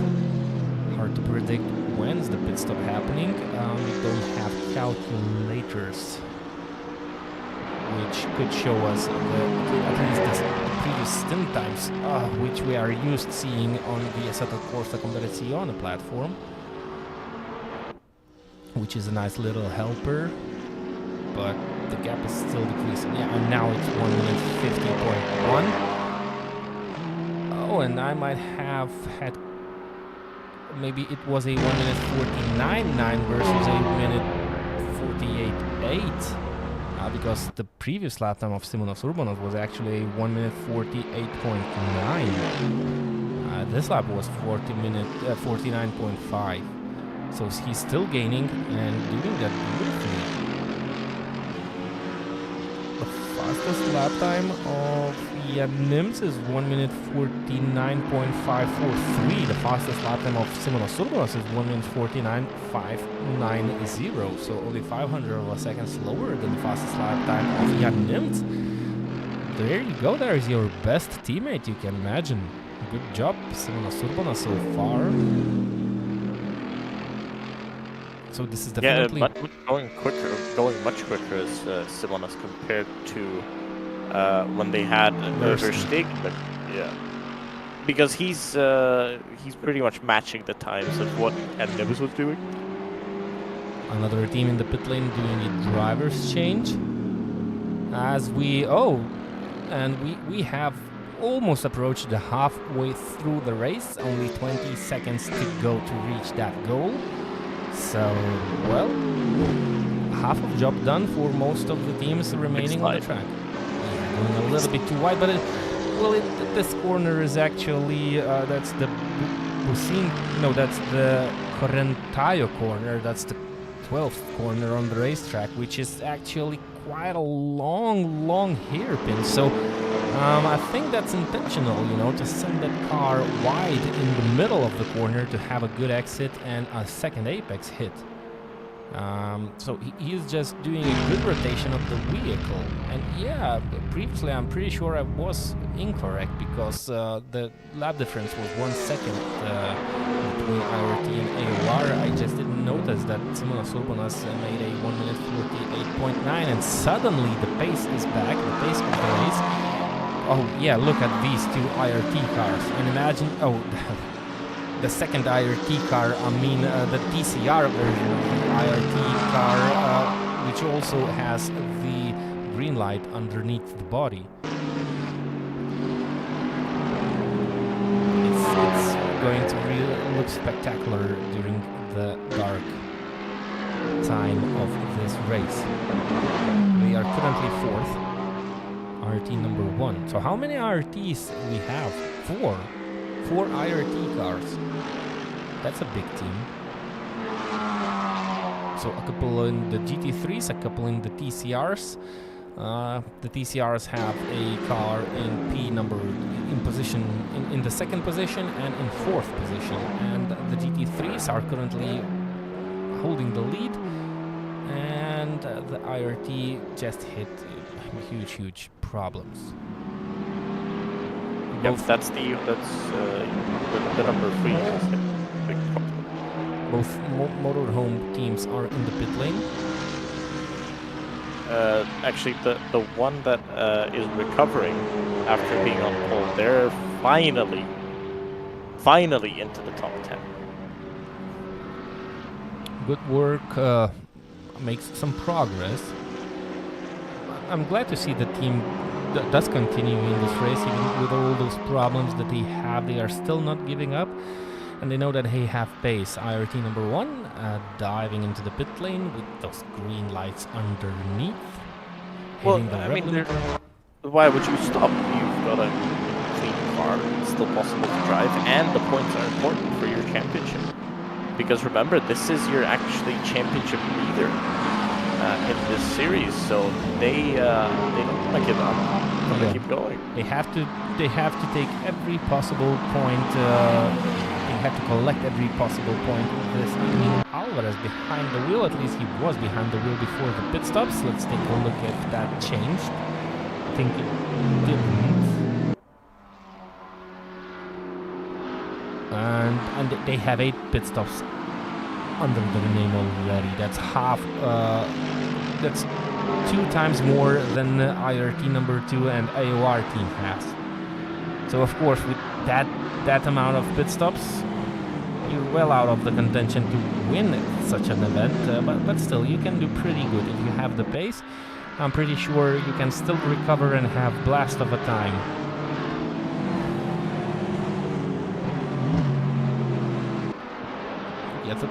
You have to kind of drive the McLaren a little bit differently than for example, Mercedes or the BMW, because, well, if you can have some small slides the previously mentioned vehicles, you cannot allow a tiniest slide in this McLaren because, well, it offers a lot of aerodynamical grip, but the tires don't like those small slides, so you kind of have to drive holding that car on the track with four wheels gripping tightly to try and save those tires. And we've seen that it's not the easiest task for a lot of McLarens this afternoon, because as soon as you kind of let the car drift a little bit, you overheat the tires and the next corners become a nightmare to handle this beast. But if you're gentle with it, it's rewarding. It's definitely rewarding, and it can be really, really fast. You know, we've seen it a lot today, especially in the beginning of the race. That first stint was very, very clear.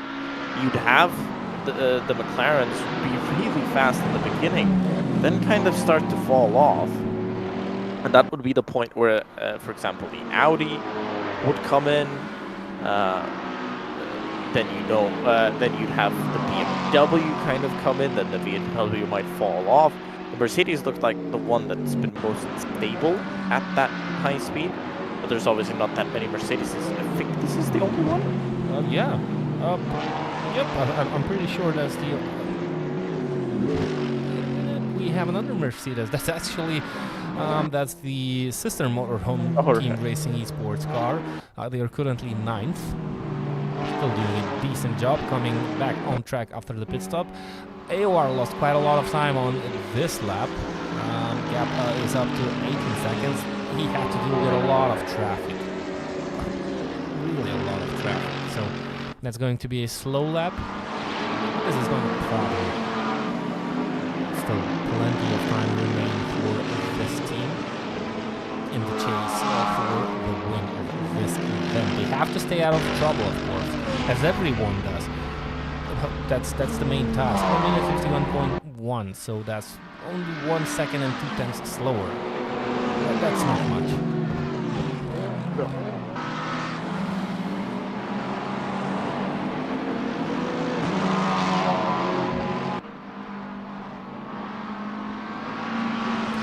After spending quite a lot of time, quite a lot of track time behind the wheel in Sims, you start to get that confidence. Actually, you start to feel the car a little bit more like the sixth sense kicks in for the drivers. Of course, it has something to do with the concentration, but actually, well, at least the drivers like Simonas Urbanas, they just feel the track underneath them. Maybe that's why they can keep up with the pace and extract the maximum out of the car. And it's all about the experience. If you definitely start to know your opponents as well. Especially in races like this where you go for a long time, you're going to tell your teammates, this guy's doing this guy's doing that, the car is doing this here, this there, because obviously the track is developing as well. You may have built the setup for one track condition, but now the track has developed, there's more grip in places, there's less grip in other places. So you're going to be telling your teammates what's going on and how the car is handling. And yeah, the guys that have more experience are going to be able to easily adapt to that. Looks like maybe the Italia Racing Team guys, they're struggling a little bit more with the task at hand. Because they were really quick, and now they're falling off. Oh yeah, they lost a little bit of time. I think they were something like 25 seconds behind AOR, well, at least 10 laps ago. Now the gap is up to 46, still within the same lap, but maybe they made a mistake somewhere. That's how it's been kind of running, because they came out of the pits 45 seconds behind. Oh, okay. And Maffei, who's jumped into the car, his fastest is only a 1 minute 50.096. He's not even gotten into the 49s, while the leaders have been quite consistently lapping in that 49 range. Similar to last time out, 149 from .382. So he's definitely not being distracted even by the traffic, and that he has to slow down something unwillingly just to avoid incidents. And you see he's always constantly meeting traffic, and that's what you expect if you're the fastest car on the racetrack. you're going to constantly gain on cars, not only those TCRs, but of course those GT3s, and well, that kind of can put you out of shape, but that doesn't look like the story for the driver from Lithuania, and he's doing really nice. And that's what they need to do in this situation while they are being the chasers, but it's looking pretty safe. They're chasing down the car ahead. Everything has been put into the boxes, all those pit stops, all those misfortunes. It's now kind of in the places where it belongs, and looking at the gap, that's what the race is about right now. 13.3 seconds. I already had some sort of a hassle with the traffic, I hope, because they definitely lost quite a lot of time on the previous lap. 149.4.6 for Simonas Urbanas. So he's in his own rhythm. He's doing really good job. And he doesn't need to rush. He knows that they're going to gain the time on pit stops. He knows that he's quicker, so he can just running around. He's already actually been in the car for almost 40 minutes. So halfway through his first stint? Yep. 20 laps.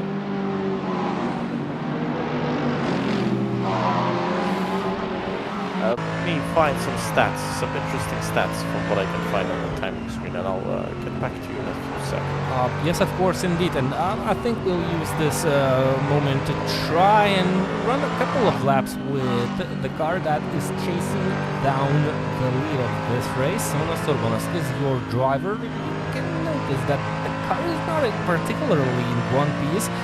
The hood is kind of waving down the straights as it reaches high speeds, so that means the car is slightly damaged, but it doesn't affect the speed of the car in any way whatsoever. And oh, look at the speed difference. Oh, and the car slides around, but as I mentioned before, the Mercedes kind of is not frightened from these slides. It's kind of created like this. Of course, it has the engine in the front, and the driver is really able to control these slides with no big problems and not creating too much, not overheating those tires, those rear tires too much. Of course, they get the temperature raised, and the drivers have to be aware of that, and beautifully giving some space for us to have this VIP lap around the Mugello circuit in a car that is currently the fastest on the racetrack. Previous lap time was a 1 minute 49.7. Let's stick around and see how fast this lap is going to end with this driver and how it looks like. And I'm eager to reach that Correntaio corner number 12, where we constantly see Simonas Urbanas slightly losing the rear end of the car. Of course, on the previous lap time, there was a car ahead and the aerodynamic efficiency was slightly disturbed. That might have caused the sliding of the rear because, well, understeer came into, well, it became an oversteer, but now it's looking really beautiful, hitting all those apexes. The car turns to the direction where the driver is pointing. No problems here, no four-wheel slides, braking easily, hitting the apexes. Beautiful driving, and this is nice learning material for most of the drivers. We're looking at the driver that is one of the fastest cars on the grid right now. That's the 12th corner, hitting the apex, putting the car into the middle of the track, hitting the second apex on the corner, on the exit of the corner, no slides there. Beautiful, masterful driving, and he had a clean lap. And this, what about a VIP lap around the Mugello circuit, also taking the tighter entry into the final corner, as we've seen Lopen Esports team taking this. I think it was Lopen that we are taking the same, similar line into the final corner, and that's a lap time of 1 minute 49.1. So everything beautifully achieved running around the corner, and I actually enjoyed, and I hope someone has learned something good or useful using the track, using the rubber to lean those outside tires to make them grip, or putting those two inner wheels on a surface which doesn't have a lot of rubber, just to make that car rotate around the corner beautifully. Not forgetting those apexes, and of course using all the width of the track on the exit. That's your answer. Of course you have to be precise with all your inputs, with what you do with your steering wheel, when you brake and release the brake. It's well, the fast driving, the drivers that are fast are usually looking somewhat slower from the outside or from the cockpit view. But that's the fastest way around the tracks. That's smooth driving. Of course, well, this little twitch, this hit to the gravel didn't help with the lap times, but I'm pretty sure it's not big. Well, a little bit too fast with the wheel on the entry. He was braking pretty late. That's what you see from the drivers who are trying to go fast. They try to brake slightly later, they miss the apex a bit, and then they kind of hit the wheel, which, well, is not what you want to see. You want those smooth inputs into the corner, but that's a normal behavior from a driver who is actually trying to extract all the grip from the car to have good lap times. We see a battle in front between two GT3s, 148.9, so there's your result of pushing. There's a McLaren coming out of the pit lane, either it's phony or low bend. Oh, Simonas Urbanas has to racing is speeding in the pit lane in the TCRs. That's your TCR leader. A 10-second stop and go. That's not going to lose them the lead, but that's not great. Well, I think the rules are somewhat older in this platform. I might be mistaken, but well, in these days, in real racing, Simonas Urban's going off the track. Good save. Lost a little bit of time. Well, he lost roughly 5 seconds there, but good catch. So back to the rules. Well, in serious, in what's happening here? Cars are going off. Did someone spill oil on the track?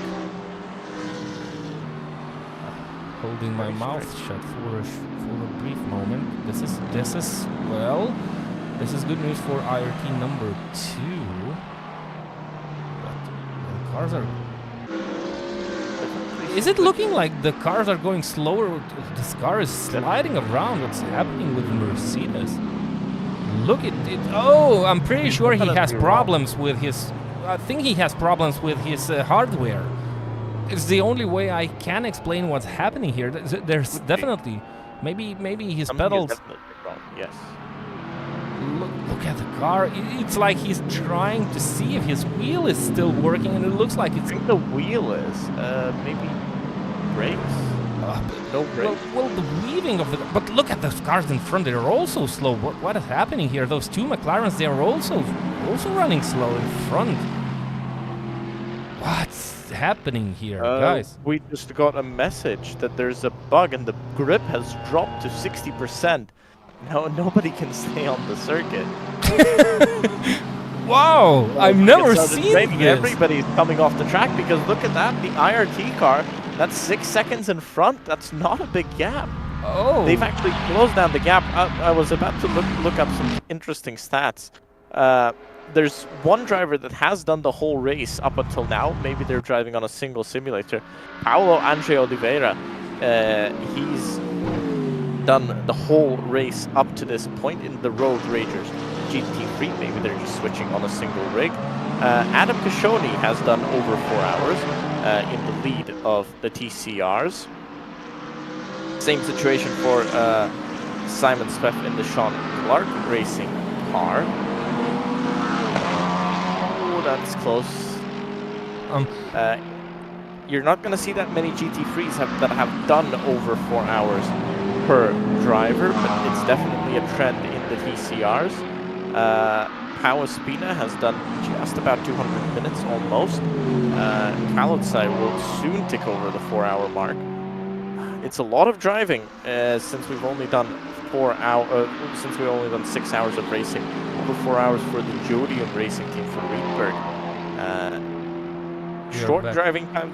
I think we're back on pace. Looking at the speed of the cars, I think, yeah, it's back on pace. Sorry to interrupt you. The drivers not only feel that the grip is being lost, they have some sort of information, some windows on their screens where they can easily see the grip levels. So they not only do adapt to how the car behaves, they can sometimes get a hint from the grip levels.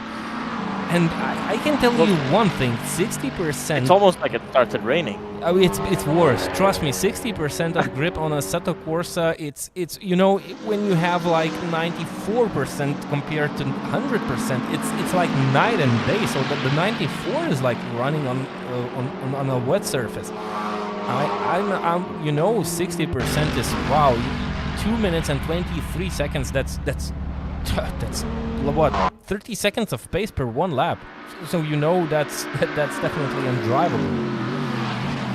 Well, you know, I can tell you one small thing. I would like to see more bugs like these. Oh yeah, that put in a lot of action very quickly.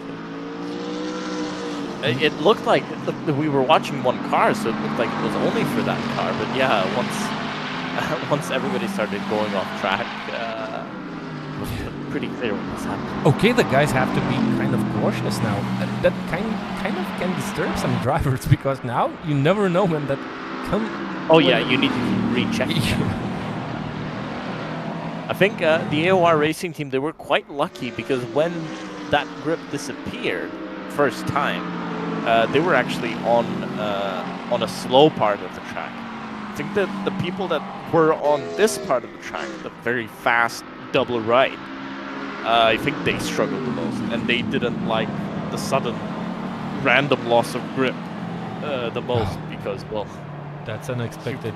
Yeah, I hope all the teams will. I hope that all the teams did kind of avoid big consequences from this behavior. You can almost have a joke that we had kind of a lot of snow falling down the sky suddenly, making the track icy, and then it went out again. Yeah, and look, 3.9 seconds. So Simonas Urbanas is not only fast on the grippy track. He's IRT into the pit lane, so he will take over the lead. But Simonas Urbanas did beautifully on that slippy track. Maybe, you know, that just shows how good some drivers are, and that's the difference between the drivers. Because Simonas Urbanas, even with going off track, he gained time. Well, we didn't see IRT. Well, we didn't see what was happening with the IRT team. Maybe they were caught out on that faster part of the circuit, even though it wasn't that big of a difference between the car, but maybe they were less lucky. But still, with those conditions, they did pretty well. And look at the gap between AOR and Italia. That's 62 seconds. So they gained 15 seconds in both ways, in both directions. Like I said, that just shows the quality of the drivers inside that car. That they're able to do something like that. That they're able to gain time when everybody else is trying to be super careful.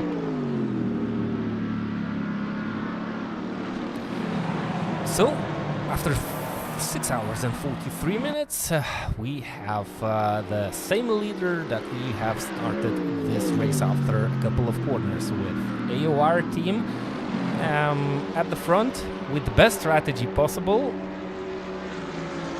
Yeah, of course they will have to enter the pit lane again, but the gap was 4 seconds. Kind of leaning that Simonas Urbanas will stay in front after he comes back from the pit lane when he serves his next pit stop, which should be the normal, regular one without a driver's change. That should happen in roughly 20 minutes. So they I don't think they're gonna want to change Simonas Urbanas out the car. He's been doing a pretty mega job, and I think come next stop, he's gonna be in the not necessarily, depends on what house we know. 1 minute 49.4. I think he can consistently run in the low 49s, and if he does that, he's gonna run away with it. Yeah, the 4 seconds will definitely will not be a huge issue. Of course, we have to wait and see how... He's got another half hour of driving Yeah. with this fuel tank. Yeah, he does, so still plenty of track time. Of course, Palaspino will have new, fresh tires, and after roughly 1 or 2 laps, we will be able to see what lap times he's able to extract out of that BMW. But he has to do good. Well, if he wants to remain in the lead after the AOR will enter the pit lane, he has to stay within the 1 minute 49, low 49s constantly. Which is, well, doable, but it's a task. It's not that easy. You know, the problem for them is soon AOR will overtake them in the pit stop.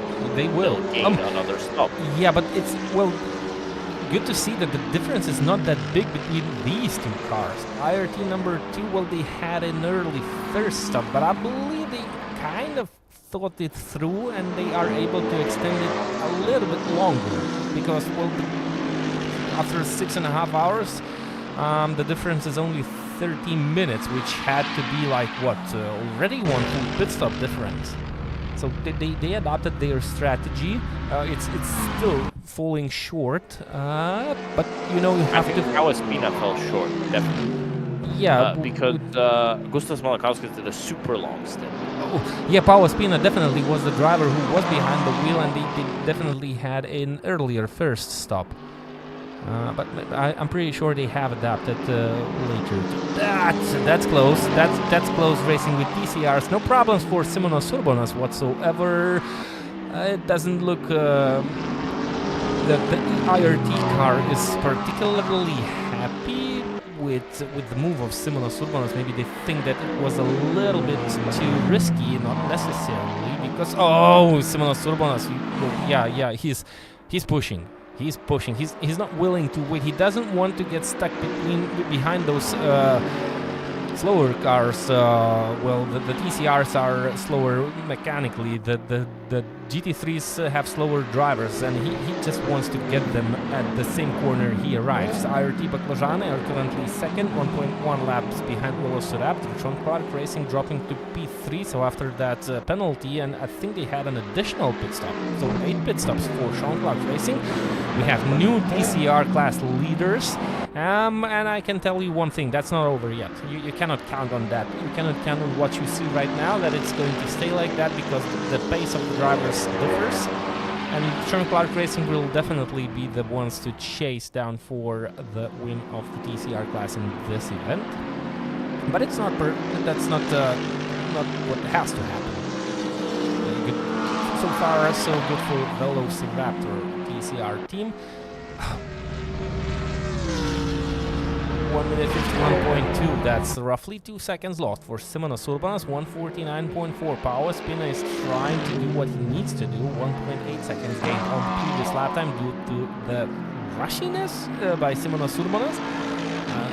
Well, he didn't want to get stuck between the slower cars, but actually, well, he made a small mistake when off the track, and that cost him quite a bit. Interesting helmet, by the way. Who's that mannequin behind the helmet in this Mercedes? It's looking kind of strange looking from the outside into the helmet, which has some white mannequin, or maybe that's the reflection.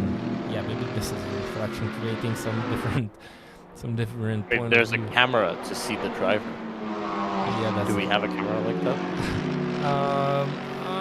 Yeah, I'm already. I think that's a reflection. Yeah, that's a reflection, but this is a. Yeah, the visor. It's the visor. But it looks interesting. It looks interesting from a couple of angles, which made my eyes fooled my eyes a little bit. And that's no wonder. That's okay. I'm old. I can get fooled by some views. 40 seconds lead. Oh, 40 seconds lead against 39. IRT. Yeah, 39. The pit stop is around 43. That's your time. The normal casual pit stop, but it's still a long way to go for the AOR racing team till they will have to get to a hold. in the pit lane. 25 minutes. 25 minutes.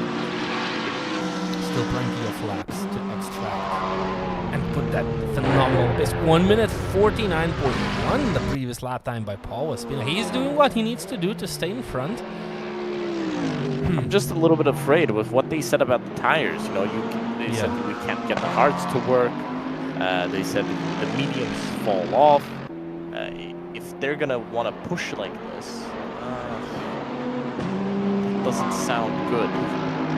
That doesn't sound like the tire that's gonna survive. Yeah, and if they go shorter, then it's even worse. And you cannot adjust the setup of the car, definitely, or can you? Is there maybe a bug or workaround to change the setup of the car during the race while you do the driver's change? That's what I saw from on the Discord chat, that you might be able to change it. TCR off track. Okay, so that might be your answer. Maybe they have a couple of setups ready. They had a couple of setups ready for this race, and after they've seen what's happening on the racetrack, they might, well, it's a possibility, of course, that's not what happened. They might have changed the setup a little bit of the car to not be that aggressive on tires. But look at the lap time of Paulo Espina. He's doing what he needs to do, 1 minute 48.9. Simonas Urbanas is also not slow. He's also doing decent job on already worn out tires. So if he has pressure on him, it's definitely pressure on him. He was gaining and gaining comfortably, and now Paulo Espina has refound his pace, because last time, well, the first stints that he did the fastest lap of the race, 1:48.680. Then he kind of disappeared, and last stint was much slower than what the AOR Racing team was doing. He lost about a minute, about 30 seconds to them. Now he's kind of clawing it back. 1 minute 49.8, so those tires are showing its age on the Mercedes, because Simonas Urbanas is roughly 1 hour behind the wheel. So the tires are definitely on the lower part of the rubber remains, which, well, it's not going to be an easy task for Simonas Urbanas to continue these phenomenal lap times. He's still fast, he's still in the 1 minute 49th. But, well, if he'd come to the pit lane by the end of this lap, he would definitely come out behind Paulo Espina, still behind him. But, well, that's not the case. They have a different strategy. Yeah, 1 minute 49.4, so Paulo Espina is still gaining. Any small mistake by any of the drivers might change what's happening on the track right now. So even though we have a 38 minutes difference between these two cars, they are definitely battling for on-track position. And at this moment, it's looking into the favor of the IRT number 2 car. Paulo Espina doing a phenomenal job, and that's what he needs to do if he wants to kind of keep the car in contention to winning this race. Of course, a different strategy. I'm not sure how it's working out right now for, well, at least for the IRT number 2 car, because, well, they had an earlier stop, but I'm pretty sure they kind of adjusted the strategy a little bit to at least try and match the strategy of the AOR a little bit better. But the pace, look at the pace, 37.2. 1 second gap again, so from 38 to 37. He's pushing. Yeah, that's 1 minute 50. Those tires are already kind of, well, they will not perform the way they do when they are fresh. And Simonas Urbanas needs to keep driving. Well, he needs to, you know, he sees the pressure. He definitely sees the gap lowering, if he can. Well, at least his team sees that. But they do understand that they are on a different strategy. And Simonas Urbanas, well, the most that he can do wrong is to try and extract a little bit too much out of these tires. So he has to stay consistent. He has to stay within the rhythm what the tires have to offer, not paying attention to what Paulo Espina is doing. He's doing good. Well, he extracted another second from the gap. But they are on different tasks, and this is all about psychology. And looking at the way that Simonas Urbanas is able to drive that Mercedes, I'm pretty sure it's not working, and, well, it doesn't put any pressure on the shoulders of Simonas Urbanas. He knows what he's doing, he knows his car, he knows what's it all about. and what situation are both of the cars at right now, and well, he's just cruising, minding his own business, looking for his own strategy, and that's what you expect from high and top level teams. Looks like everything's kind of stabilized. Maybe Power Spina has hit some traffic. No, he didn't, but well, with this lap time he didn't gain anything, so maybe that's we're about to see. Maybe Simona Surbanos was able to extract a little bit more out of these tires, or Power Spina made a small mistake somewhere around the track, because the gap stays as it was. Oh look, 1 minute 49.1, and it makes me look silly with all the talks about those tires, how they get old and how they get worn out. Simona Surbanos just hits it, and with nice style. Mercedes has much better tire wear. That's what it looked like up until now. It looked like the Mercedes has been just much nicer and calmer on its tires and doing a much better job. Oh, you know the BMW, the BMW has been the most temperamental on tires. It doesn't want to work with the hard. It doesn't want to work with the medium. I bet it doesn't want to work with the soft, because we didn't see a good quality result from that car as well. It just looks like this car is super temperamental on its tires. Maybe with the sun coming down, the track temperature decreasing, maybe that medium for the IRT number 2 car, maybe that's going to come into play. The TCR lets him go, and he continues on his mega push. 49.4 to a 49.1. This is the first time in a while we've seen that the IRT number 2 car actually lose time instead of gain. He's still losing. The gap is still extending. So Simona Surbanos maybe has been kicked up the backside and been told to push now. But that... Sorry, it's really... I'm really sorry to interrupt you. It's really hard to, speak to each other without seeing each other. So sometimes... these happens, but these situations happen. But what I want to say until I have it in my mind, this kind of race, these two drivers are pushing like hell right now. You can obviously see from the times, but that creates some difficult situations. When you approach traffic, you don't think about safety anymore, and you could see that from Power Spina as he greeted that TCR and the GT3 a couple of corners ago. He didn't wait any second. He just dived into the inside of the corner, even though he kind of was not prepared to. So that means he wants those lap times. He's trying his best to extract them, and this hard racing is nice to watch, but it creates some, dangerous situations, and you could say the same thing about those two drivers. Well, at least about Power Spina, I think Simona Surbanos should be a little bit more careful, because he's on a different strategy. He doesn't have to push like hell. Of course, he needs to be fast. He needs to keep that pace up to try and keep the car with Power Spina. He will stay behind the wheel of that Mercedes. He will get fresher tires finally after the pit stop. And he will again be the car that is chasing down, not being chased down. So he's kind of on a different psychology situation right now.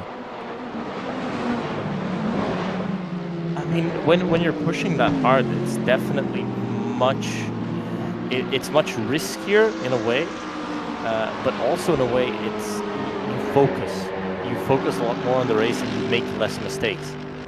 So when you especially have so much pressure from behind,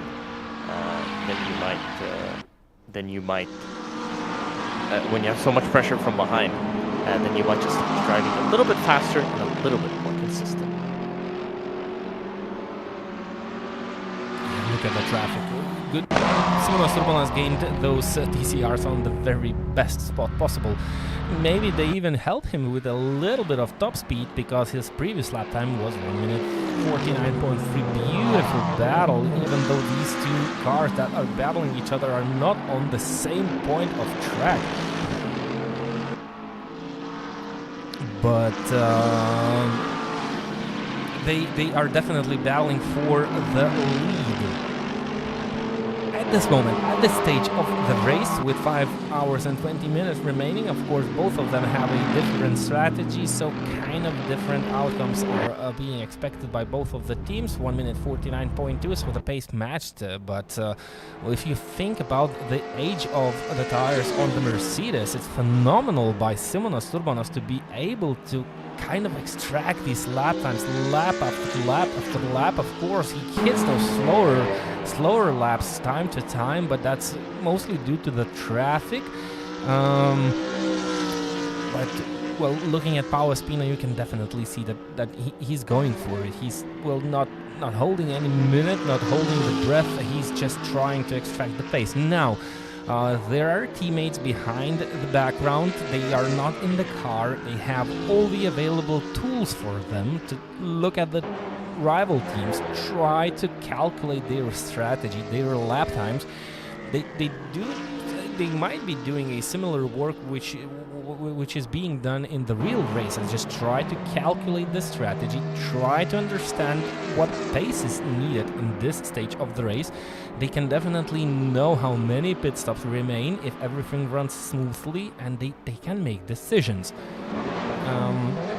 So that's everything is happening in the background behind the screens. The drivers are just doing their best, of course, communicating with the teams. And well, this is the beauty of virtual racing, of course, racing overall, but it's no different, well, it's slightly different than it is in the real world, because well, you don't have a lot of small things in account which might happen in the real world. You don't have pace cars, you don't have unexpected situations, as though we could witness that you have actually unexpected situations like a sudden grip loss, which I never seen during any races on the Assetto Corsa,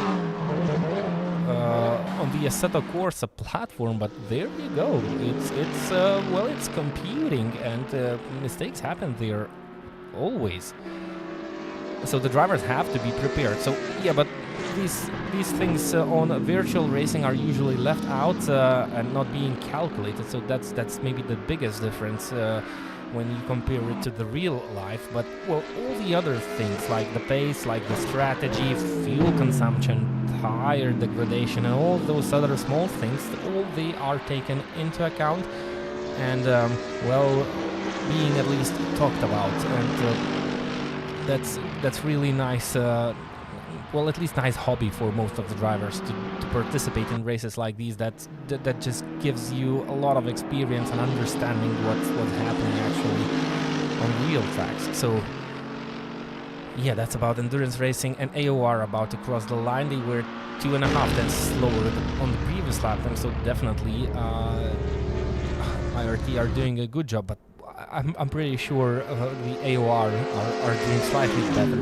With that old tire, they are able to keep up with the pace that the phenomenal pace that Paulo Espina is able to extract of this BMW, gaining on a group of cars, which will slightly put off the pace that this driver is able to extract. The gap is back down to 37 seconds, which is stable for the previous laps. Oh, what's the safety car is doing in the pit lane? Are we going to see Bernd Mailander hitting the track? Oh, this is another interesting situation. Well, why can't you consider it as replicating some real life scenarios? I mean, we had this situation in Formula 1 when we were still racing and had one car to make that pit stop, and the pit stop was already filled with journalists. And now we have a situation where a car is kind of blocking the exit of the pit road.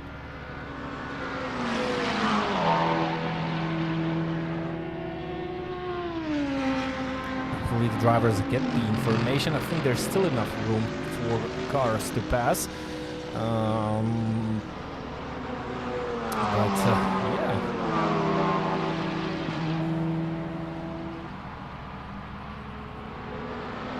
Bernd Mailander maybe kind of fell asleep behind the wheel of that Mercedes, and well, he will be surprised when he'll wake up. finding himself on the very exit. Back to the battle of the GT3s. We are focusing a lot on the GT3s, and well, it's because the guys are doing a phenomenal job creating these situations and this nice racing atmosphere. But look at the TCRs, IRT Baklajani up into the lead because Velociraptor, the TCR has had a lot of pit stops recently, like 9 pit stops, so I think maybe they received a couple of penalties or something like that. We are 60 seconds behind IRT. Sean Clark Racing are 28 seconds behind Velociraptor. So we have 3 TCRs battling for the win within the same lap, and the time is kind of slowly going away. Of course, we are still quite a long way from the finish, but it's approaching. Well, it's not, the time is not going to be added. So, well, still a little bit too early. I'm pretty sure, well, with 2 hours of time remaining, it's going to be a little bit clearer what's happening on the racetrack to kind of create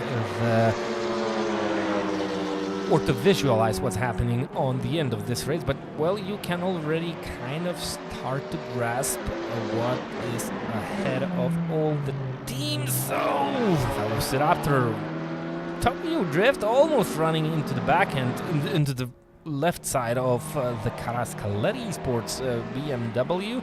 They managed to swap places. Carascalet, well, they received a lot of penalties and 12 pit stops under the name already, and this is a hell of a race. They are the last GT3 car on the field still running. We have 22 teams on field, so -6. We had -4 after 4 hours, so I'm trying to do a little bit of math. So if 2 teams will end up racing in 1 hour and 15 minutes, well, it's a big possibility that we will miss 12 cars, 12 teams after we will see the checkered flag drop. Italia Racing entering the pit lane, and they have this different strategy, which is definitely not good for a race win. The Bert Highlander is still sleeping in his safety car. Look at that. So the pace, as Gustas has mentioned, about the BMW, it has already dropped. Maybe this is, of course, due to the traffic. I can't catch myself silly again while I was talking about the tires on the Mercedes. So maybe that's not the case about the tires, but definitely Pau Espina started to lose quite a lot of time. If you can consider 1.5 tires seconds a lot, because from 37.0 it went up to 38.5, and it kind of still goes up.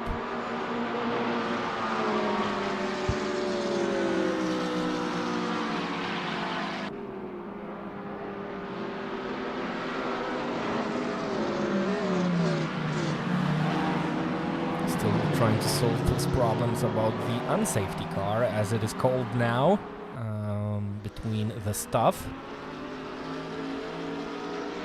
Oh, that's a big time loss, and Pau Espina again on the Motorhome Racing Esports team, McLaren and a Velociraptor TCR, I believe. Yeah, the second place TCR. Oh, that's dangerous, and all the cars try to fit on the track. They don't want to lose trouble, they don't want to kind of make mistakes, but well, when 3 cars meet at one particular part of the track, sometimes you have to be a little bit cautious. Still nice lap time by Pau Espina. That should be when he crosses the line. That's 1 minute 50.2. Good news for him that Simonas Urbonas did have also a slightly slower lap, if you can call that. So look at Taiga Motorsports, who's behind the wheel of this McLaren, suddenly started moving really fast around the track. 1 minute 49.1, and that's Colossi back behind the wheel. Of course, he's back there for longer, I don't have the statistics when the cars make those pit stops and how long in a stint they are. Maybe a nice feature request for future races, but still that doesn't neglect the fact that Colossi managed to extract the needed pace, and maybe it's due to the temperatures around the track going slightly down. That also might be a helper for these McLarens, which don't like sliding around the racetrack, but when you have a slightly colder surface, this is definitely working better for the tires that tend to overheat. Yeah, so this is a different line driven by Colossi around the final corner. We could see Simonas Urbonas taking the tight entry, hitting the first apex, and then heading into the second on the exit, while Colossi is going for a one apex corner line. Now he has to enter the first corner from the middle of the track, which makes the corner much tighter. 1 minute 49.1. Simonas Urbonas is, wow, he's on fire. He doesn't care about any conditions of his race tires. He's just extracting the best that he can, and he was 4 tenths faster than the second placed Pau Espina. And this is still the battle for P1, because we're, well, should expect Simonas Urbonas in the pit lane in roughly 10 minutes, and this is the battle for on-track position. You have to lift if you meet a slower TCR on this part of the circuit. You have the pace advantage down the straight, and that was enough on the short straight for Colossi to make that move complete safely.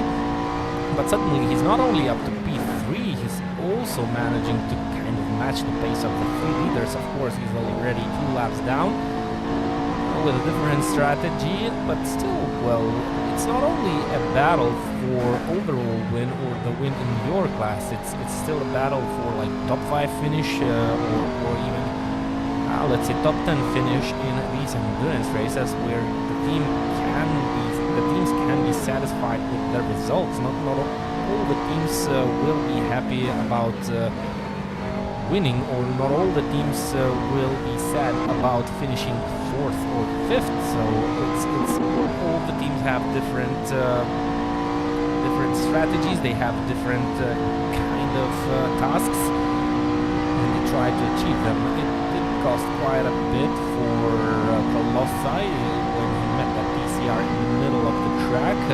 So Pau Espina already losing out to Simonas Urbonas. It's up to 39 seconds, but it's still kind of on the higher edge for Pau Espina to stay in front after Simonas Urbonas will complete his pit stop. But we are talking about roughly 5 to 6 seconds at this common moment.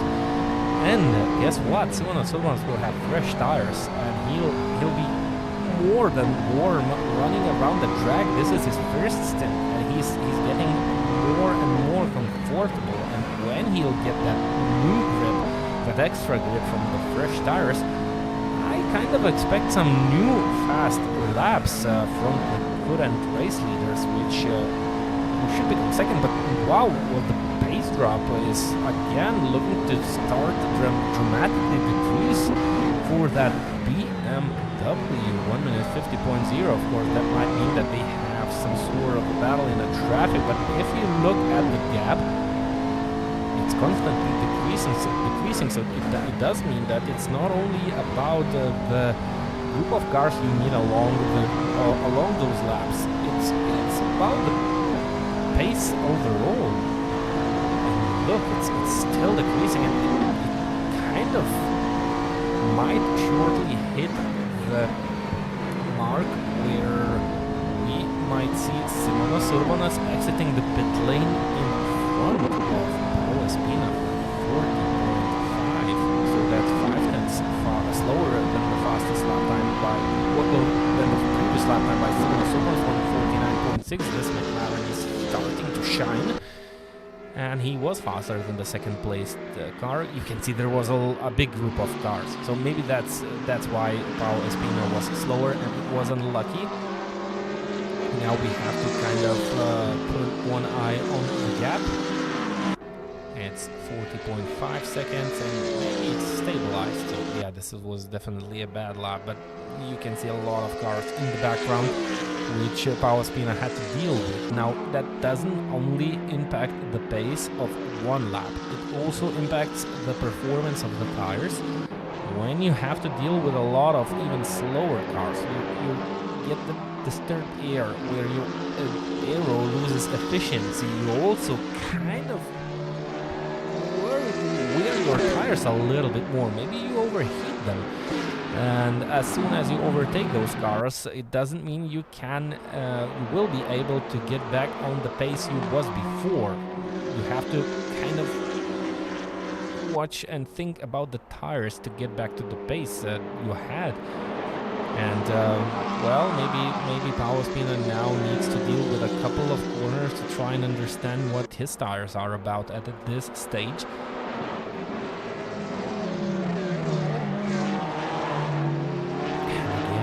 TCRs, and that's going to cost a lot of time to Powerspina, and I'm not sure what's happening with the gap. Maybe we are on a certain part. Oh yeah, that's what's happening. So Simonas Urbanas in the pit lane. This is where Powerspina should still be able to get back in front of this pack, but the question is for how far in front, and if he is able to get in front for how long. So Simonas Urbanas still standing still, Powerspina going down the fast straight. He will have the advantage. Now Simonas Urbanas is back on track. His pit stall is at the very end of the pit lane. Thankfully, no more safety car sleeping by the end of the pits. Simonas Urbanas returning to the traffic. We see GT3 is trying to deal with TCRs. He's being slightly pushed by a TCR, which finds himself a little bit faster around corner number 1, corner number 2. That's Mugello racing. Oh, come on, you cannot push the Mercedes that much. He's on cold tires, and well, this is a dangerous situation. You don't want to get back on track with cold tires in front of what? 1, 2, 3, 4, 5 cars, and you can see how they were slowed down. There's Italia Racing coming into the mix with that Audi R8. They are 2 laps down from the leaders. Finally, Simonas Urbanas was able to get away from the pack, but I'm not sure. Well, of course, you have a slower car coming out of the pit lane, which is on cold tires and maybe in your way, but well, if you don't undertake it, don't push it, don't kind of beat it, because it's not necessary. This is a difficult situation, of course, for all the drivers. Well, the TCR is kind of slower car, and he expects that GT3 to disappear into the distance. They don't expect it to be that slow, but they have to understand that those cold tires don't produce the amount of grip, especially compared to the grip that TCRs had around the corner. So that cost a little bit of time for Simonas Urbanas. He almost lost it at one point, but well, he's a good driver, so he managed to keep it together. And well, he will be working on those tires shortly. I'm pretty sure his car is in full safe conditions. He's still bringing up the temperatures up. He's not on full pace, but that's going to change in a matter of couple of corners. And well, I'm expecting those 6 seconds to disappear, especially if you see at the pace of Powerspina, and that was with 1 minute 50.4. So do we have the symptoms of the BMW with working with those tires? Just a reminder, at the first stint they had real big troubles with those tires, and they first ran out of tires, then they had problems with the fuel. And well, being a witness of those fast laps that Powerspina was able to extract out of these tires, that wouldn't make me wonder that these tires are dead again. Hopefully that's not the case, because well, we want to see some nice racing action. We don't want to see those different tire age battles, because if your tires are dead, you definitely don't have any cure to fight against your rival. The gap is currently stable, 6 seconds. I'm pretty sure the tires on that Mercedes are already up to temperature. Now Simonas Urbanas was able to shave off 3/10 in the course of one corner, so he's gaining, and he's still gaining, so that might be an indicator that those tires on that BMW are kind of gone, and he still has a nice well, I'm not sure how many laps, but he still has a bunch of laps in the pocket to finish off with the car that it is now. 5/10 lost in the distance of a half of a lap. As soon as Simonas Urbanas tires got back up to the temperature, I'm pretty sure he's enjoying how the car behaves. And at 49.2. And you shouldn't expect slower laps for at least 5 laps. If Simonas Urbanas, of course, will avoid mistakes, which might slow him down a little bit, but he's calm. He has all the strengths on his side. He doesn't need to overdrive the car. He has the better package at this moment. Of course, if you take into consideration the strategy of the teams, that's another story, and this Mercedes is looking much stronger in that department. So no pressure on the shoulders of Simonas Urbanas. He's just enjoying the race. Oh, look at the gap, that's 5 seconds. What's happening with Paulo Espina? And he's alone on the racetrack. So the pressure is on, and I think Paulo Espina is kind of not doing it with maximum performance. Losing, what, 1.7 seconds on your own and one corner. That's, of course, my guess. I cannot say that and give you my word, but I'm just assuming that he made a mistake somewhere on the track, because the gap just vanished. And he'll gain a TCR. Hopefully he'll be able, yeah, he should be safely able to pass that TCR and take that nice line into the final corner, which is like a one apex corner with missing that apex a little bit. So those lines are different by most of the drivers. And well, Paulo Espina is kind of considering it as a one apex corner. Oh, he was checking his oh, and that's a 1 minute 49.5, so 1 minute 48.8 for Simonas Urbanas. So again, silly me, no mistakes by Paulo Espina, just beautiful pace by Simonas Urbanas on those fresh tires. As mentioned before, he's already he didn't jump into the car as he did in the previous pit stop. When he took over the wheel, he remained seated and he got fresh rubber while he's all warm, hot and nice around the track. Now he feels every inch of the circuit. Of course, meeting your TCR rival on a part of circuit like this doesn't help. He will lose a little bit of time, but he did beautifully with those decisions that he took going around the corner to try and lift off. And well, yeah, I lose a couple of tenths here, but I'm able to gain those back later. This is multi-class racing, and Paulo Espina might run into traffic also, but I'm the chaser now, and he's going for it. Yeah, Paulo Espina had to deal with some traffic too, but look, as soon as the traffic releases Simonas Urbanas, the gap is just melting in the ice. And well, Paulo Espina is definitely doing a phenomenal job in that BMW, still being able to run within the 1 minute and 49s. Hopefully they did, well, I hope they had a chance to kind of tweak the setup of the car to be a little bit less aggressive on the tires, to allow those drivers to stay out a little bit longer and be slightly faster, because they are here to fight for the win of this event. And even though the AOR car looks slightly better in this stage, at this stage 1 minute 50.4 versus 1 minute 49.9, so Simonas Urbanas lost roughly, well, you can say 1 second in that liftoff situation, but that's not bad. He's still faster than Paulo Espina. So Paulo Espina is definitely doing the best that he can to kind of keep that status quo alive, but I wouldn't count on that too much. Looking at the different tires on these cars, the confidence of the drivers, that like the different task, it's always slightly easier when you are catching up with someone and not being the one that's being chased down. It's always like mentally easier to be the chaser than to be the runner, and it's always easier to run into small mistakes when you are trying your best to kind of get away of your chaser. And yeah, that's now definitely a mental game of both of the drivers and how they are able to cope with that.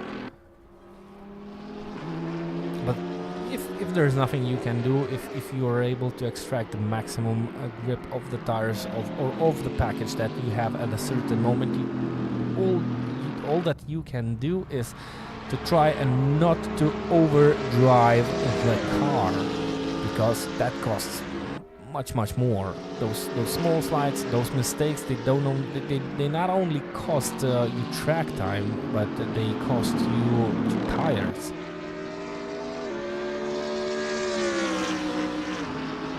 And that's what the that's what the drivers, the racers, the sim racers are gathering here in these events for. 1 minute 50.4 versus 1 minute 49.1. If we would have that graphical, those graphics like we have in Formula 1, we would see like a chance of a real battle happening in what, 2 laps? Yeah, that should be easy calculations, but as projected, that should happen in roughly 2 laps time. If Simonas Urbonas goes 1.3 seconds per lap faster, if he'll continue with the same pace by the end of the next lap, these 2 cars, these 2 drivers should already be enjoying the company of one another. Of course, the pit stops for Paolo Spina are approaching, but they are still further ahead, still further away, and there's plenty of time for Simonas Urbonas to catch up with these BMW, and then he'll have to figure out what he wants to do and, well, maybe try and find those weak points of that BMW. Of course, if there will be no traffic involved, because we've already seen that sometimes we miss those battles just because the cars meet on the racetrack on wrong occasions. It happens that the leaders run into traffic and the chasers kind of get away with that, and then there's an easy move. So hopefully that's not the case in this battle, which is building up. This is not the final battle. This is not like the end of the race. We should still see plenty of, well, a couple of battles at least. The gaps are big if you look at the timing screens, but that's not always reflecting the real situation. 2 seconds, so Simonas Urbonas shaved 1 second off, so still, if it's a little bit longer than 1 lap, if of course the traffic will not play a part in this battle. Spina gaining on a TCR in a really uncomfortable part of the racetrack. He has to lift. Look at the gap. It's still 1.8, but Paolo Spina, yeah, he finally managed to overtake the TCR. He didn't lose too much. He still lost a little bit. Now it's time for Simonas Urbonas to make the same move, and, well, he'll be hoping that he will kind of gain on that TCR in a more part of the circuit, which is the case. He will not wait. He definitely diving to the inside, taking a tighter entry, but still good car control on the limit, not losing too much time or not losing time at all, even with that worser line that it would be while having a clear track. Now you can see the gap vanishing, and it looks like Paolo Spina is definitely struggling in those mid-corners, so he definitely doesn't have the same amount of grip that he had when he had fresh tires, and when he was the one that was chasing down Simonas Urbonas, the gap was bigger at that moment. The drivers didn't see each other on the racetrack. They could follow up with with the intervals on their screens if they had the chance, but they were definitely able to follow up with each other. 1.2 seconds. So Paolo Spina did slightly better on the course of this lap. He lost only 7 tenths, so that's already better, 1 minute 49.7, and Simona Surbanov 1 minute 48.9. So Pauspina is still doing everything that he can, and he's gaining on a GT3, which is the IRT number 3 international racing team. So they are their teammates. Maybe my eyes are playing games with me, but we can always check that out. And no, that's not the IRT number 3 car. That's actually a different BMW. That's Manolo Racing, currently in P7. So that's not the best news for Pauspina, and you can see already he lost quite a lot of time while just hanging on the rear wing of the Manolo Racing BMW. He's losing grip. Oh yeah, those tires just don't want to grip as they did quite a few laps ago, and all this is pretty good help for Simona Surbanov. Slight contact. Oh, big battle. 2 touches. And that's what that's how the traffic is. But anyway, Simona Surbanov beautifully avoiding the crash, and he just slammed his brakes because Pauspina was almost out of control. A frightening situation which ended up nicely. And this is a part of multi-class racing, but now that allowed Simona Surbanov to lay his front bumper right on the rear wing of Pauspina. And now this is not an overtake attempt. This is a normal line by Simona Surbanov around the final corner. It might have looked like a dive to the inside, but well, we've seen a couple of laps completed by Simona Surbanov, and this is his normal racing line. He's kind of driving like a shifter kart. Which has a short wheelbase and a lot of power, where you can kind of just shave off those corners, and he's extracting similar pace out of his Mercedes. What he's winning with such a racing line is the braking distance. So he's shaving off some time in the braking zone on the final corner. Of course, he's taking a tighter entry, which compromises the exit, but the way he's able to roll the car around the corner in the middle of that part, in the middle part of that corner, is just working magic. And now, looking at those lines, you can definitely see how much more grip those tires are producing or offering for Simona Surbanov, and he is creating huge pressure on Pauspina, but it looks like he's just waiting. He wants the cake for himself, and he's able to wait out a little bit if he needs to, because he wants to make a beautiful pass, and I'm sure he's able to do that. No time to rush. Look about the tires. No, don't take any risks. And this is also a normal racing line by Simona Surbanov, but you know that creates some sort of that might create some sort of a panic for the driver ahead, and we're approaching the final corner. What will Pauspina do? Will he adjust his line into the final corner? Does he know how Simona Surbanov is driving around the corner? And you see, well, he's not going for an overtake, but that confuses the driver in front slightly, because, well, at one moment he might think that, okay, he's going for a move. No, he's not.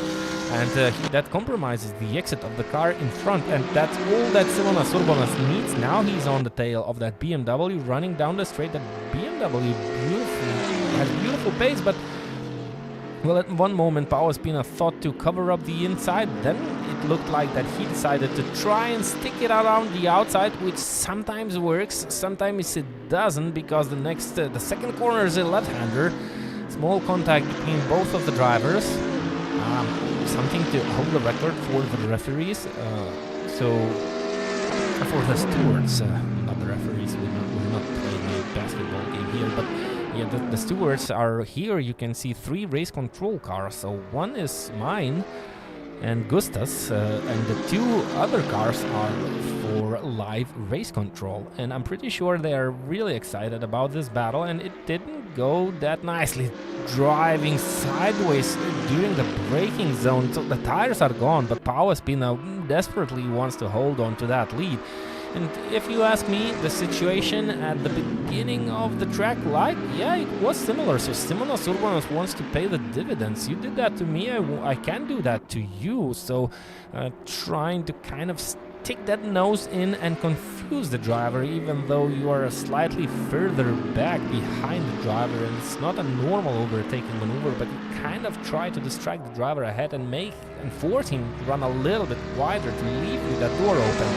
So it brought both of the cars into small contacts, both of them staying on the track, and I'm pretty sure it was a normal racing incident, nothing to look at too much.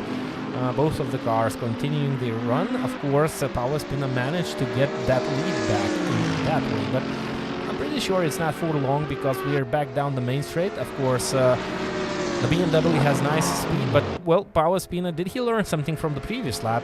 Will he try to hold down to the inside? No, Simonas Urbanas doesn't allow him to do that, and it looks like Powerspina was not prepared for that, but so was not Simonas Urbanas, running a little bit too wide. Now that well, the history repeats itself, it's only vice versa, and there's another small contact, but it's not that big this time.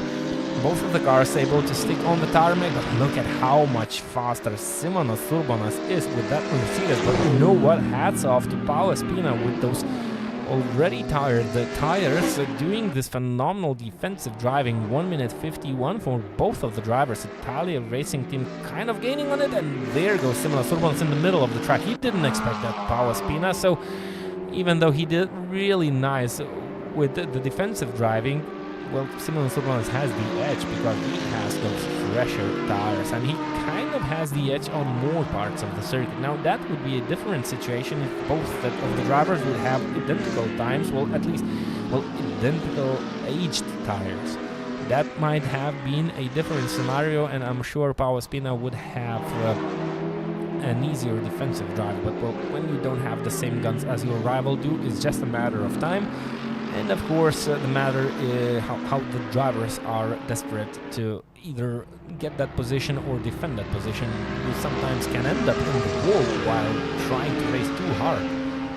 And, well, it's a shame, it's almost dark, and we're about to enjoy the flashy green light of IRT number 2 International Racing Team, driven by Powerspina, but it's not happening while they're still in the lead of the race, and I'm not sure how fast it's going to get dark. You can see still some bright sky in the distance, but it's already looking dawn and kind of blackish, but it's going to, I'm pretty sure it's going to be completely black.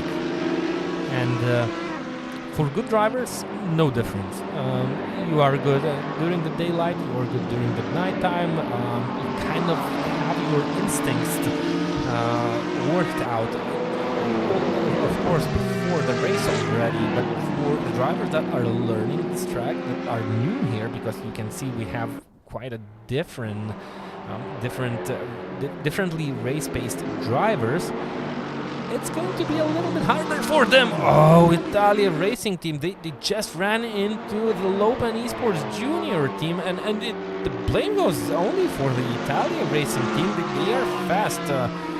They are running really, really fast. Bertozzi is behind the wheel. His previous lap time was a 1 minute 49.0. And they kind of chasing down the IRT to try and get at least one lap to their account. They are matching the pace of Simonas Urbanas. But after overtaking your rival like this, it's not going forwards, it's going backwards. You are always going, well, I'm pretty sure there's a penalty ahead for this Audi car. No matter what happened in front, no matter that maybe that TCR was kind of slower than expected, but you were still behind, you are responsible for hitting the brakes on time, no matter what happens in front. And especially no one expects you to take your rival out and continue racing on your pace. So Urbanas back into the 49s after overtaking Powerspina. Powerspina, well, I'm pretty sure the tires are off. And there's your strategy. So he tried his best. He tried something different. Oh, Italia Racing Team almost doing the same thing to yet another TCR, which is actually the leaders of the TCR class. That's Velociraptor. So suddenly the Italians became kind of the bulls of the circuit, and they don't want clean overtakes. Well, of course, they did one mistake. You cannot blame the driver for taking out the other TCR. It was just close, but it looked really similar down the braking zone. So while the TCR was battling that BMW, so was the case with that other TCR, the Lopen Junior team. You have to be careful. If you are not going for an overtake, you definitely have no rights to go into the back of your rival's car, no matter what they did on track, whether they were running slower or no matter what, you just have to avoid it. So let's stick with it. Let's stick with Spina and Bertozzi running around that Italian racetrack. Definitely, the Audi has the pace, even if it's running on carbs. It's really fast. Well, it was fast at the beginning, then it kind of disappeared. I know the reason why it disappeared. They are on a different strategy, and they have already one extra pit stop to their account. Yeah, now he had to lift. It's slightly an easier task when you gain on a similar spec car. It's slightly harder when you gain on a slower spec car, so it worked out good for Italia Racing Team at this moment. They have to figure out something. They have to, well, they are faster, they can overtake the car in front, they definitely have the grip advantage. You can see how much tighter the corners can be completed in this Audi than they are completed in the BMW. You see that BMW sliding around already with 4 wheels.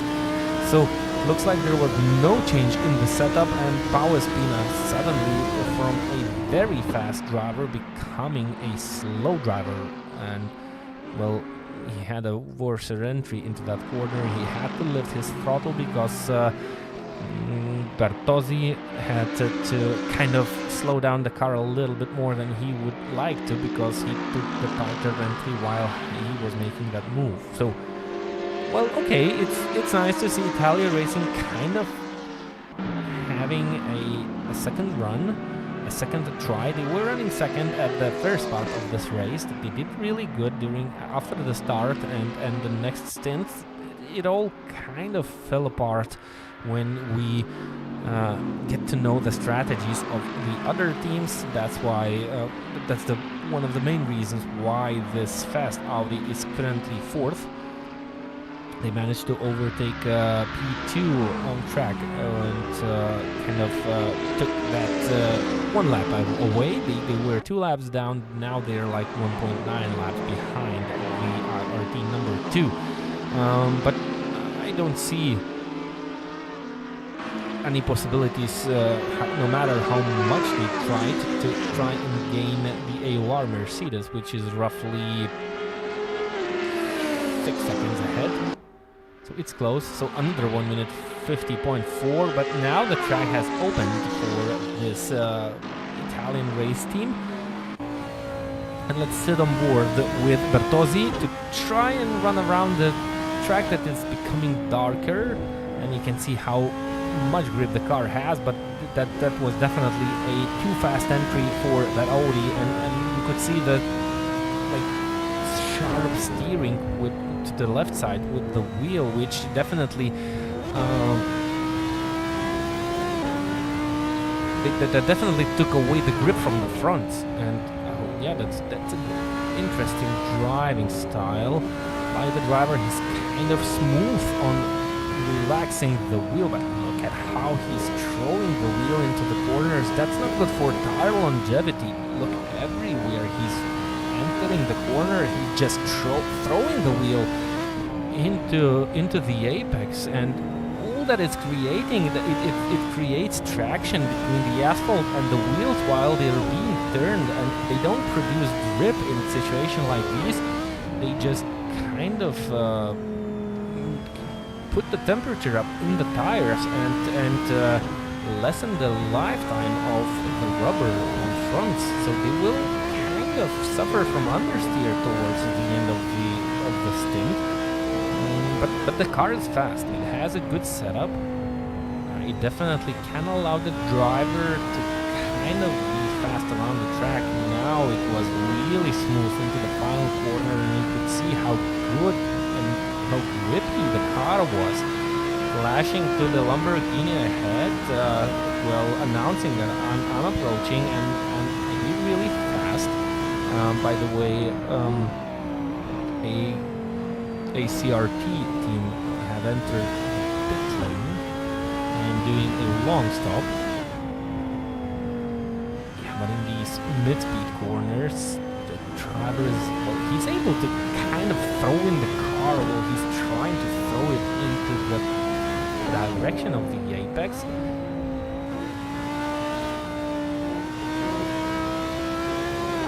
Nice grip. I think this is a really nice setup for this Audi. It's a shame that they are, well, they are currently fourth. They are being shown as third. Okay, they're actually up to 3. Tiger Motorsports are in the pit lane, so they were being overtaken by the Italia racing team. So Italia back to top 3, and they have a really fast driver behind the wheel. Well, he's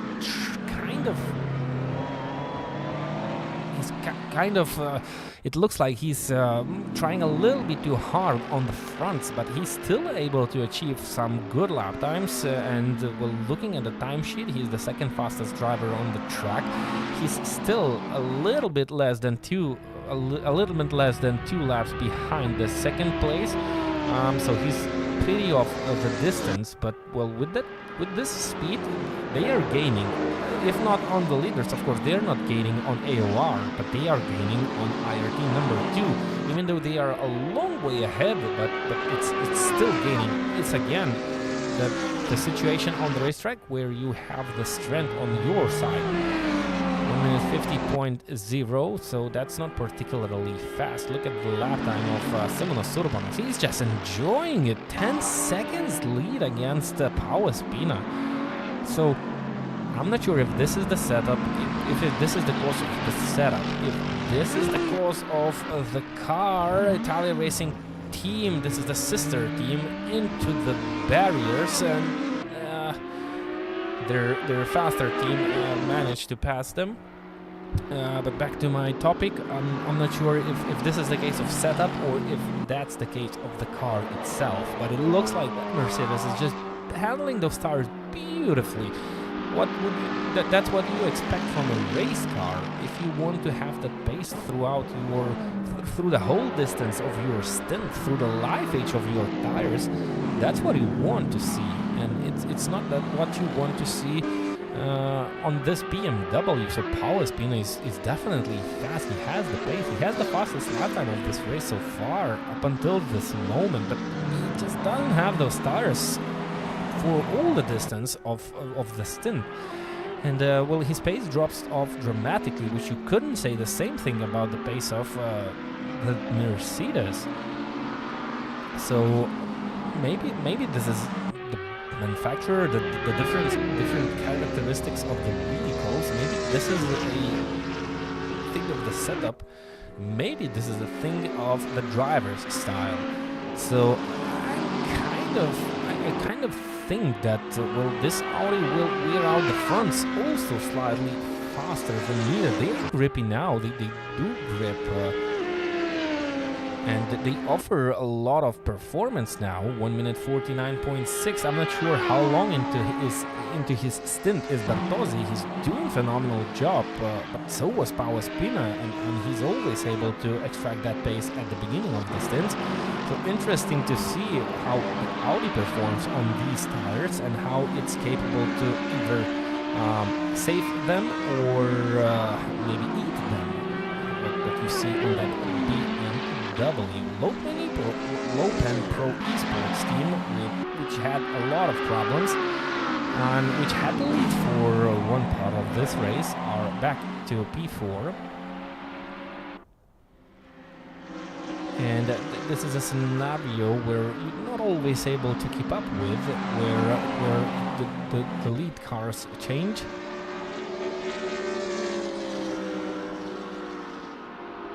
And the race pace changes, but Pro Esports 3 laps behind the AOR, so 1 lap behind Italia Racing. And I think they have entered the track after the pit stop recently, because the previous lap time was 2 minutes, so they have fresh rubber. We should see the pace of this McLaren, and Odd is behind the wheel. He has been here for 38 laps at least.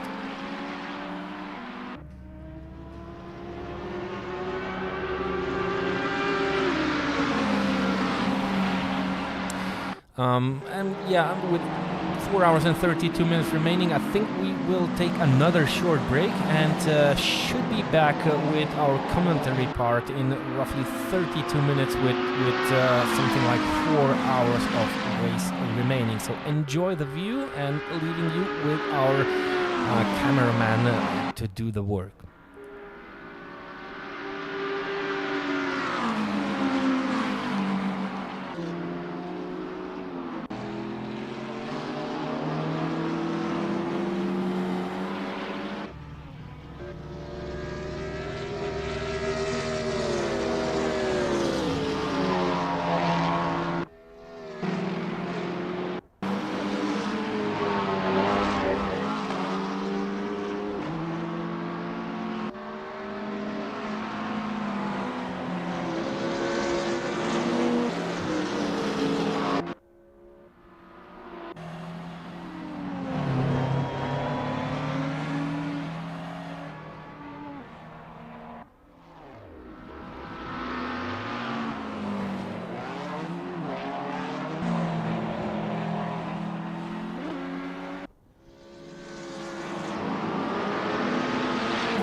announcement, the YouTube stream will go down and we'll go on to part 2 for the end and the final 3.5 hours, 3 hours and 50 minutes, the 12 hours of Mugello.